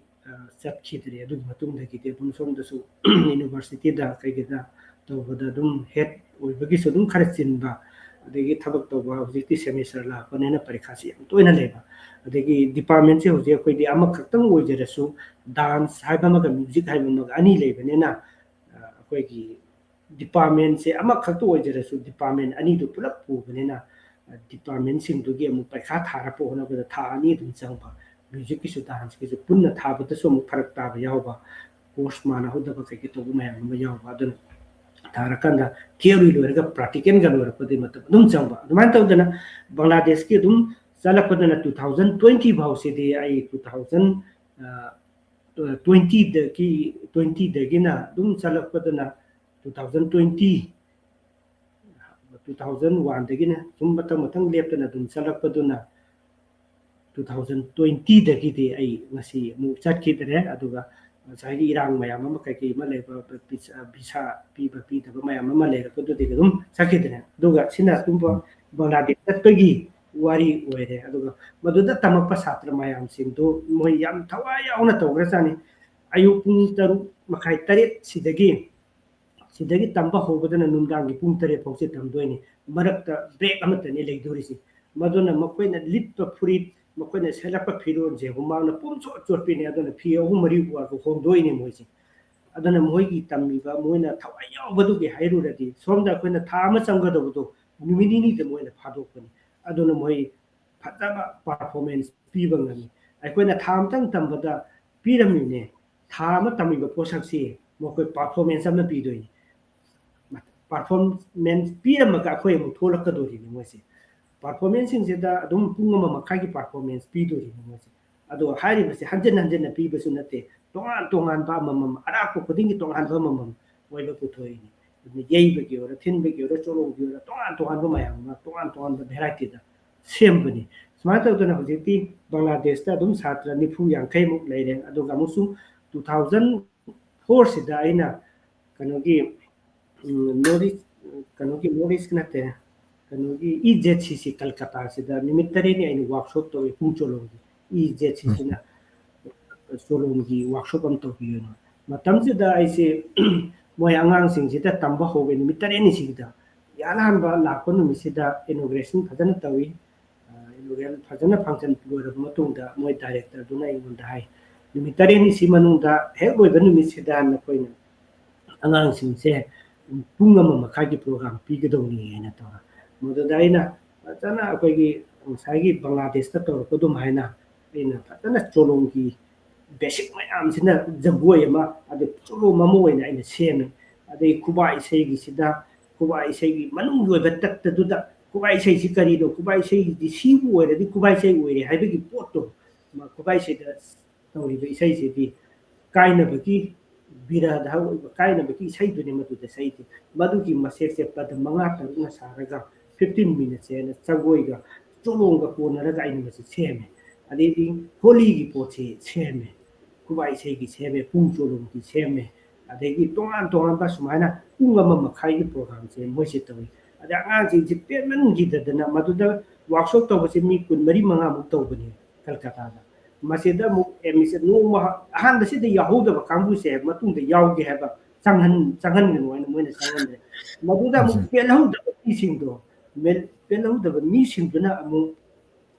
ꯋꯥꯔꯛꯁꯣꯞꯇꯨ ꯂꯣꯏꯔꯒ ꯑꯣꯖꯥ ꯑꯩꯈꯣꯏꯗ ꯑꯝꯇ ꯇꯧꯕꯤꯌꯨ ꯍꯥꯏꯅ ꯇꯧꯔꯒ ꯑꯃꯨꯛ ꯊꯑꯣꯏꯅꯅ ꯑꯃꯨꯛ ꯄꯨꯔꯒ ꯑꯩꯁꯦ ꯑꯃꯨꯛ ꯆꯠꯂꯦ ꯑꯩ ꯑꯃꯨꯛ ꯇꯧꯕꯤ ꯃꯣꯏ ꯃꯌꯥꯝꯗꯣ ꯃꯗꯨꯗꯁꯨ ꯃꯣꯏꯅ ꯑꯩꯈꯣꯏ ꯁꯣꯝꯗꯗꯤ ꯌꯥꯎꯕ ꯌꯥꯗ꯭ꯔꯕꯅꯤꯅ ꯑꯣꯖꯥ ꯂꯥꯛꯏꯉꯩꯗ ꯈꯔ ꯇꯧꯕꯤꯔꯝꯃꯣꯏꯅ ꯃꯣꯏꯁꯨ ꯑꯃꯨꯛ ꯇꯧꯋꯦ ꯑꯩꯅ ꯑꯁꯨꯃꯥꯏꯅ ꯇꯧꯗꯅ ꯃꯗꯨꯗꯒꯤ ꯇꯝꯍꯧꯕꯗꯨꯗ ꯕꯪꯒ꯭ꯂꯥꯗꯦꯁꯇꯒꯤ ꯃꯤ ꯌꯥꯎꯋꯦ ꯑꯅꯨꯋꯦꯁꯥ ꯑꯍꯃꯦꯗ ꯍꯥꯏꯅ ꯃꯥꯁꯤꯅ ꯍꯥꯏꯌꯦ ꯑꯣꯖꯥ ꯑꯩ ꯃꯁꯤ ꯑꯃꯨꯛꯇ ꯍꯦꯟꯅ ꯈꯪꯅꯤꯡꯉꯦ ꯌꯥꯔꯒꯗꯤ ꯃꯥꯁꯤ ꯀꯩꯅꯣꯅꯤ ꯃꯨꯁꯂꯤꯝꯅꯤ ꯃꯥꯅ ꯍꯥꯏ ꯑꯩ ꯑꯣꯖꯥꯒꯤꯗ ꯊꯥ ꯑꯅꯤꯗ ꯂꯩꯖꯒꯦ ꯍꯥꯏꯅ ꯍꯥꯏ ꯐꯔꯦ ꯐꯔꯦ ꯅꯪ ꯂꯩꯔꯣꯅ ꯇꯧꯔꯒ ꯑꯩꯈꯣꯏ ꯌꯨꯝꯗ ꯂꯥꯛꯑꯒ ꯃꯥꯁꯤ ꯕꯣꯔꯤꯗꯒ ꯇꯝꯃꯤ ꯑꯗꯒꯤ ꯑꯩꯅ ꯆꯣꯂꯣꯝꯁꯤ ꯐꯖꯅ ꯇꯝꯕꯤ ꯃꯉꯣꯟꯗ ꯑꯗꯒꯤ ꯑꯩꯈꯣꯏ ꯏꯚꯟ ꯀꯣꯇꯥꯟ ꯆꯣꯂꯣꯝ ꯐꯥꯎ ꯌꯥꯎꯅ ꯃꯗꯒꯤ ꯑꯗꯩ ꯕꯦꯁꯤꯛ ꯃꯌꯥꯝꯁꯤꯡꯗꯣ ꯃꯥꯅ ꯂꯩꯈꯥꯏ ꯇꯥꯈꯤꯗꯕꯗꯣ ꯃꯥꯅ ꯍꯥꯏꯌꯦ ꯑꯣꯖꯥ ꯊꯥ ꯑꯅꯤꯗꯤ ꯑꯩ ꯃꯅꯤꯄꯨꯔꯗ ꯂꯩꯒꯦ ꯑꯣꯖꯥ ꯍꯣꯏꯗ ꯂꯩꯖꯒꯦ ꯑꯣꯖꯥꯅ ꯃꯗꯨ ꯂꯩꯕ ꯌꯥꯅꯅꯕꯒꯤ ꯄꯤꯕꯤꯌꯨ ꯑꯗꯨꯒ ꯃꯇꯨꯡꯗꯗꯤ ꯁꯤꯒꯤ ꯍꯦꯛ ꯃꯇꯨꯡꯗꯗꯤ ꯑꯩꯗꯤ ꯂꯟꯗꯟꯗ ꯂꯩꯈ꯭ꯔꯗꯧꯅꯤꯅ ꯃꯥꯅ ꯍꯥꯏꯔꯝꯃꯦ ꯑꯗꯨ ꯃꯥ ꯍꯧꯖꯤꯛ ꯂꯟꯗꯟꯗ ꯆꯠꯈ꯭ꯔꯦ ꯑꯩꯈꯣꯏꯗꯒꯤ ꯍꯦꯛ ꯆꯠꯈ꯭ꯔ ꯃꯇꯨꯡꯗ ꯃꯇꯨꯡꯗ ꯃꯥꯁꯤ ꯂꯟꯗꯟꯗ ꯂꯩꯈ꯭ꯔꯦ ꯁꯨꯃꯥꯏꯅ ꯇꯧꯗꯅ ꯌꯥꯝ ꯅꯛꯁꯤꯟꯅꯕ ꯍꯥꯏꯇꯥꯔꯦ ꯕꯪꯒ꯭ꯂꯥꯗꯦꯁꯇꯗꯤ ꯖꯒꯅꯥꯠꯅ ꯃꯔꯝ ꯑꯣꯏꯔꯒ ꯃꯊꯪ ꯃꯊꯪ ꯈꯪꯅꯈꯤꯕꯗꯒꯤ ꯇꯃꯟꯅꯥ ꯔꯍꯃꯟ ꯍꯣꯏ ꯑꯗꯩ ꯄ꯭ꯔꯦꯃꯥ ꯍꯣꯏ ꯍꯧꯖꯤꯛꯀꯤ ꯃꯌꯥꯝꯁꯤꯡꯗꯨ ꯈꯪꯅꯕꯗꯒꯤ ꯃꯌꯥꯝ ꯑꯃ ꯑꯩꯒꯤ ꯁꯥꯇ꯭ꯔꯁꯨ ꯕꯪꯒ꯭ꯂꯥꯗꯦꯁꯇꯁꯨ ꯃꯌꯥꯝ ꯑꯃ ꯂꯩꯔꯦ ꯀꯜꯀꯇꯥꯗꯁꯨ ꯍꯧꯖꯤꯛꯀꯤ ꯋꯥꯔꯛꯁꯣꯞ ꯇꯧꯈꯤꯕ ꯃꯌꯥꯝꯗꯨꯅ ꯑꯣꯖꯥ ꯊꯣꯛꯂꯛꯑꯦ ꯃꯅꯤꯄꯨꯔꯗ ꯊꯣꯛꯂꯀꯥꯟꯗ ꯑꯣꯖꯥꯅ ꯑꯩꯈꯣꯏ ꯇꯧꯕꯤꯔꯝꯗꯅ ꯑꯩꯈꯣꯏꯁꯦ ꯑꯦꯅꯤ ꯀꯩꯅꯣꯝꯃ ꯄꯥꯟꯒꯦ ꯍꯥꯏꯔꯁꯨ ꯀꯩꯅꯣꯝ ꯇꯧꯒꯦ ꯍꯥꯏꯔꯁꯨ ꯆꯣꯂꯣꯝꯗꯣ ꯍꯩꯔꯕꯅꯤꯅ ꯑꯩꯈꯣꯏ ꯑꯦꯅꯤ ꯊꯣꯛꯄ ꯉꯝꯃꯦꯅ ꯃꯣꯏꯁꯨ ꯌꯥꯝꯅ ꯀꯩꯒꯨꯝꯕ ꯀꯜꯀꯇꯥꯗ ꯂꯥꯛꯑꯒꯗꯤ ꯅꯠꯇ꯭ꯔꯒꯅ ꯑꯣꯖꯥꯅ ꯁꯪꯉꯒꯗꯤ ꯂꯥꯛꯄꯤꯌꯨ ꯍꯥꯏꯕꯅꯆꯤꯡꯕꯒꯤ ꯄꯣꯠꯇꯨ ꯍꯧꯖꯤꯛꯁꯨ ꯑꯗꯨꯝ ꯃꯌꯥꯝ ꯑꯃ ꯍꯥꯏꯔꯤꯕꯅꯤ ꯁꯤꯁꯤꯅ ꯑꯃꯨꯛ ꯑꯩꯈꯣꯏ ꯕꯪꯒ꯭ꯂꯥꯗꯦꯁꯀꯤ ꯑꯣꯏꯔꯦ ꯑꯗꯨ ꯅꯠꯇꯕꯗ ꯑꯩꯈꯣꯏꯅ 1993ꯗ ꯑꯩꯁꯦ ꯑꯩꯈꯣꯏ ꯋꯥꯔꯜ ꯇꯨꯔ ꯍꯥꯏꯇꯥꯔꯦ ꯑꯩꯈꯣꯏ ꯁꯤꯗꯒꯤ ꯁꯨꯝ ꯆꯠꯈꯤꯕꯗꯅ ꯐꯤꯂꯤꯄꯤꯟꯗ ꯑꯩꯈꯣꯏ ꯄ꯭ꯔꯣꯒ꯭ꯔꯥꯝ ꯄꯤꯕꯁꯤ ꯐꯤꯂꯤꯄꯤꯟꯗꯗꯤ ꯑꯌꯥꯝꯕꯅ ꯁꯨꯝ ꯄ꯭ꯔꯣꯒ꯭ꯔꯥꯝ ꯄꯤꯔꯒ ꯆꯠꯄꯅꯤ ꯃꯊꯪ ꯃꯊꯪ ꯑꯗꯨꯝ ꯖꯄꯥꯟ ꯐꯥꯎꯔꯒ ꯁꯨꯝ ꯂꯥꯛꯄꯗꯨꯅ ꯑꯃꯨꯛ ꯑꯃꯦꯔꯤꯀꯥꯗ ꯂꯥꯛꯑꯦ ꯑꯃꯦꯔꯤꯀꯥꯗ ꯏꯍꯥꯟ ꯍꯥꯟꯅ ꯊꯨꯡꯕꯁꯤ ꯁꯥꯟ ꯐ꯭ꯔꯥꯟꯁꯤꯁꯀꯣꯗ ꯑꯩꯈꯣꯏ ꯊꯨꯡꯉꯤ ꯃꯁꯤꯗ ꯃꯇꯝ ꯈꯔ ꯂꯩꯗꯅ ꯄ꯭ꯔꯣꯒ꯭ꯔꯥꯝꯁꯦ ꯄꯤꯔꯦ ꯄꯤꯕꯁꯤ ꯌꯥꯝꯗ꯭ꯔꯕꯗ ꯑꯩꯅ ꯈꯟꯕꯗ ꯊꯥ 3 ꯂꯩꯕꯗꯨꯗ ꯄ꯭ꯔꯣꯒ꯭ꯔꯥꯝ 1,000ꯒ ꯈꯔ ꯍꯦꯜꯂꯝꯒꯅꯤꯅ ꯈꯜꯂꯤ ꯑꯩꯈꯣꯏꯅ ꯄꯤ more than 1,000 ꯅꯣꯡꯃꯗ ꯄ꯭ꯔꯣꯒ꯭ꯔꯥꯝ 4ꯒ ꯄꯤꯕ ꯌꯥꯎꯏ 5ꯒ ꯄꯤꯕ ꯌꯥꯎꯏ ꯃꯗ ꯄꯤꯔꯤꯁꯤ ꯀꯔꯥꯏꯗ ꯄꯤꯕꯅꯣ ꯍꯥꯏꯔꯀꯥꯟꯗ ꯁ꯭ꯀꯨꯜꯗ ꯄꯤꯕꯅꯤ ꯑꯦꯂꯤꯃꯦꯟꯇꯔꯤ ꯀꯩꯅꯣꯗꯒꯤ ꯑꯥꯗ ꯍꯥꯏ ꯁ꯭ꯀꯨꯜ ꯀꯩꯅꯣꯗꯒꯤꯅ ꯑꯉꯥꯡꯒꯤ ꯀꯩꯅꯣꯗꯒꯤꯅ ꯌꯨꯅꯤꯚꯔꯁꯤꯇꯤ ꯐꯥꯎꯁꯦ ꯄꯤꯕꯅꯦ ꯂꯦꯛꯆꯔ ꯗꯦꯃꯣꯟꯁꯇ꯭ꯔꯦꯁꯟ ꯇꯧꯕꯅꯦ ꯑꯩꯈꯣꯏꯅ ꯃꯁꯤꯒꯤꯁꯤꯅ ꯄꯨꯡ ꯆꯣꯂꯣꯝꯅꯤ ꯁꯤꯒꯤꯁꯤꯅ ꯙꯣꯂꯨꯟ ꯙꯣꯂꯣꯛ ꯆꯣꯂꯣꯝꯅꯤ ꯅꯠꯇ꯭ꯔꯒꯅ ꯁꯤꯒꯤꯁꯤꯅ ꯈꯨꯄꯥ ꯏꯁꯩꯗꯨꯅꯤ ꯁꯤꯒꯨꯝꯕꯁꯤꯅ ꯕꯥꯁꯨ ꯀꯩꯁꯤꯅꯤ ꯃꯇꯝꯗꯨꯗ ꯃꯤ ꯈꯔ ꯌꯥꯝꯅ ꯆꯠꯂꯤ ꯅꯨꯄꯤꯔꯣꯝꯗꯒꯤ ꯃꯤ 6-7 ꯆꯠꯂꯤ ꯅꯨꯄꯥꯔꯣꯝꯗ ꯑꯩꯈꯣꯏ 3 ꯑꯃꯒ ꯆꯠꯄꯅꯦ ꯊꯥꯡ ꯇꯥꯒꯤ ꯈꯔ ꯑꯃꯒ ꯌꯥꯎꯋꯤ ꯑꯗꯨꯅ ꯃꯁꯤ ꯁ꯭ꯀꯨꯜꯒꯤ ꯊ꯭ꯔꯨꯗꯒꯤ ꯆꯠꯄꯅꯦ ꯃꯍꯥꯔꯥꯖ ꯗ꯭ꯔꯃꯨꯗꯨ ꯂꯩꯔꯤꯉꯩꯗ okay ꯃꯍꯥꯔꯥꯖꯁꯨ ꯌꯥꯎꯏ ꯑꯗꯨꯃꯥꯏꯅ ꯇꯧꯕꯁꯤ ꯑꯩꯈꯣꯏ ꯆꯠꯂꯦ ꯑꯗꯨꯗꯒꯤ ꯃꯣꯏꯅ ꯁꯨꯝ ꯑꯥꯗ ꯂꯩꯔꯀꯥꯟꯁꯤꯗ ꯁꯥꯟ ꯐ꯭ꯔꯥꯟꯁꯤꯁꯀꯣꯗ ꯃꯇꯝ ꯈꯔ ꯑꯃꯨꯛ ꯂꯩꯔ ꯃꯇꯨꯡꯗ ꯑꯩꯈꯣꯏ ꯑꯃꯨꯛ ꯀꯩꯅꯣ ꯍꯋꯥꯏꯗ ꯆꯠꯂꯦ ꯍꯋꯥꯏꯒꯤ ꯍꯣꯂꯣꯅꯨꯂꯨꯒꯤ ꯃꯣꯏꯒꯤ ꯀꯩꯅꯣꯁꯤꯗ ꯂꯩꯗꯅ ꯑꯩꯈꯣꯏ ꯄ꯭ꯔꯣꯒ꯭ꯔꯥꯝ ꯑꯗꯨꯗꯁꯨ ꯐꯖꯅ ꯃꯣꯏꯒꯤ ꯍꯣꯜꯗ ꯑꯆꯧ ꯑꯆꯧꯕ ꯍꯣꯜꯁꯤꯡꯗꯨꯗ ꯑꯩꯈꯣꯏ ꯄ꯭ꯔꯣꯒ꯭ꯔꯥꯝ ꯐꯅꯌꯥꯝ ꯄꯤꯔꯝꯃꯤ ꯑꯗꯨꯗꯒꯤ ꯑꯃꯨꯛ ꯍꯜꯂꯀꯥꯟꯗ ꯊꯣꯛꯂꯛꯑꯀꯥꯟꯗ ꯑꯗꯒꯤ ꯍꯥꯎꯁꯇꯣꯟꯗ ꯗꯦꯟꯕꯥꯔꯛꯇ ꯑꯗꯩ ꯇꯦꯛꯁꯥꯁꯇ ꯑꯗꯩ ꯍꯣꯂꯤꯋꯨꯗꯇ ꯑꯗꯒꯤ ꯀꯩꯅꯣ ꯁꯤꯇꯜꯗ ꯏꯟꯇꯔꯅꯦꯁꯅꯦꯜ ꯐꯦꯁꯇꯤꯚꯦꯜ ꯑꯗꯨꯗꯁꯨ ꯑꯗꯨꯝ ꯌꯥꯎꯔꯝꯃꯤ ꯏꯔꯣꯏ ꯂꯣꯏꯕꯗ ꯑꯩꯈꯣꯏꯅ ꯂꯣꯁ ꯑꯦꯟꯖꯦꯂꯤꯁꯇ ꯑꯩꯈꯣꯏꯁꯦ ꯂꯩ ꯀꯨꯏꯅ ꯍꯧꯖꯤꯛꯀꯤꯗꯨꯗ ꯑꯗꯨꯗ ꯑꯩꯅ ꯂꯩꯔꯤꯉꯩ ꯂꯣꯁ ꯑꯦꯟꯖꯦꯂꯤꯁꯇ ꯂꯩꯕ ꯇꯥꯏꯃꯤꯡꯁꯤꯗ ꯀꯩꯅꯣꯒꯤ ꯑꯩꯈꯣꯏꯒꯤ ꯖꯄꯥꯟ ꯃꯆꯥ ꯑꯃꯈꯛ ꯊꯥꯏꯂꯦꯟ ꯅꯨꯄꯤ ꯂꯧꯔꯒ ꯃꯥꯁꯤ ꯏꯁꯀꯣꯟꯗ ꯌꯥꯎꯔꯒ ꯂꯥꯏꯒꯤ ꯀꯔꯤꯒꯤ ꯑꯩꯈꯣꯏꯒꯤ ꯑꯥꯔꯇꯤ ꯀꯠꯄꯁꯤꯗ ꯄꯨꯡ ꯌꯩꯕꯖꯥꯠꯅꯤ ꯃꯥꯁꯤ ꯃꯥꯅ ꯑꯩ ꯅꯥꯛꯇ ꯆꯠꯂꯒ ꯑꯩ ꯈꯔ ꯇꯝꯕꯤꯌꯨ ꯍꯥꯏꯅ ꯃꯥꯅ ꯍꯥꯏ ꯑꯗ ꯃꯥꯁꯤ ꯐꯖꯅ ꯇꯝꯃꯦ ꯊꯣꯛꯑꯦ ꯂꯥꯏꯒꯤ ꯀꯩꯒꯤ ꯇꯧꯕꯗꯨ ꯊꯣꯛꯑꯦ ꯑꯗꯨꯗ ꯑꯩꯈꯣꯏꯒꯤ ꯀꯩꯅꯣ ꯇꯧꯕꯁꯦ ꯑꯩꯅ ꯃꯥꯁꯤ ꯇꯝꯕꯤꯕꯁꯦ ꯆꯠꯂꯦ ꯑꯗꯨꯝ ꯃꯅꯨꯡꯗꯨꯗ ꯂꯩꯕꯅꯦ ꯑꯗꯨꯝ ꯃꯣꯏꯁꯦ ꯑꯗꯨꯝ ꯀꯥ ꯌꯥꯝꯅ ꯂꯩꯌꯦ ꯃꯣꯏꯗꯣ ꯂꯩ ꯆꯨꯝꯅꯒꯤ ꯂꯣꯁ ꯑꯦꯟꯖꯦꯂꯤꯁꯇ ꯂꯩꯔꯤꯕ ꯁ꯭ꯀꯨꯜꯒꯤ ꯁꯤꯡꯗꯤ ꯃꯤ 1,100ꯒ ꯆꯥꯝꯃꯒ ꯆꯥꯛ ꯆꯥꯕꯗ ꯀꯩꯁꯨ ꯂꯩꯕ ꯅꯠꯇ꯭ꯔꯦ ꯀꯩꯁꯨ ꯌꯥꯝ ꯆꯥꯎꯅ ꯂꯩꯈ꯭ꯔꯕ ꯄꯣꯠꯅꯤ ꯆꯥꯛ ꯊꯣꯡꯕ ꯇꯟ ꯍꯧꯕꯒꯁꯤꯡꯁꯦ ꯃꯦꯆꯤꯟꯅ ꯂꯣꯏꯅ ꯇꯧꯈ꯭ꯔꯕ ꯄꯣꯠꯅꯤ ꯍꯥꯞꯆꯤꯟꯈ꯭ꯔꯒ ꯑꯗꯨꯝ ꯃꯔꯤ ꯇꯧꯔꯒ ꯇꯟ ꯂꯣꯏꯔꯒ ꯆꯥꯕ ꯌꯥꯕꯒꯤ ꯐꯤꯕꯝꯗ ꯊꯣꯛꯂꯛꯄ ꯉꯥꯛꯇꯅꯦ ꯑꯗꯨꯃꯥꯏꯅ ꯇꯧꯕꯁꯤꯗ ꯃꯣꯏꯒꯤ ꯃꯥꯁꯤ ꯊꯥꯏꯂꯦꯟ ꯅꯨꯄꯤꯁꯤꯅ ꯃꯥꯒꯤ ꯅꯨꯄꯥꯁꯤ ꯄꯨꯡ ꯇꯝꯕꯤꯕꯁꯤꯗ ꯃꯥꯅ ꯃꯁꯤꯗꯒꯤ ꯆꯥꯅꯅꯕ ꯊꯛꯅꯅꯕ ꯑꯩꯅ ꯄꯦꯟꯅꯕ ꯍꯥꯏꯇꯥꯔꯦ ꯃꯁꯤ ꯇꯧꯕꯁꯤꯗꯤ ꯑꯃꯨꯛꯊꯣꯛꯅ ꯐꯖꯅ ꯁꯦꯕꯥꯁꯤ ꯇꯧꯈ꯭ꯔꯖꯥꯠꯅꯤ ꯃꯩꯇꯩ ꯅꯨꯄꯤ ꯑꯃꯅꯒ ꯇꯧꯕ ꯁꯦꯕꯥꯗꯨꯗꯒꯤ ꯃꯣꯏꯅ ꯌꯥꯝꯅ ꯍꯦꯟꯅ ꯃꯥꯏ ꯅꯨꯄꯥꯗꯒꯤ ꯇꯧꯕ ꯃꯌꯥꯝꯁꯤꯗꯣ ꯑꯩ ꯁꯨꯝ ꯃꯤꯠꯇ ꯁꯨꯝ ꯎꯕꯅꯦ ꯌꯥꯝ ꯐꯖꯅ ꯇꯧꯋꯤ ꯀꯥꯏꯅ ꯈꯜꯂꯦ ꯁꯨꯃꯥꯏꯅ ꯇꯧꯅ ꯃꯥꯗꯨꯁꯨ ꯑꯩꯈꯣꯏꯅ ꯂꯩꯔꯤꯉꯩ ꯂꯣꯁ ꯑꯦꯟꯖꯦꯂꯤꯁꯇ ꯂꯩꯔꯤꯕꯗꯣ ꯑꯩꯅ ꯊꯥ 3 ꯑꯣꯏꯔꯝꯒꯗ꯭ꯔꯥ ꯍꯥꯏꯅ ꯈꯜꯂꯦ ꯑꯗꯨꯋꯥꯏꯗ ꯂꯩꯔꯝꯕ ꯑꯗꯨꯃꯥꯏꯅ ꯂꯩꯔꯒ ꯆꯠꯄꯗꯤ ꯑꯗꯨꯝ ꯆꯠꯄ ꯅꯣꯡꯃꯒꯤꯗꯤ ꯂꯦꯞꯄ ꯅꯠꯇꯦ ꯄꯨꯟꯅꯃꯥꯏꯅ 1,000ꯒꯤ ꯃꯊꯛꯇꯅꯦ ꯑꯩꯈꯣꯏꯅ ꯄ꯭ꯔꯣꯒ꯭ꯔꯥꯝ ꯇꯧꯔꯤꯗꯣ ꯑꯦꯅꯤ ꯑꯌꯥꯝꯕ ꯃꯗꯨꯗ ꯂꯩꯕ ꯁ꯭ꯀꯨꯜ ꯀꯣꯂꯦꯖ ꯌꯨꯅꯤꯚꯔꯁꯤꯇꯤ ꯃꯌꯥꯝꯁꯤꯡꯁꯦ ꯂꯣꯏꯅ ꯑꯗꯨꯝ ꯃꯣꯏ ꯃꯇꯝꯗꯨꯗ ꯁꯨꯃꯥꯏꯅ ꯇꯧꯔꯝꯃꯤ ꯃꯍꯥꯔꯥꯖꯅ ꯃꯤ ꯊꯥꯗꯣꯛꯑꯀꯥꯟꯗ ꯃꯣꯏꯒꯤ ꯐꯦꯁꯇꯤꯚꯦꯜ ꯂꯩꯕ ꯃꯌꯥꯝꯁꯤꯡꯁꯦ ꯃꯁꯤꯁꯤꯡꯁꯤꯗ ꯂꯦꯛꯆꯔꯁꯦ 45 ꯃꯤꯅꯠꯁꯇꯒꯤ ꯁꯨꯡꯍꯦꯟ ꯍꯦꯟꯗꯦ ꯄꯨꯡ ꯌꯩꯕꯁꯨ ꯏꯁꯩ ꯁꯛꯑꯁꯨ ꯖꯒꯣꯏ ꯁꯥꯔꯁꯨ 45 ꯃꯤꯅꯠꯁꯤꯒꯤ ꯃꯅꯨꯡꯗ ꯇꯧꯔꯀꯥꯟꯗ ꯂꯦꯛꯆꯔ ꯇꯧꯔꯝꯗꯣꯏꯅꯦ ꯃꯁꯤꯗ ꯀꯔꯤꯒꯨꯝꯕ 45ꯇꯒꯤ ꯍꯦꯛ ꯍꯦꯟꯗꯣꯛꯈꯤꯕꯗ $200 ꯐꯥꯏꯟ ꯄꯤꯗꯣꯔꯤꯅꯤꯀꯣ ꯑꯗꯨꯒ ꯍꯦꯛ ꯍꯦꯟꯈꯤꯕꯗ ꯑꯉꯥꯡ ꯑꯝꯇꯁꯨ ꯂꯩꯔꯣꯏꯗꯣꯔꯤꯕꯅꯤ ꯍꯧꯖꯤꯛ ꯃꯐꯝꯗꯨꯗꯒꯤ ꯑꯗꯨꯃꯥꯏꯅ ꯇꯧꯅ ꯃꯇꯝꯁꯤ ꯌꯥꯝꯅ ꯀꯤꯞ ꯇꯧꯋꯦ ꯃꯣꯏꯗ ꯑꯗꯨꯃꯥꯏꯅ ꯍꯥꯏꯐꯦꯠ ꯍꯥꯏꯇꯥꯔꯦ ꯅꯣꯔꯠ ꯑꯃꯦꯔꯤꯀꯥꯒꯤ ꯄꯣꯠ ꯁꯔꯨꯛ ꯑꯌꯥꯝꯕꯁꯤꯗꯤ ꯑꯗꯨꯝ ꯊꯥ 6ꯁꯤꯗ ꯑꯌꯥꯝꯕ ꯅꯩꯔꯛꯑꯦ ꯁꯨꯃꯥꯏꯅ ꯑꯗꯒꯤ ꯁꯣꯝꯗ ꯑꯃꯨꯛ ꯊꯥꯏꯂꯦꯟꯗꯁꯨ ꯑꯗꯨꯝ ꯐꯖꯅ ꯀꯔꯤ ꯃꯌꯥꯝ ꯑꯃ ꯇꯧꯔꯦ ꯑꯗꯨ ꯊꯥꯏꯂꯦꯟꯗ ꯂꯥꯛꯄꯁꯤꯗꯤ ꯑꯃꯨꯛ ꯑꯩꯅ ꯌꯨꯅꯤꯚꯔꯁꯤꯇꯤꯒꯤ ꯊ꯭ꯔꯨꯗꯒꯤ ꯑꯃꯨꯛ ꯑꯩꯈꯣꯏꯅ ꯆꯠꯄꯅꯦ ꯏꯟꯇꯔꯅꯦꯁꯅꯦꯜ ꯀꯟꯐꯔꯦꯟꯁ ꯌꯥꯎꯕ ꯆꯠꯄꯅꯤ ꯑꯩꯅ ꯃꯁꯤꯗ ꯑꯩꯈꯣꯏꯒꯤ ꯅꯠ ꯁꯪꯒꯤꯇꯣꯟꯁꯦ Nat Sankirtan Manipuri Nat Sankirtan culture and heritage of India ꯍꯥꯏꯅ ꯑꯩꯅ ꯄꯦꯄꯔ ꯑꯃ ꯑꯩꯅ ꯄꯥꯕꯅꯤ ꯍꯧꯖꯤꯛꯀꯤ ꯀꯩꯅꯣꯁꯤꯗ ꯕꯪꯒ꯭ꯂꯥꯗꯦꯁꯀꯤ ꯀꯩꯅꯣꯁꯤꯗ ꯑꯗꯨꯃꯥꯏꯅ ꯁꯣꯔꯤ ꯀꯩꯅꯣꯒꯤ ꯊꯥꯏꯂꯦꯟꯒꯤꯁꯤꯗ ꯑꯗꯒꯤ 2020ꯒꯤꯁꯤꯗ ꯑꯩꯅ ꯑꯣꯒꯁꯀꯤ ꯊꯥꯁꯤꯗ ꯀꯩꯅꯣꯗ ꯆꯠꯂꯦ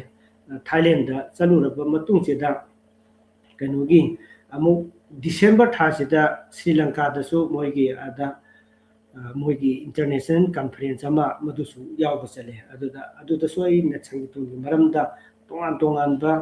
ꯑꯩ ꯄꯦꯄꯔ ꯑꯃ ꯄꯥꯔꯝꯃꯤ ꯑꯗꯨꯒ ꯁꯦꯁꯟ ꯑꯅꯤꯗ ꯑꯩꯁꯨ ꯆꯤꯌꯔ ꯂꯧꯔꯒ ꯃꯣꯏꯒꯤ ꯌꯨꯅꯤꯚꯔꯁꯤꯇꯤꯅ ꯑꯇꯣꯞꯄ ꯃꯤꯅ ꯄꯥꯕꯁꯤꯡꯒꯤ ꯁꯦꯁꯟ ꯑꯩꯅ ꯆꯤꯌꯔ ꯂꯧꯔꯒ ꯍꯧꯖꯤꯛꯀꯤ ꯄꯦꯄꯔꯁꯨ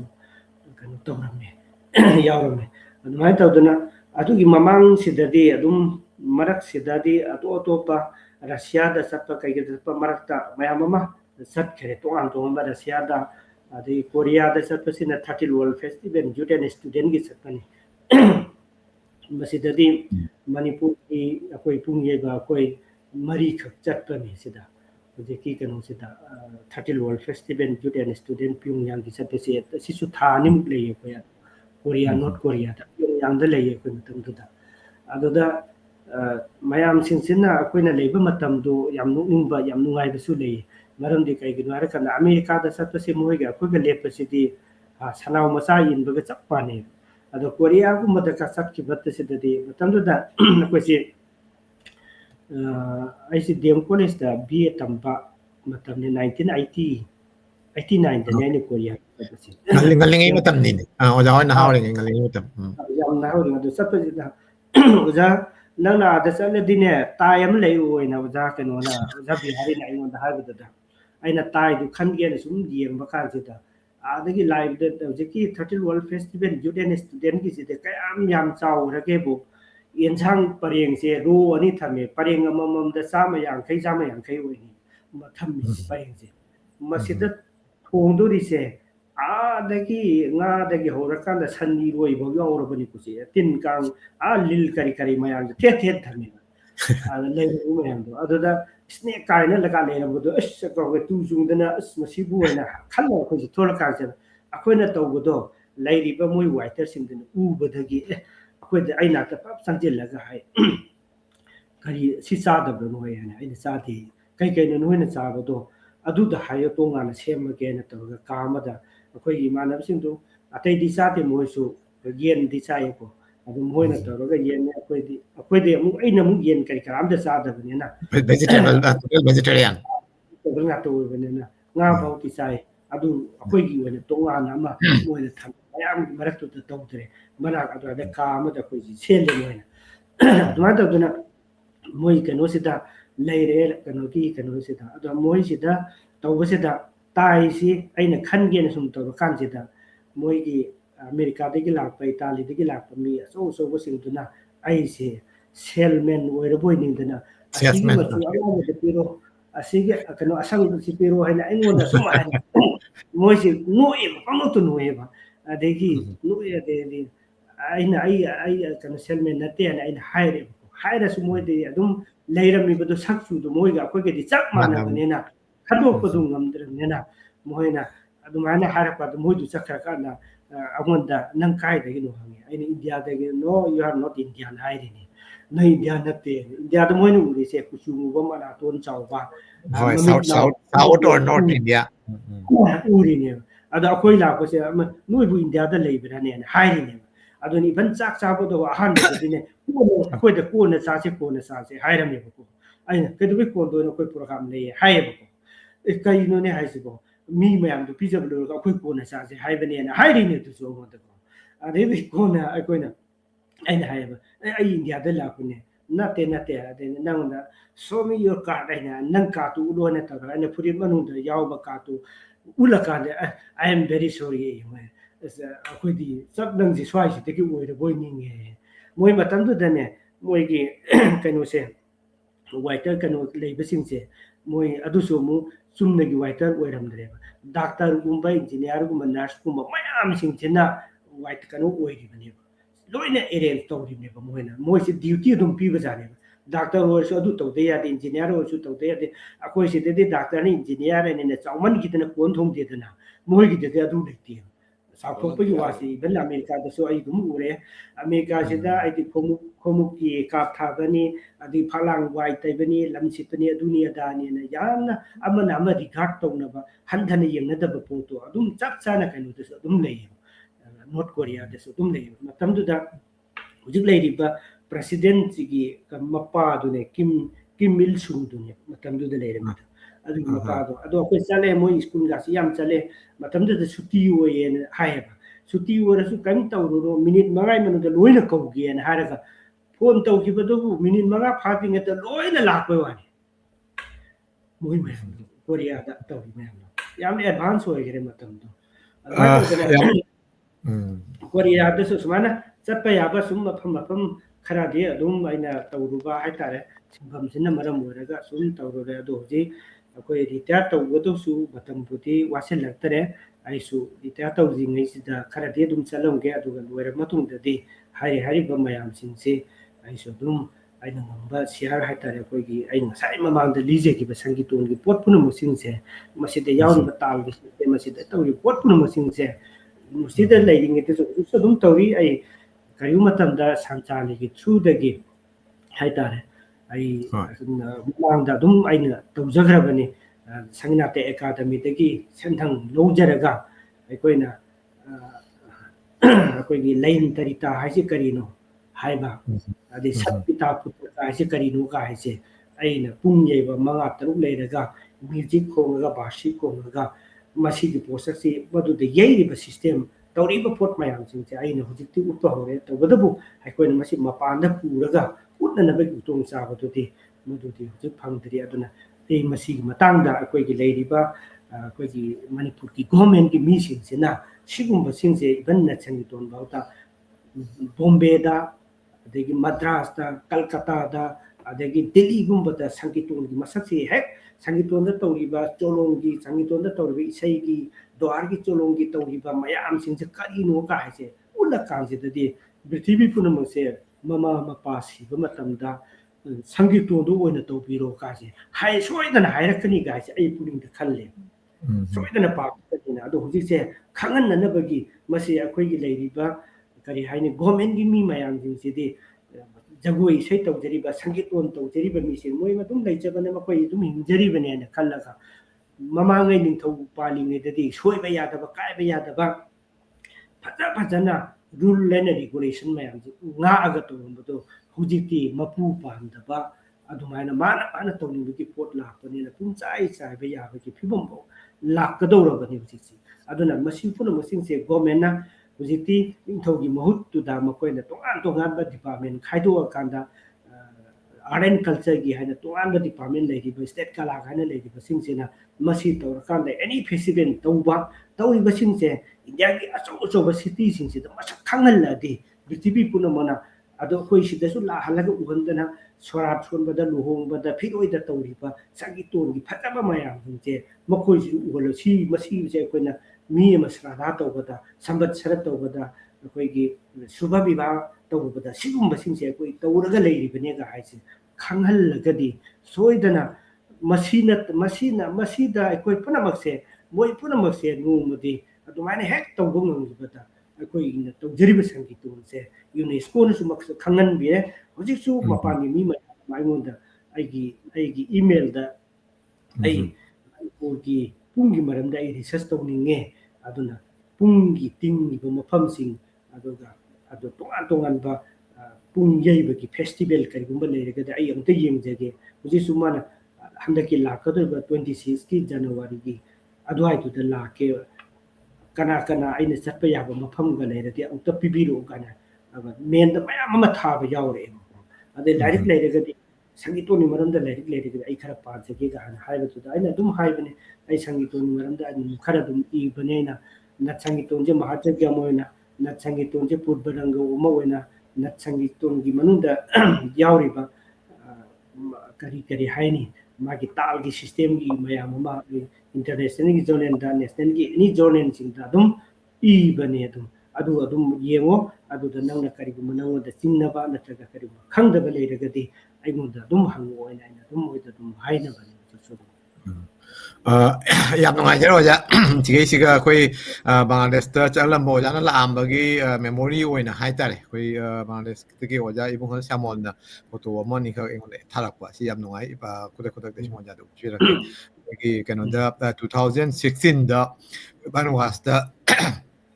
ꯀꯩꯅꯣꯒꯤ ꯁꯟꯆꯥꯂꯤꯅ ꯄꯨꯔꯝꯕ ꯑꯣꯖꯥꯅꯁꯨ ꯉꯁꯥꯏ ꯍꯥꯏꯕꯗ ꯎꯠꯄꯒꯤ ꯇꯥꯡꯐꯝꯗꯣ ꯑꯗꯨꯒꯤ ꯀꯩꯅꯣ ꯂꯣꯏꯁꯤꯟꯕ ꯊꯧꯔꯝꯅꯤ ꯑꯗꯨꯗꯒꯤꯗꯤ ꯑꯁꯤꯅ ꯀꯩꯅꯣꯒꯤ ꯑꯩꯈꯣꯏꯒꯤ ꯋꯥꯔꯛꯁꯣꯞ ꯑꯣꯏꯅ ꯑꯩꯈꯣꯏ ꯀꯩꯅꯣ ꯇꯧꯕ ꯋꯥꯔꯛꯁꯣꯞ ꯆꯂꯣ ꯇꯣ ꯁꯨꯃꯥꯏꯅ ꯀꯜꯆꯔꯦꯜ ꯀꯣꯝꯄ꯭ꯂꯦꯛꯁꯅ ꯇꯧꯕ ꯁꯤꯁꯨ 2006ꯗ ꯁꯨꯃꯥꯏꯅ ꯑꯣꯖꯥꯅ ꯉꯁꯥꯏ ꯍꯥꯏꯔꯤꯕ ꯑꯗꯨꯒꯤ ꯀꯩꯅꯣꯁꯤꯡꯗꯨ ꯁꯨꯝ ꯂꯩꯔꯤ ꯑꯗꯨ ꯃꯊꯪꯗꯁꯨ ꯑꯩꯈꯣꯏ ꯑꯣꯖꯥ ꯉꯁꯤꯕꯨꯗꯤ ꯃꯇꯝ ꯌꯥꯝꯅ ꯇꯦꯟꯁꯜꯂꯛꯑꯦ ꯍꯥꯏꯇꯥꯔꯦ ꯄꯨꯡ 2 ꯍꯦꯜꯂꯦ ꯁꯣ ꯑꯩꯈꯣꯏ ꯃꯌꯥꯝ ꯇꯥꯕ ꯃꯌꯥꯝꯁꯨ ꯈꯔ ꯋꯥꯔꯅꯤ ꯑꯗꯨ ꯉꯁꯤ ꯑꯔꯣꯏꯕ ꯑꯣꯏꯅ ꯑꯩꯈꯣꯏ ꯖꯒꯟꯒꯤ ꯋꯥꯔꯤꯁꯨ ꯌꯥꯝꯃꯦ ꯖꯒꯟꯒꯁꯨ ꯅꯣꯡꯃ ꯑꯩꯈꯣꯏ ꯋꯥꯔꯤ ꯁꯥꯟꯅꯒꯅꯤ ꯖꯒꯟꯅꯥꯊ ꯂꯥꯏꯔꯦꯟꯖꯝꯒꯁꯨ ꯑꯩꯈꯣꯏ ꯃꯔꯨꯞ ꯖꯒꯟꯅꯥꯊ ꯂꯥꯏꯔꯦꯟꯖꯝꯗꯒꯤ ꯑꯩꯈꯣꯏꯅ ꯍꯪꯅꯤꯡꯉꯤꯁꯤꯅ ꯇꯨꯡꯗ ꯀꯩ ꯍꯥꯏꯇꯥꯔꯦ ꯐ꯭ꯌꯨꯆꯔ ꯄ꯭ꯂꯥꯟ ꯍꯥꯏꯇꯥꯔꯦ ꯑꯩꯈꯣꯏ ꯖꯒꯟꯅꯥꯊ ꯂꯥꯏꯔꯦꯟꯖꯝꯅ ꯑꯩꯈꯣꯏꯒꯤ ꯇꯨꯡꯗ ꯅꯣꯔꯠ ꯑꯃꯦꯔꯤꯀꯥ ꯃꯔꯨꯑꯣꯏꯅ ꯅ꯭ꯌꯨ ꯌꯣꯔꯛ ꯍꯥꯏꯇꯥꯔꯦ ꯅ꯭ꯌꯨ ꯌꯣꯔꯛꯇ ꯕꯦꯁ ꯇꯧꯔꯒ ꯀꯔꯤ ꯇꯧꯅꯤꯡꯕ ꯑꯗꯨꯒꯩꯗꯤ ꯀꯔꯤ ꯄ꯭ꯂꯥꯟ ꯂꯩꯕ ꯅꯠꯇ꯭ꯔꯒꯅ ꯕꯪꯒ꯭ꯂꯥꯗꯦꯁꯇ ꯑꯃꯨꯛ ꯍꯟꯈꯤꯗꯣꯔꯤꯕ ꯑꯁꯤꯒꯤ ꯀꯩꯅꯣꯁꯤ ꯇꯨꯡꯒꯤ ꯁꯨꯝ ꯇꯝꯅꯤꯡꯉꯥꯏꯕꯨꯗꯤ ꯂꯩꯇꯦꯀꯣ ꯑꯗꯨ ꯑꯣꯏꯔꯒꯁꯨ ꯑꯗꯣꯝꯅ ꯀꯔꯤ ꯇꯧꯅꯤꯡꯕ ꯐ꯭ꯌꯨꯆꯔꯗ ꯀꯔꯤ ꯑꯣꯏꯍꯟꯅꯤꯡꯕ ꯑꯣꯖꯥꯅ ꯍꯥꯏꯔꯤꯕ ꯉꯁꯥꯏꯒꯤ ꯑꯣꯖꯥꯅ ꯄꯥꯝꯃꯤꯁꯤꯅ ꯁꯪꯒꯤꯇꯣꯟꯁꯤ ꯋꯥꯔꯜ ꯋꯥꯏꯗ ꯁꯟꯗꯣꯛꯄ ꯑꯗꯨꯒ ꯂꯣꯏꯅ ꯄꯣꯄꯨꯂꯥꯔꯤꯇꯤ ꯅꯠꯇ꯭ꯔꯒ ꯀꯩꯅꯣ ꯇꯧꯕꯁꯤ ꯃꯁꯤꯒꯤ ꯀꯩꯅꯣꯁꯤ ꯁꯟꯗꯣꯛꯅꯕ ꯍꯣꯠꯅꯕꯁꯦ ꯑꯁꯤꯒꯤ ꯑꯣꯖꯥꯒꯤ ꯌꯥꯝꯅ ꯆꯥꯎꯔꯕ ꯗ꯭ꯔꯤꯝ ꯍꯥꯏꯇꯥꯔꯦ ꯑꯁꯤ ꯑꯩꯈꯣꯏꯁꯨ ꯌꯥꯝꯅ ꯃꯇꯦꯡ ꯄꯥꯡꯖꯒꯦ ꯑꯣꯖꯥꯅ ꯉꯝꯖꯕ ꯑꯩꯈꯣꯏꯅ ꯉꯝꯖꯕ ꯃꯇꯦꯡ ꯄꯥꯡꯖꯒꯅꯤ ꯑꯣꯖꯥ ꯑꯗꯨꯒ ꯖꯒꯟꯒꯤꯁꯨ ꯁꯨꯃꯥꯏꯅ ꯐ꯭ꯌꯨꯆꯔꯗ ꯀꯔꯤ ꯇꯧꯅꯤꯡꯕ ꯀꯔꯤ ꯑꯣꯏꯍꯟꯅꯤꯡꯕ ꯑꯗꯨꯁꯨ ꯈꯔ ꯁꯨꯝ ꯇꯝꯕꯤꯔꯝꯃꯨ ꯁꯥꯎꯟꯗꯨ ꯌꯥꯔꯕ ꯌꯦꯡꯁꯤ ꯈꯨꯔꯨꯝꯖꯩ ꯊꯥꯒꯠꯆꯔꯤ ꯄ꯭ꯔꯃꯨꯗ ꯍꯥꯏꯕꯤꯌꯨ ꯑꯣꯖꯥꯕꯨꯁꯨ ꯇꯧꯅꯤꯡꯕꯗꯤ ꯌꯥꯝꯅ ꯂꯩ ꯑꯗꯨ ꯑꯣꯖꯥꯒꯁꯨ ꯍꯣꯏ ꯍꯥꯟꯅ ꯑꯗꯨꯝ ꯋꯥꯔꯤ ꯁꯥꯟꯅꯕ ꯌꯥꯝ ꯂꯩꯈ꯭ꯔꯦ ꯁꯤꯗ ꯐꯦꯁꯇꯤꯚꯦꯜꯁꯨ ꯄꯥꯡꯊꯣꯛꯅꯤꯡꯉꯤ ꯃꯅꯤꯄꯨꯔꯒꯤ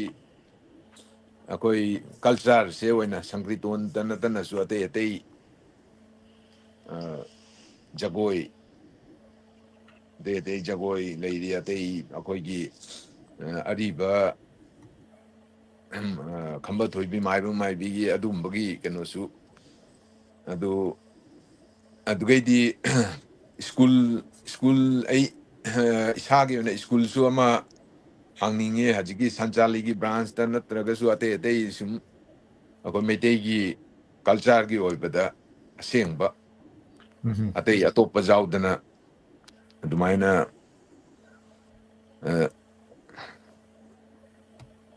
ꯑꯗꯨꯒꯩꯗꯤ ꯑꯇꯩꯗꯤ ꯍꯧꯖꯤꯛ ꯏꯁꯣꯔꯗ ꯈꯨꯔꯨꯝꯕ ꯍꯥꯏꯗꯨꯅꯤ ꯏꯁꯣꯔ ꯇꯧꯕ ꯉꯝꯃꯣꯏ ꯑꯗꯨ ꯀꯩꯅꯣꯒꯤ ꯑꯣꯏꯅꯗꯤ ꯑꯩꯈꯣꯏꯒꯤ ꯍꯧꯖꯤꯛ ꯆꯠꯊꯔꯤꯕ ꯅ꯭ꯌꯨ ꯌꯣꯔꯛꯇ ꯍꯥꯏꯇꯥꯔꯦꯀꯣ ꯑꯉꯥꯡꯁꯤꯡ ꯇꯝꯃꯛꯏꯕ ꯀꯩꯅꯣꯁꯤꯡꯁꯤꯒꯗꯤ ꯀꯌꯥꯝꯅ ꯊꯋꯥꯏ ꯌꯥꯎꯔꯤ ꯀꯃꯥꯏꯅ ꯑꯉꯥꯡ ꯀꯌꯥꯃꯨꯛ ꯁꯨꯔꯕ ꯑꯉꯥꯡ ꯍꯥꯏꯇꯥꯔꯦ ꯇꯝꯃꯛꯏꯕ ꯀꯩꯅꯣꯁꯦ ꯃꯩꯇꯩ ꯈꯛꯇ ꯅꯠꯇꯦꯀꯣ ꯕꯦꯡꯒꯣꯂꯤꯁꯨ ꯌꯥꯎꯅ ꯀꯃꯥꯏꯅ ꯇꯧꯔꯤꯕ ꯑꯗꯨꯒꯤ ꯃꯇꯥꯡꯗꯁꯨ ꯈꯖꯤꯛꯇꯪ ꯁꯟꯗꯣꯛꯅ ꯔꯦꯒꯨꯂꯔ ꯑꯁꯤ ꯇꯝꯕꯗꯤ ꯌꯥꯝꯅ ꯇꯝꯃꯤ ꯑꯗꯨꯒ ꯑꯩꯈꯣꯏꯒꯤ ꯀꯩꯅꯣ ꯑꯩꯈꯣꯏ ꯄꯥꯔꯃꯤꯅꯦꯟ ꯍꯥꯏꯗꯤ ꯑꯩꯈꯣꯏ ꯏꯟꯗꯤꯌꯥꯗ ꯕꯪꯒ꯭ꯂꯥꯗꯦꯁ ꯏꯟꯗꯤꯌꯥꯗ ꯇꯝꯃꯤ ꯁꯨꯃꯥꯏꯅ ꯌꯥꯝꯅ ꯊꯋꯥꯏꯕꯨꯗꯤ ꯌꯥꯎꯔꯁꯨ ꯃꯇꯝ ꯄꯤꯕ ꯉꯝꯗꯕ ꯑꯗꯨꯒꯩꯗꯤ ꯑꯩꯈꯣꯏ ꯁꯤꯗ ꯇꯝꯅꯤꯡꯉꯒꯁꯨ ꯃꯇꯝ ꯄꯤꯕ ꯉꯝꯗꯕ ꯑꯗꯨꯒꯩꯗꯤ ꯑꯃꯅ ꯃꯁꯥ ꯃꯇꯣꯝꯇꯁꯨ ꯂꯥꯛꯄ ꯉꯝꯗꯕ ꯊꯥꯞꯅ ꯃꯐꯝ ꯃꯇꯝꯗꯣ ꯂꯥꯞꯅ ꯂꯩꯅꯕꯅꯤꯅ ꯁ꯭ꯀꯨꯜꯗ ꯃꯇꯣꯝꯇꯁꯨ ꯂꯥꯛꯄ ꯉꯝꯗꯕ ꯑꯗꯨꯃꯁꯨ ꯂꯩꯗꯣ ꯑꯗꯩ ꯑꯩꯈꯣꯏ ꯅꯛꯁꯟꯅ ꯂꯩꯅꯗꯕꯅꯤꯅ ꯑꯗꯨꯒꯩꯗꯤ ꯑꯗꯨꯅ ꯃꯔꯝ ꯑꯣꯏꯗꯨꯅ ꯃꯣꯏ ꯔꯦꯒꯨꯂꯔꯁꯦ ꯆꯥꯡ ꯅꯥꯏꯅ ꯇꯝꯕꯒꯤ ꯀꯩꯅꯣꯁꯦ ꯃꯣꯏ ꯈꯨꯗꯣꯡꯆꯥꯕꯁꯦ ꯐꯪꯗꯕ ꯀꯩꯅꯣꯗ ꯃꯔꯨꯑꯣꯏꯅ ꯑꯗꯨꯏꯗꯤ ꯄꯔꯐꯣꯔꯝ ꯇꯧꯔꯤꯕ ꯑꯉꯥꯡꯁꯤꯡ ꯅꯠꯇ꯭ꯔꯒꯅ ꯑꯩꯈꯣꯏ ꯒ꯭ꯔꯨꯞ ꯑꯣꯏꯅ ꯇꯧꯔꯤꯁꯤ ꯅꯦꯠꯋꯔꯀꯤꯡ ꯉꯥꯛꯇꯅꯤꯀꯣ ꯑꯗꯨ ꯑꯣꯏꯔꯒꯗꯤ ꯑꯂꯥꯞꯄꯒꯤꯗꯤ ꯀꯌꯥ ꯌꯥꯎꯗ꯭ꯔꯦ ꯁꯤꯗ ꯑꯂꯥꯞꯄꯒꯤꯁꯨ ꯑꯩꯈꯣꯏꯅ ꯑꯗꯨꯝ ꯁꯝꯅ ꯍꯥꯏꯔꯕꯗ ꯑꯩꯈꯣꯏ ꯋꯥꯁꯤꯡꯇꯟ ꯗꯤ ꯁꯤꯗꯒ ꯄ꯭ꯔꯣꯒ꯭ꯔꯥꯝ ꯑꯣꯏꯒꯗꯕ ꯑꯣꯏꯗꯤ ꯑꯩ ꯁꯨꯝ ꯑꯅꯛꯄꯗ ꯑꯥꯗꯒꯤ ꯀ꯭ꯔꯤꯁꯅ ꯀꯣꯂꯤꯗꯣ ꯍꯧꯖꯤꯛ ꯑꯗꯨꯒ ꯂꯩꯔꯦ ꯃꯉꯣꯟꯗ ꯑꯗꯨ ꯑꯩꯈꯣꯏꯒꯤ ꯄ꯭ꯔꯣꯒ꯭ꯔꯥꯝ ꯑꯃ ꯂꯥꯛꯏ ꯑꯗꯨꯃꯥꯏꯅ ꯇꯧꯅ ꯇꯦꯛꯁꯥꯁꯇꯁꯨ ꯔꯥꯐꯤꯌꯥ ꯍꯥꯏꯅꯁꯨ ꯂꯩꯌꯦ ꯑꯩꯈꯣꯏ ꯕꯪꯒ꯭ꯂꯥꯗꯦꯁꯇꯩ ꯇꯝꯃꯛꯄ ꯃꯣꯏ ꯑꯁꯤ ꯀꯩꯅꯣꯒꯤ ꯂꯦꯡꯅꯤ ꯇꯃꯟꯅꯥꯒꯤꯁꯨ ꯃꯈꯥ ꯋꯥꯔꯗꯥꯒꯤꯁꯨ ꯃꯊꯛ ꯑꯣꯀꯦ ꯔꯥꯐꯤꯌꯥ ꯃꯥꯁꯨ ꯑꯗꯨꯝ ꯈꯔ ꯃꯩꯇꯩ ꯖꯒꯣꯏꯁꯨ ꯑꯇꯩ ꯑꯇꯩꯁꯨ ꯇꯧꯔꯤ ꯍꯣꯠꯅꯔꯤ ꯑꯗꯣ ꯑꯁꯨꯃꯥꯏꯅ ꯑꯗꯨꯝ ꯂꯨꯅ ꯇꯧꯒꯗꯕ ꯑꯣꯏꯗꯤ ꯑꯩꯈꯣꯏ ꯑꯗꯨꯝ ꯄꯥꯎ ꯐꯥꯎꯅꯔꯒ ꯁꯨꯃꯥꯏꯅ ꯇꯧꯁꯤ ꯍꯥꯏꯅ ꯑꯗꯨꯃꯥꯏꯅꯁꯨ ꯇꯧꯔꯤ ꯑꯗꯨꯗꯒꯤꯗꯤ ꯑꯁꯤꯒꯁꯨ ꯁꯨꯝ ꯂꯩꯔꯤ ꯃꯩꯇꯩꯁꯤꯡꯁꯨ ꯑꯉꯥꯡꯁꯤꯡꯁꯨ ꯑꯗꯨꯝ ꯇꯝꯈꯠꯂꯤ So even 2000 ꯀꯩ ꯍꯥꯏꯇꯥꯔꯦꯀꯣ 2002ꯗꯒꯤꯅ 20 ꯕꯥ ꯆꯍꯤ 15 10 ꯉꯁꯤꯗꯒꯤꯅ ꯆꯍꯤ 10ꯃꯨꯛꯀꯤ ꯃꯃꯥꯡꯒꯤ ꯄꯥꯟꯅꯔꯨꯔꯒꯗꯤ ꯍꯧꯖꯤꯛꯀꯤ ꯆꯍꯤ 5ꯒꯤ ꯃꯅꯨꯡꯁꯤꯒ ꯍꯥꯏꯇꯥꯔꯦ 2020ꯒꯤ ꯃꯈꯥ ꯅꯠꯇ꯭ꯔꯒ 21 22ꯒꯤ ꯃꯊꯛ ꯑꯁꯨꯃꯥꯏꯅ ꯇꯧꯕꯁꯤꯗ ꯄꯣꯄꯨꯂꯥꯔꯤꯇꯤ ꯅꯠꯇ꯭ꯔꯒꯅ ꯀꯩꯅꯣ ꯇꯧꯕꯁꯤꯗꯤ ꯄꯔꯐꯣꯔꯃꯦꯟꯁꯁꯤꯗꯤ ꯍꯧꯖꯤꯛꯅ ꯍꯦꯟꯖꯜꯂꯛꯏꯀꯣ ꯍꯥꯟꯅꯗꯒꯤꯗꯤ ꯀꯩꯅꯣꯗꯤ ꯍꯥꯟꯅꯗꯒꯤ ꯌꯥꯝ ꯆꯥꯡ ꯌꯥꯝ ꯍꯦꯟꯅ ꯍꯦꯟꯒꯠꯂꯛꯏ ꯍꯥꯟꯅꯗꯒꯤꯗꯤ ꯑꯗꯨꯒꯩꯗꯤ ꯀꯩꯅꯣ ꯃꯩꯇꯩꯁꯨ ꯌꯥꯝꯈꯠꯂꯛꯏ ꯃꯤꯁꯨ ꯑꯇꯩꯁꯨ ꯅꯣꯟ ꯃꯅꯤꯄꯨꯔꯤꯁꯨ ꯁꯨꯝ ꯌꯥꯝꯈꯠꯂꯛꯏ ꯍꯦꯟꯒꯠꯂꯛꯏ ꯑꯣꯀꯦ ꯑꯗꯨꯒ ꯀꯩꯅꯣ ꯑꯣꯏꯅꯗꯤ ꯑꯩꯈꯣই ꯃꯩꯇꯩꯁꯤꯡꯒꯤ ꯑꯩꯈꯣꯏ ꯏꯃꯨꯡ ꯃꯅꯨꯡꯒꯤ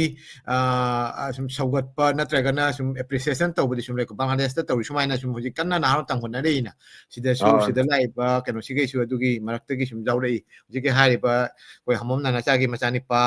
ꯑꯗꯨꯒ ꯑꯩꯈꯣꯏꯅ ꯁꯨꯝ ꯇꯥꯕꯗ ꯑꯇꯩ ꯅꯤꯉꯣꯜ ꯍꯥꯏꯒꯗ꯭ꯔꯥ ꯃꯧ ꯅꯍꯥ ꯈꯔꯁꯨ ꯁꯨꯝ ꯌꯥꯝꯅ ꯀꯩ ꯍꯥꯏꯇꯥꯔꯦ ꯌꯥꯝꯅ ꯊꯋꯥꯏꯕꯨꯗꯤ ꯌꯥꯎꯖꯕ ꯑꯗꯨ ꯉꯁꯥꯏꯒꯤ ꯍꯥꯏꯔꯤꯕ ꯃꯇꯝ ꯀꯥꯏꯊꯣꯛꯄ ꯉꯝꯗꯕꯗꯣ ꯑꯗꯨꯒꯤ ꯀꯩꯅꯣꯕꯨꯗꯤ ꯑꯣꯏꯔꯦ ꯑꯗꯨ ꯑꯣꯏꯔꯒꯁꯨ ꯑꯗꯨꯒꯤ ꯀꯩꯅꯣꯗꯨꯁꯨ ꯈꯔ ꯇꯥꯅꯤꯡꯉꯤ ꯑꯩꯈꯣꯏ ꯃꯩꯇꯩꯁꯤꯡꯒꯤ ꯃꯅꯨꯡꯗꯁꯨ ꯑꯁꯤꯒꯤ ꯄꯣꯄꯨꯂꯥꯔꯤꯇꯤ ꯅꯠꯇ꯭ꯔꯒꯅ ꯃꯁꯤ ꯌꯣꯛꯈꯠꯄꯒꯤ ꯀꯩꯅꯣꯁꯦ ꯄꯥꯟꯗꯝꯁꯦ ꯑꯁꯤ ꯀꯃꯥꯏꯅ ꯇꯧꯔꯤꯒꯦ ꯍꯧꯖꯤꯛꯇꯤ ꯑꯩꯈꯣꯏ ꯅꯤꯉꯣꯜ ꯆꯥꯛꯀꯧꯕ ꯍꯥꯏꯅ ꯑꯁꯤꯅ ꯃꯔꯨ ꯑꯣꯏ ꯑꯩꯈꯣꯏꯒꯤ ꯑꯌꯥꯝꯕ ꯑꯩꯈꯣꯏꯒꯤ ꯀꯩꯅꯣ ꯑꯣꯏꯅ ꯑꯩꯈꯣꯏ ꯁꯣꯁꯤꯌꯦꯜ ꯒꯦꯠ ꯇꯨꯒꯦꯗꯔ ꯑꯣꯏꯅ ꯑꯁꯤꯃꯗꯤ ꯂꯩꯗꯦ ꯑꯗꯨ ꯅꯠꯇꯅ ꯑꯇꯩ ꯃꯔꯛꯇ ꯑꯩꯈꯣꯏ ꯁꯨꯝ ꯄꯨꯟꯕꯗ ꯇꯧꯔꯤ ꯑꯩꯈꯣꯏ ꯁꯃꯥꯔ ꯀꯦꯝꯄꯤꯡ ꯆꯠꯄ ꯁꯃꯥꯔꯗ ꯒꯦꯠ ꯇꯨꯒꯦꯗꯔ ꯇꯧꯕ ꯃꯇꯝꯗꯁꯨ ꯑꯩꯈꯣꯏ ꯁꯨꯝ ꯎꯠꯂꯤ ꯑꯩꯈꯣꯏ ꯑꯗꯨꯒꯩꯗꯤ ꯄ꯭ꯔꯣꯒ꯭ꯔꯥꯝ ꯁ꯭ꯋꯥꯏꯗ ꯃꯔꯛꯇ ꯃꯆꯥ ꯃꯁꯨ ꯍꯥꯏꯇꯥꯔꯦ ꯑꯗꯨꯃꯥꯏꯅ ꯄ꯭ꯔꯣꯒ꯭ꯔꯥꯝ ꯇꯧꯔꯛꯄ ꯃꯇꯝꯗꯁꯨ ꯑꯩꯈꯣꯏ ꯁꯨꯝ ꯄꯨꯜꯂꯤ ꯑꯗꯨꯒ ꯊꯋꯥꯏ ꯌꯥꯎꯕ ꯍꯥꯟꯅꯗꯒꯤꯗꯤ ꯌꯥꯝꯅ ꯆꯥꯡꯁꯦ ꯍꯦꯟꯒꯠꯂꯛꯑꯦ ꯑꯩꯈꯣꯏ ꯑꯣꯀꯦ ꯃꯩꯇꯩꯁꯨ ꯌꯥꯝꯈꯠꯂꯛꯑꯕꯅꯤꯅ ꯃꯌꯥꯝꯗꯁꯨ ꯑꯩꯈꯣꯏ ꯄꯥꯕ꯭ꯂꯤꯁꯤꯇꯤꯁꯨ ꯃꯩꯇꯩꯗ ꯌꯥꯝ ꯂꯩꯕꯅꯤꯅ ꯁꯨꯝ ꯑꯇꯩꯅꯁꯨ ꯑꯗꯨꯝ ꯊꯋꯥꯏ ꯌꯥꯎꯕ ꯏꯟꯇꯔꯦꯁ ꯂꯥꯛꯄ ꯍꯥꯏꯇꯥꯔꯦ ꯑꯗꯨꯒ ꯊꯑꯣꯏꯅ ꯀꯩꯅꯣ ꯇꯧꯕꯒꯤꯗꯤ ꯀꯔꯝ ꯇꯧꯒꯦ ꯑꯩꯈꯣꯏꯒꯤ ꯕꯪꯒ꯭ꯂꯥꯗꯦꯁꯇꯒꯤ ꯂꯥꯛꯄ ꯕꯦꯡꯒꯣꯂꯤꯁꯤꯡꯒꯤ ꯃꯅꯨꯡꯗꯁꯨ ꯁꯨꯝ ꯄꯥꯝꯅꯕ ꯅꯠꯇ꯭ꯔꯒꯅ ꯑꯗꯒꯤ ꯇꯝꯅ ꯂꯥꯛꯄꯁꯤꯡꯁꯨ ꯃꯈꯣꯏꯒꯤꯁꯨ ꯇꯣꯉꯥꯟꯅ ꯑꯃꯨꯛ ꯁ꯭ꯀꯨꯜ ꯅꯠꯇ꯭ꯔꯒꯅ ꯁꯦꯟꯇꯔ ꯑꯣꯏꯅ ꯍꯥꯡꯅꯕꯒꯤ ꯀꯩꯅꯣꯗꯤ ꯂꯩꯔꯕ ꯈꯨꯗꯝ ꯍꯥꯏꯒꯗ꯭ꯔꯥ ꯑꯁꯤ ꯃꯩꯇꯩꯒꯤ ꯑꯣꯏꯅꯇꯗꯤ ꯂꯩꯇꯦ ꯃꯩꯇꯩꯒꯤ ꯅꯠꯇꯦ ꯃꯣꯏꯒꯤ ꯃꯅꯤꯄꯨꯔꯤ ꯗꯥꯟꯁꯀꯤ ꯃꯊꯛꯇ Manipuri dance or the classical ꯗꯥꯟꯁꯀꯤ ꯑꯟꯗꯔꯗ Manipuri dance part of the classical dance ꯑꯗꯨꯃꯥꯏꯅ ꯇꯧꯅ ꯀꯩꯅꯣ ꯇꯧꯕ ꯁꯄꯣꯁ ꯂꯥꯏꯛ ꯅꯣꯠ ꯂꯥꯏꯛ ꯇꯃꯟꯅꯥ ꯅꯠꯇ꯭ꯔꯒꯅ ꯋꯥꯔꯗꯥ ꯑꯣꯏꯅ ꯇꯧꯕꯃꯛ ꯅꯠꯇ꯭ꯔꯒꯁꯨ ꯑꯩꯈꯣꯏ ꯍꯧꯖꯤꯛꯀꯤ ꯕꯤꯄꯥꯒꯤ ꯍꯥꯏꯅ ꯍꯥꯏꯔꯤꯗꯣ ꯁꯨꯃꯥꯏꯅ ꯁꯨꯝ ꯃꯣꯏ ꯎꯗꯤꯆꯤ ꯑꯗꯣꯝꯗ ꯑꯗꯨꯝ ꯃꯣꯏꯒꯤ ꯑꯩꯈꯣꯏꯒꯤ ꯇꯦꯒꯨꯔ ꯔꯕꯤꯟꯗ꯭ꯔꯅꯥꯊꯀꯤ ꯏꯁꯩꯒꯤ ꯃꯊꯛꯇ ꯈꯪꯗꯦ ꯃꯣꯏ ꯑꯗꯨꯃꯥꯏꯅꯗꯤ ꯑꯗꯨꯝ ꯇꯧꯔꯤ ꯎꯗꯤꯆꯤ ꯍꯥꯏꯅ ꯑꯗꯨꯒꯩꯗꯤ ꯕꯥꯐꯥ ꯑꯇꯩꯁꯨ ꯑꯩ ꯍꯧꯖꯤꯛꯇꯤ ꯃꯃꯤꯡ ꯀꯌꯥ ꯅꯤꯡꯁꯤꯡꯗ꯭ꯔꯦ ꯃꯣꯏ ꯑꯁꯨꯝ ꯈꯪꯅꯕ ꯂꯩ ꯗꯦꯕꯥꯁꯤꯁ ꯀꯥꯏꯅ ꯃꯣꯏ ꯔꯕꯤꯟꯗ꯭ꯔ ꯚꯥꯔꯇꯤꯗꯩ ꯕꯤꯁ꯭ꯋ ꯚꯥꯔꯇꯤꯗꯩ ꯇꯝꯃꯛꯄꯅꯤ ꯁꯥꯟꯇꯤꯅꯤꯀꯦꯇꯟꯗꯩ ꯂꯣꯏꯁꯤꯜꯂ ꯂꯥꯛꯄꯅꯤ ꯃꯣꯏꯗꯤ ꯚꯥꯔꯠ ꯅꯥꯇ꯭ꯌꯝꯗ ꯇꯧꯔ ꯑꯗꯨꯝ ꯀ꯭ꯔꯤꯌꯦꯇꯤꯞ ꯑꯃ ꯌꯥꯎꯅ ꯑꯗꯨꯝ ꯃꯩꯇꯩꯒꯤꯁꯨ ꯈꯔ ꯇꯧꯔꯤ ꯍꯣꯠꯅꯔꯤ ꯑꯗꯨꯝ ꯇꯁꯦꯡꯅ ꯑꯩꯈꯣꯏꯒꯤ ꯃꯩꯇꯩꯒꯤ ꯖꯒꯣꯏ ꯉꯥꯛꯇ ꯇꯧꯕꯗꯤ ꯑꯩꯅ ꯈꯪꯕꯗ ꯌꯥꯝꯅ ꯀꯌꯥ ꯂꯩꯇ꯭ꯔꯦ ꯀꯌꯥ ꯂꯩꯇ꯭ꯔꯦ ꯍꯧꯖꯤꯛꯀꯤ ꯌꯥꯝ ꯅꯨꯡꯉꯥꯏ ꯑꯥ ꯊꯦꯡꯛ ꯌꯨ ꯀꯩꯇꯥꯔꯦ ꯌꯥꯝ ꯅꯨꯡꯉꯥꯏꯔꯦ ꯑꯗꯨꯅꯤ ꯑꯩꯈꯣꯏ ꯃꯌꯥꯝꯁꯨ ꯊꯝꯖꯔꯤ ꯊꯦꯡꯖꯜꯂꯦꯅ ꯑꯣꯖꯥꯒꯤꯁꯨ ꯄꯨꯡ 2 ꯍꯦꯜꯂꯦ ꯄꯨꯡ 2ꯒ ꯃꯤꯅꯤꯠ 15 ꯁꯨꯔꯦ ꯑꯗꯨꯅ ꯑꯣꯖꯥ ꯀ꯭ꯂꯣꯖꯤꯡ ꯔꯤꯃꯥꯔꯛꯁ ꯑꯣꯏꯅ ꯑꯣꯖꯥꯒꯤ ꯃꯥꯏꯀꯩꯗꯒꯤ ꯑꯣꯖꯥ ꯊꯣꯏꯕꯒꯤ ꯃꯥꯏꯀꯩꯗꯒꯤ ꯀ꯭ꯂꯣꯖꯤꯡ ꯔꯤꯃꯥꯔꯛꯁ ꯑꯣꯏꯅ ꯑꯃꯨꯛꯇꯪ ꯊꯝꯕꯤꯔꯣ ꯑꯗꯨꯒ ꯑꯩꯈꯣꯏꯒꯤ ꯀꯩ ꯍꯥꯏꯇꯥꯔꯦ ꯑꯣꯖꯥꯅ ꯄꯥꯝꯕꯗꯨꯁꯨ ꯑꯩꯈꯣꯏꯁꯨ ꯉꯝꯖꯕ ꯈꯔ ꯃꯇꯦꯡ ꯄꯥꯡꯖꯒꯦ ꯑꯗꯨꯒ ꯂꯣꯏꯅꯅ ꯑꯩꯅ ꯍꯥꯏꯅꯤꯡꯉꯤꯕꯁꯤꯅ ꯌꯥꯔꯒꯗꯤ ꯑꯁꯤꯝꯇꯪꯒ ꯄꯟꯕꯤꯔꯝꯃꯣ ꯑꯣꯖꯥ ꯕꯪꯒ꯭ꯂꯥꯗꯦꯁꯇꯒꯤꯕꯨ ꯑꯣꯏꯔꯣ ꯇ꯭ꯔꯤꯄꯨꯔꯥꯗꯒꯤꯕꯨ ꯑꯣꯏꯔꯣ ꯉꯁꯥꯏ ꯑꯩꯅ ꯍꯥꯏꯗꯨꯅ ꯑꯩꯈꯣꯏ ꯑꯁꯥꯝꯒꯤꯗꯤ ꯌꯥꯝ ꯆꯥꯎꯕꯅꯤꯅ ꯃꯈꯣꯏꯒꯤ ꯊꯣꯛꯄ ꯁꯨꯝ ꯃꯅꯤꯄꯨꯔꯁꯤ ꯅꯛꯁꯟꯅꯔꯦ ꯁꯨꯃꯥꯏꯅ ꯕꯪꯒ꯭ꯂꯥꯗꯦꯁꯇꯒꯤ ꯏꯟꯗꯤꯌꯥꯗꯒꯤ ꯀꯔꯤꯒꯨꯝꯕ ꯑꯉꯥꯡꯁꯤꯡꯁꯤꯅ ꯃꯅꯤꯄꯨꯔꯤ ꯗꯥꯟꯁꯀꯤ ꯃꯊꯛꯇ ꯅꯠꯇ꯭ꯔꯒꯅ ꯃ꯭ꯌꯨꯖꯤꯛ ꯑꯦꯟ ꯗꯥꯟꯁꯀꯤ ꯑꯦꯅꯤ ꯃꯥꯅ ꯄꯥꯝꯖꯕ ꯀꯩꯅꯣꯗꯨꯒꯩꯗꯨꯒ ꯑꯃꯅꯤꯕꯨꯗꯤ ꯉꯁꯥꯏꯒꯤ ꯑꯣꯖꯥꯅ ꯄꯟꯈꯤꯕ ꯖꯒꯅꯥꯊ ꯂꯩꯔꯤꯁꯤꯒ ꯂꯩꯔꯤꯕ ꯑꯗꯩꯗꯤ ꯁꯥꯟꯇꯣꯅꯥ ꯑꯗꯩꯗꯤ ꯆꯟꯗ꯭ꯔꯁꯦꯈꯣꯔ ꯁꯨꯃꯥꯏꯅ ꯃꯈꯣꯏꯅ ꯀꯔꯤꯒꯨꯝꯕ ꯃꯅꯤꯄꯨꯔꯗ ꯂꯥꯛꯅ ꯖꯒꯣꯏ ꯏꯁꯩꯒꯤ ꯃꯇꯥꯡꯗ ꯀꯣꯔꯁ ꯇꯧꯅꯤꯡꯕ ꯅꯠꯇ꯭ꯔꯒꯅ ꯗꯤꯄ꯭ꯂꯣꯃꯥ ꯂꯧꯅꯤꯡꯕ ꯇꯥꯔꯒꯗꯤ ꯀꯔꯤ ꯇꯧꯐꯝ ꯊꯣꯛꯏ ꯑꯗꯨꯒ ꯂꯣꯏꯅꯅ ꯕꯪꯒ꯭ꯂꯥꯗꯦꯁꯇ ꯂꯩꯔꯤꯕ ꯕꯪꯒ꯭ꯂꯥꯗꯦꯁꯀꯤ ꯙꯥꯀꯥ ꯌꯨꯅꯤꯚꯔꯁꯤꯇꯤ ꯂꯩꯔꯤꯕ ꯑꯣꯖꯥꯅ ꯍꯥꯏꯔꯤꯕ ꯇꯃꯟꯅꯥ ꯔꯥꯃꯟ ꯑꯗꯩꯗꯤ ꯋꯥꯔꯗꯥꯔꯤꯌꯥ ꯃꯈꯣꯏꯁꯤ ꯕꯪꯒ꯭ꯂꯥꯗꯦꯁꯀꯤ ꯙꯥꯀꯥ ꯌꯨꯅꯤꯚꯔꯁꯤꯇꯤꯒꯤ ꯑꯣꯖꯥ ꯑꯣꯏꯅꯁꯨ ꯂꯩꯔꯦ ꯃꯣꯏ ꯃ꯭ꯌꯨꯖꯤꯛ ꯑꯦꯟ ꯗꯥꯟꯁ ꯗꯤꯄꯥꯔꯠꯃꯦꯟꯒꯤ ꯃꯈꯣꯏꯒ ꯁꯝꯅꯔꯒꯁꯨ ꯀꯔꯤ ꯇꯧꯕ ꯌꯥꯕ ꯑꯁꯤꯒꯨꯝꯕ ꯀꯩꯅꯣꯁꯤꯁꯨ ꯑꯣꯖꯥꯅ ꯈꯔ ꯈꯖꯤꯛꯇꯪ ꯇꯥꯛꯄꯤꯔꯝꯃꯣ ꯑꯗꯨꯒ ꯂꯣꯏꯅꯅ ꯀ꯭ꯂꯣꯖꯤꯡ ꯔꯤꯃꯥꯔꯛꯁꯨ ꯂꯣꯏꯔꯒ ꯉꯁꯤꯒꯤꯁꯤꯗꯤ ꯁꯨꯝ ꯂꯣꯏꯁꯤꯟꯖꯔꯅꯤ ꯑꯣꯖꯥ ꯍꯥꯏꯕꯤꯌꯨ ꯑꯣꯖꯥꯒꯤꯁꯦ ꯑꯟꯃ꯭ꯌꯨꯠ ꯇꯧꯕꯤꯌꯨ ꯃ꯭ꯌꯨꯠꯇ ꯂꯩꯔꯦ ꯀꯩꯅꯣꯒꯤ ꯏꯟꯗꯤꯌꯥ ꯍꯥꯏ ꯀꯃꯤꯁꯟꯅ ꯑꯆꯧꯕ ꯃꯇꯦꯡ ꯑꯗꯨꯝ ꯄꯥꯡꯕꯅꯤ ꯑꯩꯈꯣꯏꯒꯤ ꯑꯣꯀꯦ ꯕꯪꯒ꯭ꯂꯥꯗꯦꯁꯀꯤ ꯃꯤꯁꯤꯡꯁꯦ ꯑꯩꯈꯣꯏꯒꯤ ꯃꯤꯁꯤꯡꯁꯤꯅ ꯃꯩꯇꯩꯅ ꯍꯥꯏꯇꯥꯔꯦ ꯃꯩꯇꯩꯅꯗꯤ ꯃꯁꯤꯒꯤ ꯑꯣꯄꯣꯔꯆꯨꯅꯤꯇꯤꯁꯤ ꯑꯌꯥꯝꯕ ꯂꯧꯗ꯭ꯔꯦ ꯑꯣꯀꯦ ꯍꯧꯖꯤꯛ ꯂꯩꯔꯤꯕ ꯕꯦꯡꯒꯣꯂꯤ ꯀꯥꯡꯕꯨꯁꯤꯡ ꯑꯗꯒꯤ ꯏꯚꯟ ꯃꯨꯁꯂꯤꯝ ꯇꯥꯃꯤꯜꯅꯥ ꯍꯣꯏ ꯀꯔꯤ ꯍꯣꯏ ꯃꯣꯏ ꯃꯌꯥꯝꯁꯤꯡꯁꯤꯅ ꯏꯟꯗꯤꯌꯥ ꯍꯥꯏ ꯀꯃꯤꯁꯟꯒꯤꯁꯤ ꯃꯈꯣꯏꯅ ꯄꯥꯏꯔꯒ ꯍꯥꯏꯇꯥꯔꯦ ꯍꯧꯖꯤꯛ ꯑꯩꯅ ꯁꯨꯝ ꯈꯟꯕꯗ ꯑꯩꯅ ꯕꯪꯒ꯭ꯂꯥꯗꯦꯁꯇ ꯂꯩꯔꯝꯕꯗ ꯄꯨꯟꯅ ꯃꯣꯏ ꯍꯥꯏ ꯀꯃꯤꯁꯟ ꯂꯩꯕꯁꯤ 120ꯃꯨꯛ ꯂꯩꯌꯦꯅ ꯈꯜꯂꯦ ꯑꯩꯅ ꯍꯥꯏꯐꯦꯠ ꯌꯦꯡꯕꯅꯦ ꯑꯣꯀꯦ ꯑꯗꯨꯃꯥꯏꯅ ꯂꯩꯕꯁꯤꯡꯁꯤꯗ ꯍꯥꯏ ꯀꯃꯤꯁꯟꯗ ꯂꯩꯔꯤꯕ ꯃꯤ ꯑꯣꯐꯤꯁꯥꯔꯁꯤꯡ ꯏꯟꯗꯤꯌꯥ ꯍꯥꯏ ꯀꯃꯤꯁꯟꯗꯒ ꯂꯩꯕ ꯑꯣꯐꯤꯁꯥꯔꯁꯤꯡꯁꯦ ꯑꯗꯨꯝ ꯆꯍꯤ 3 ꯃꯣꯏꯅ ꯂꯩꯕꯁꯤꯗ ꯇꯃꯟꯅꯥ ꯍꯣꯏ ꯂꯩꯔꯤꯕ ꯋꯥꯔꯗ ꯍꯣꯏ ꯃꯣꯏ ꯃꯌꯥꯝꯁꯤꯡꯁꯤꯗꯤ ꯍꯥꯏ ꯀꯃꯤꯁꯟꯁꯤꯡꯁꯤꯒ ꯇꯥꯏꯠ ꯑꯞ ꯇꯧꯔꯀꯥꯟꯗ ꯄ꯭ꯔꯣꯒ꯭ꯔꯥꯝ ꯇꯧꯕꯁꯤ ꯃꯣꯏꯅ ꯂꯣꯏꯅ ꯂꯧꯔꯦ ꯃꯩꯇꯩ ꯑꯃꯠꯇꯅ ꯐꯪꯗꯦ ꯃꯩꯇꯩꯁꯤꯡꯁꯦ ꯑꯝꯇ ꯇꯧ ꯏꯟꯗꯤꯌꯥꯗ ꯆꯠꯂꯒ ꯁꯥꯟꯇꯤꯅꯤꯀꯦꯇꯟꯗ ꯈꯪꯗꯦ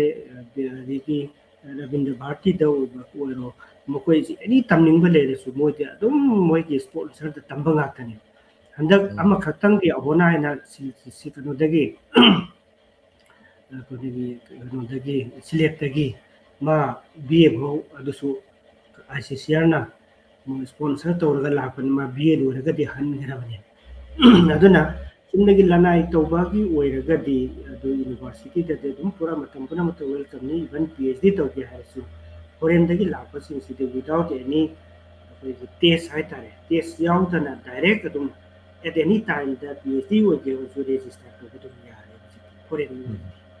ꯑꯗꯨ ꯕꯪꯒ꯭ꯂꯥꯗꯦꯁꯁꯨ ꯐꯣꯔꯦꯟ ꯑꯣꯏꯔꯕꯅꯤꯅ ꯑꯦꯅꯤ ꯃꯈꯣꯏꯅ ꯑꯩꯈꯣꯏꯒꯤ ꯗꯤꯄꯥꯔꯠꯃꯦꯟꯇꯕꯨ ꯑꯣꯏꯔꯣ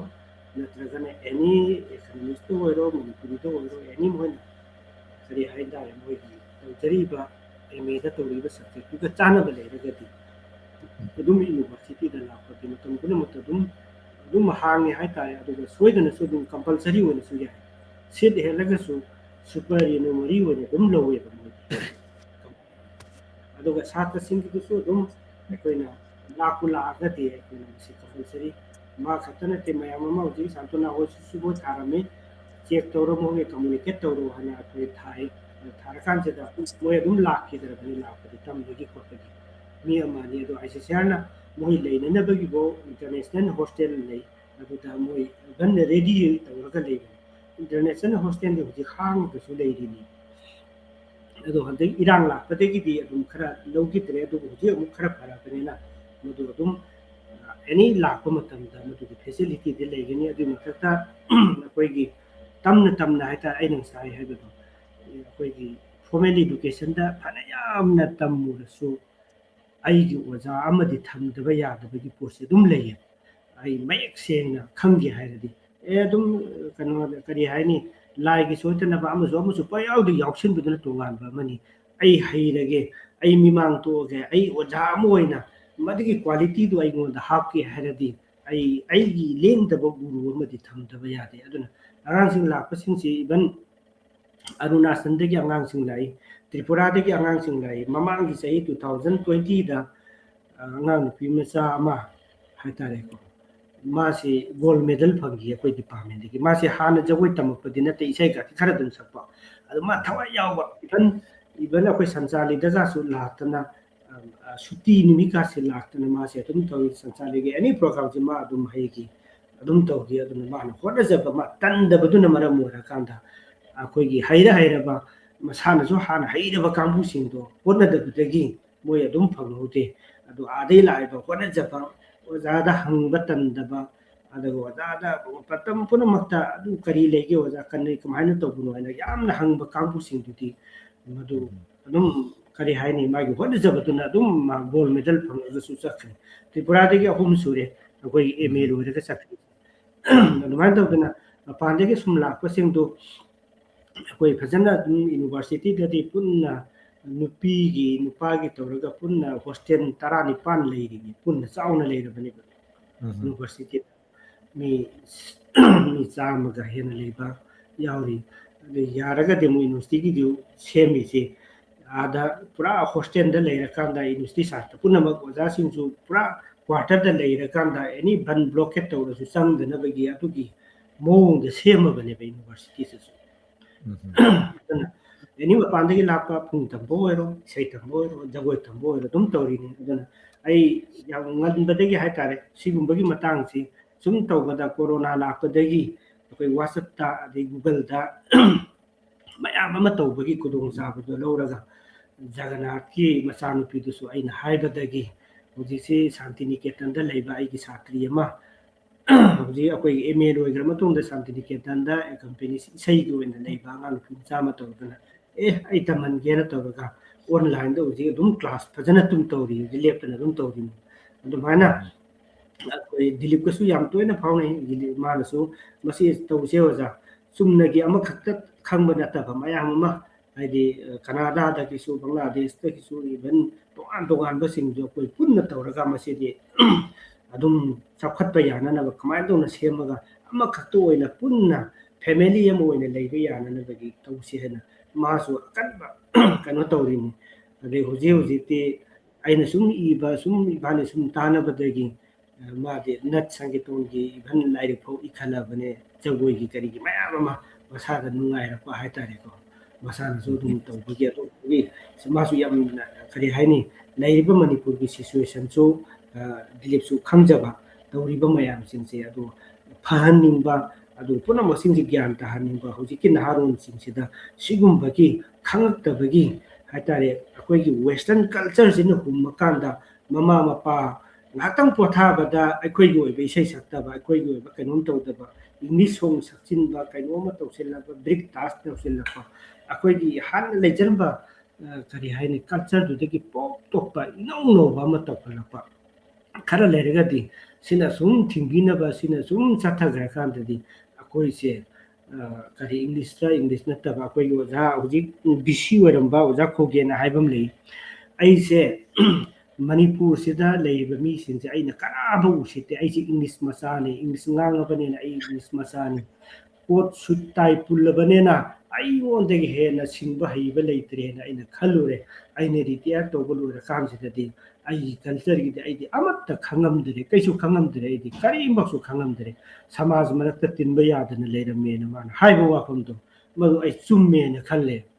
adana masi akoi gi angang sing si masi oina koi pullaga khanganba takpa haihanba madumak na profession oira ka su pare oi hongre hana khallaga su samaj sing sida koi culture mangdana laibang amba jati ma do oihan ge ra dis maina mapam punam ta lei jete ko na ngasi unari sumaina net की internet की खुतांग दा पुनम से मगा वारी साब तो माने कोई लेबसु माने एनी तंबदो ओरो सत्पदो ओरो एनी थबक पुनम से दा एदी कोई पुन्ना जॉइनली इसा याउद्रसु तौरिबा थबक तो दुम येंगा उरगा अदु तौरो अदु हाइरो अदु पुरो अदु हापति फजनी का हाइसे लोइने यारबा मतम बोइरनेना मसी मांगहंदना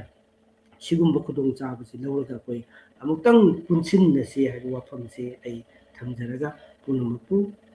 खुदमजगे थागतरे ओजा यामना कई हाइतारे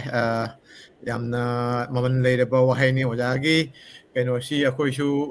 ꯄꯨꯛꯅꯤꯡ ꯂꯧꯁꯤꯡ ꯑꯣꯏꯕꯒ ꯂꯣꯏꯅ ꯂꯣꯏꯅꯅ ꯊꯃꯣꯏ ꯁꯦꯡꯅ ꯊꯥꯖꯩ ꯑꯩꯈꯣꯏ ꯅꯣꯡꯃꯗꯤ ꯑꯩꯈꯣꯏꯒꯤ ꯃꯅꯨꯡꯗ ꯑꯄꯨꯟꯕ ꯍꯥꯏꯇꯥꯔꯦ ꯕꯪꯒ꯭ꯂꯥꯗꯦꯁꯇꯕꯨ ꯂꯩꯔꯁꯨ ꯏꯟꯗꯤꯌꯥꯗꯕꯨ ꯂꯩꯔꯁꯨ ꯅꯠꯇ꯭ꯔꯒꯅ ꯃꯄꯥꯟ ꯂꯝꯗ ꯅꯣꯔꯠ ꯑꯃꯦꯔꯤꯀꯥꯗ ꯂꯩꯔꯁꯨ ꯑꯩꯈꯣꯏ ꯍꯧꯖꯤꯛꯀꯤ ꯑꯩꯈꯣꯏ ꯃꯔꯨꯞ ꯖꯒꯅꯥꯊ ꯑꯩꯅ ꯁꯤꯒꯤꯅꯤ ꯑꯩꯈꯣꯏꯅ ꯄꯨꯁꯜꯂꯛꯏꯁꯦ ꯁꯣ ꯊꯥꯒꯠꯆꯔꯤ ꯑꯩꯈꯣꯏ ꯀꯗꯥꯏꯗ ꯀꯅꯥ ꯂꯩ ꯑꯗꯨ ꯅꯠꯇꯦ ꯇꯧꯕꯇꯕꯨ ꯑꯩꯈꯣꯏꯒꯤ ꯍꯤꯔꯝꯗꯨꯒ ꯃꯔꯝꯗꯨꯒ ꯑꯩꯈꯣꯏ ꯑꯃꯠꯇ ꯑꯣꯏꯅ ꯄꯨꯟꯁꯤꯟꯗꯨꯅ ꯊꯕꯛ ꯇꯧꯕꯤꯅꯕ ꯑꯗꯨꯅꯤ ꯑꯣꯖꯥꯅꯁꯨ ꯕꯪꯒ꯭ꯂꯥꯗꯦꯁꯇ ꯂꯥꯛꯅ ꯏꯚꯦꯟ ꯑꯩꯈꯣꯏꯒꯤ ꯃꯅꯋꯥꯁꯇ ꯆꯠꯊꯔꯤꯕ ꯄ꯭ꯔꯣꯒ꯭ꯔꯥꯝ ꯀꯌꯥꯗ ꯁꯔꯨꯛ ꯌꯥꯕꯤꯔꯤꯕꯒꯤꯗꯃꯛ ꯑꯗꯨꯒꯤꯁꯨ ꯉꯁꯤꯒꯤ ꯇꯥꯟꯖꯥꯁꯤ ꯂꯧꯔꯒ ꯊꯥꯒꯠꯆꯔꯤ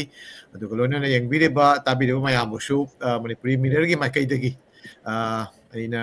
ꯑꯃꯨꯛꯀꯁꯨ ꯍꯟꯅ ꯏꯀꯥꯏ ꯈꯨꯝꯅꯖꯔꯤ ꯈꯨꯔꯨꯝꯖꯔꯤ ꯂꯣꯏꯅꯅ ꯃꯊꯪꯒꯤ ꯑꯩꯈꯣꯏꯒꯤ ꯄꯥꯡꯊꯣꯔꯛꯀꯗꯕ इवेंट सेशन सरुक याबिनबा निखिंजबगा लोइना ngасigi oina asidedi loisanjari kuramjari mayambu oja thank you all mathang akoisu unani keno tawraga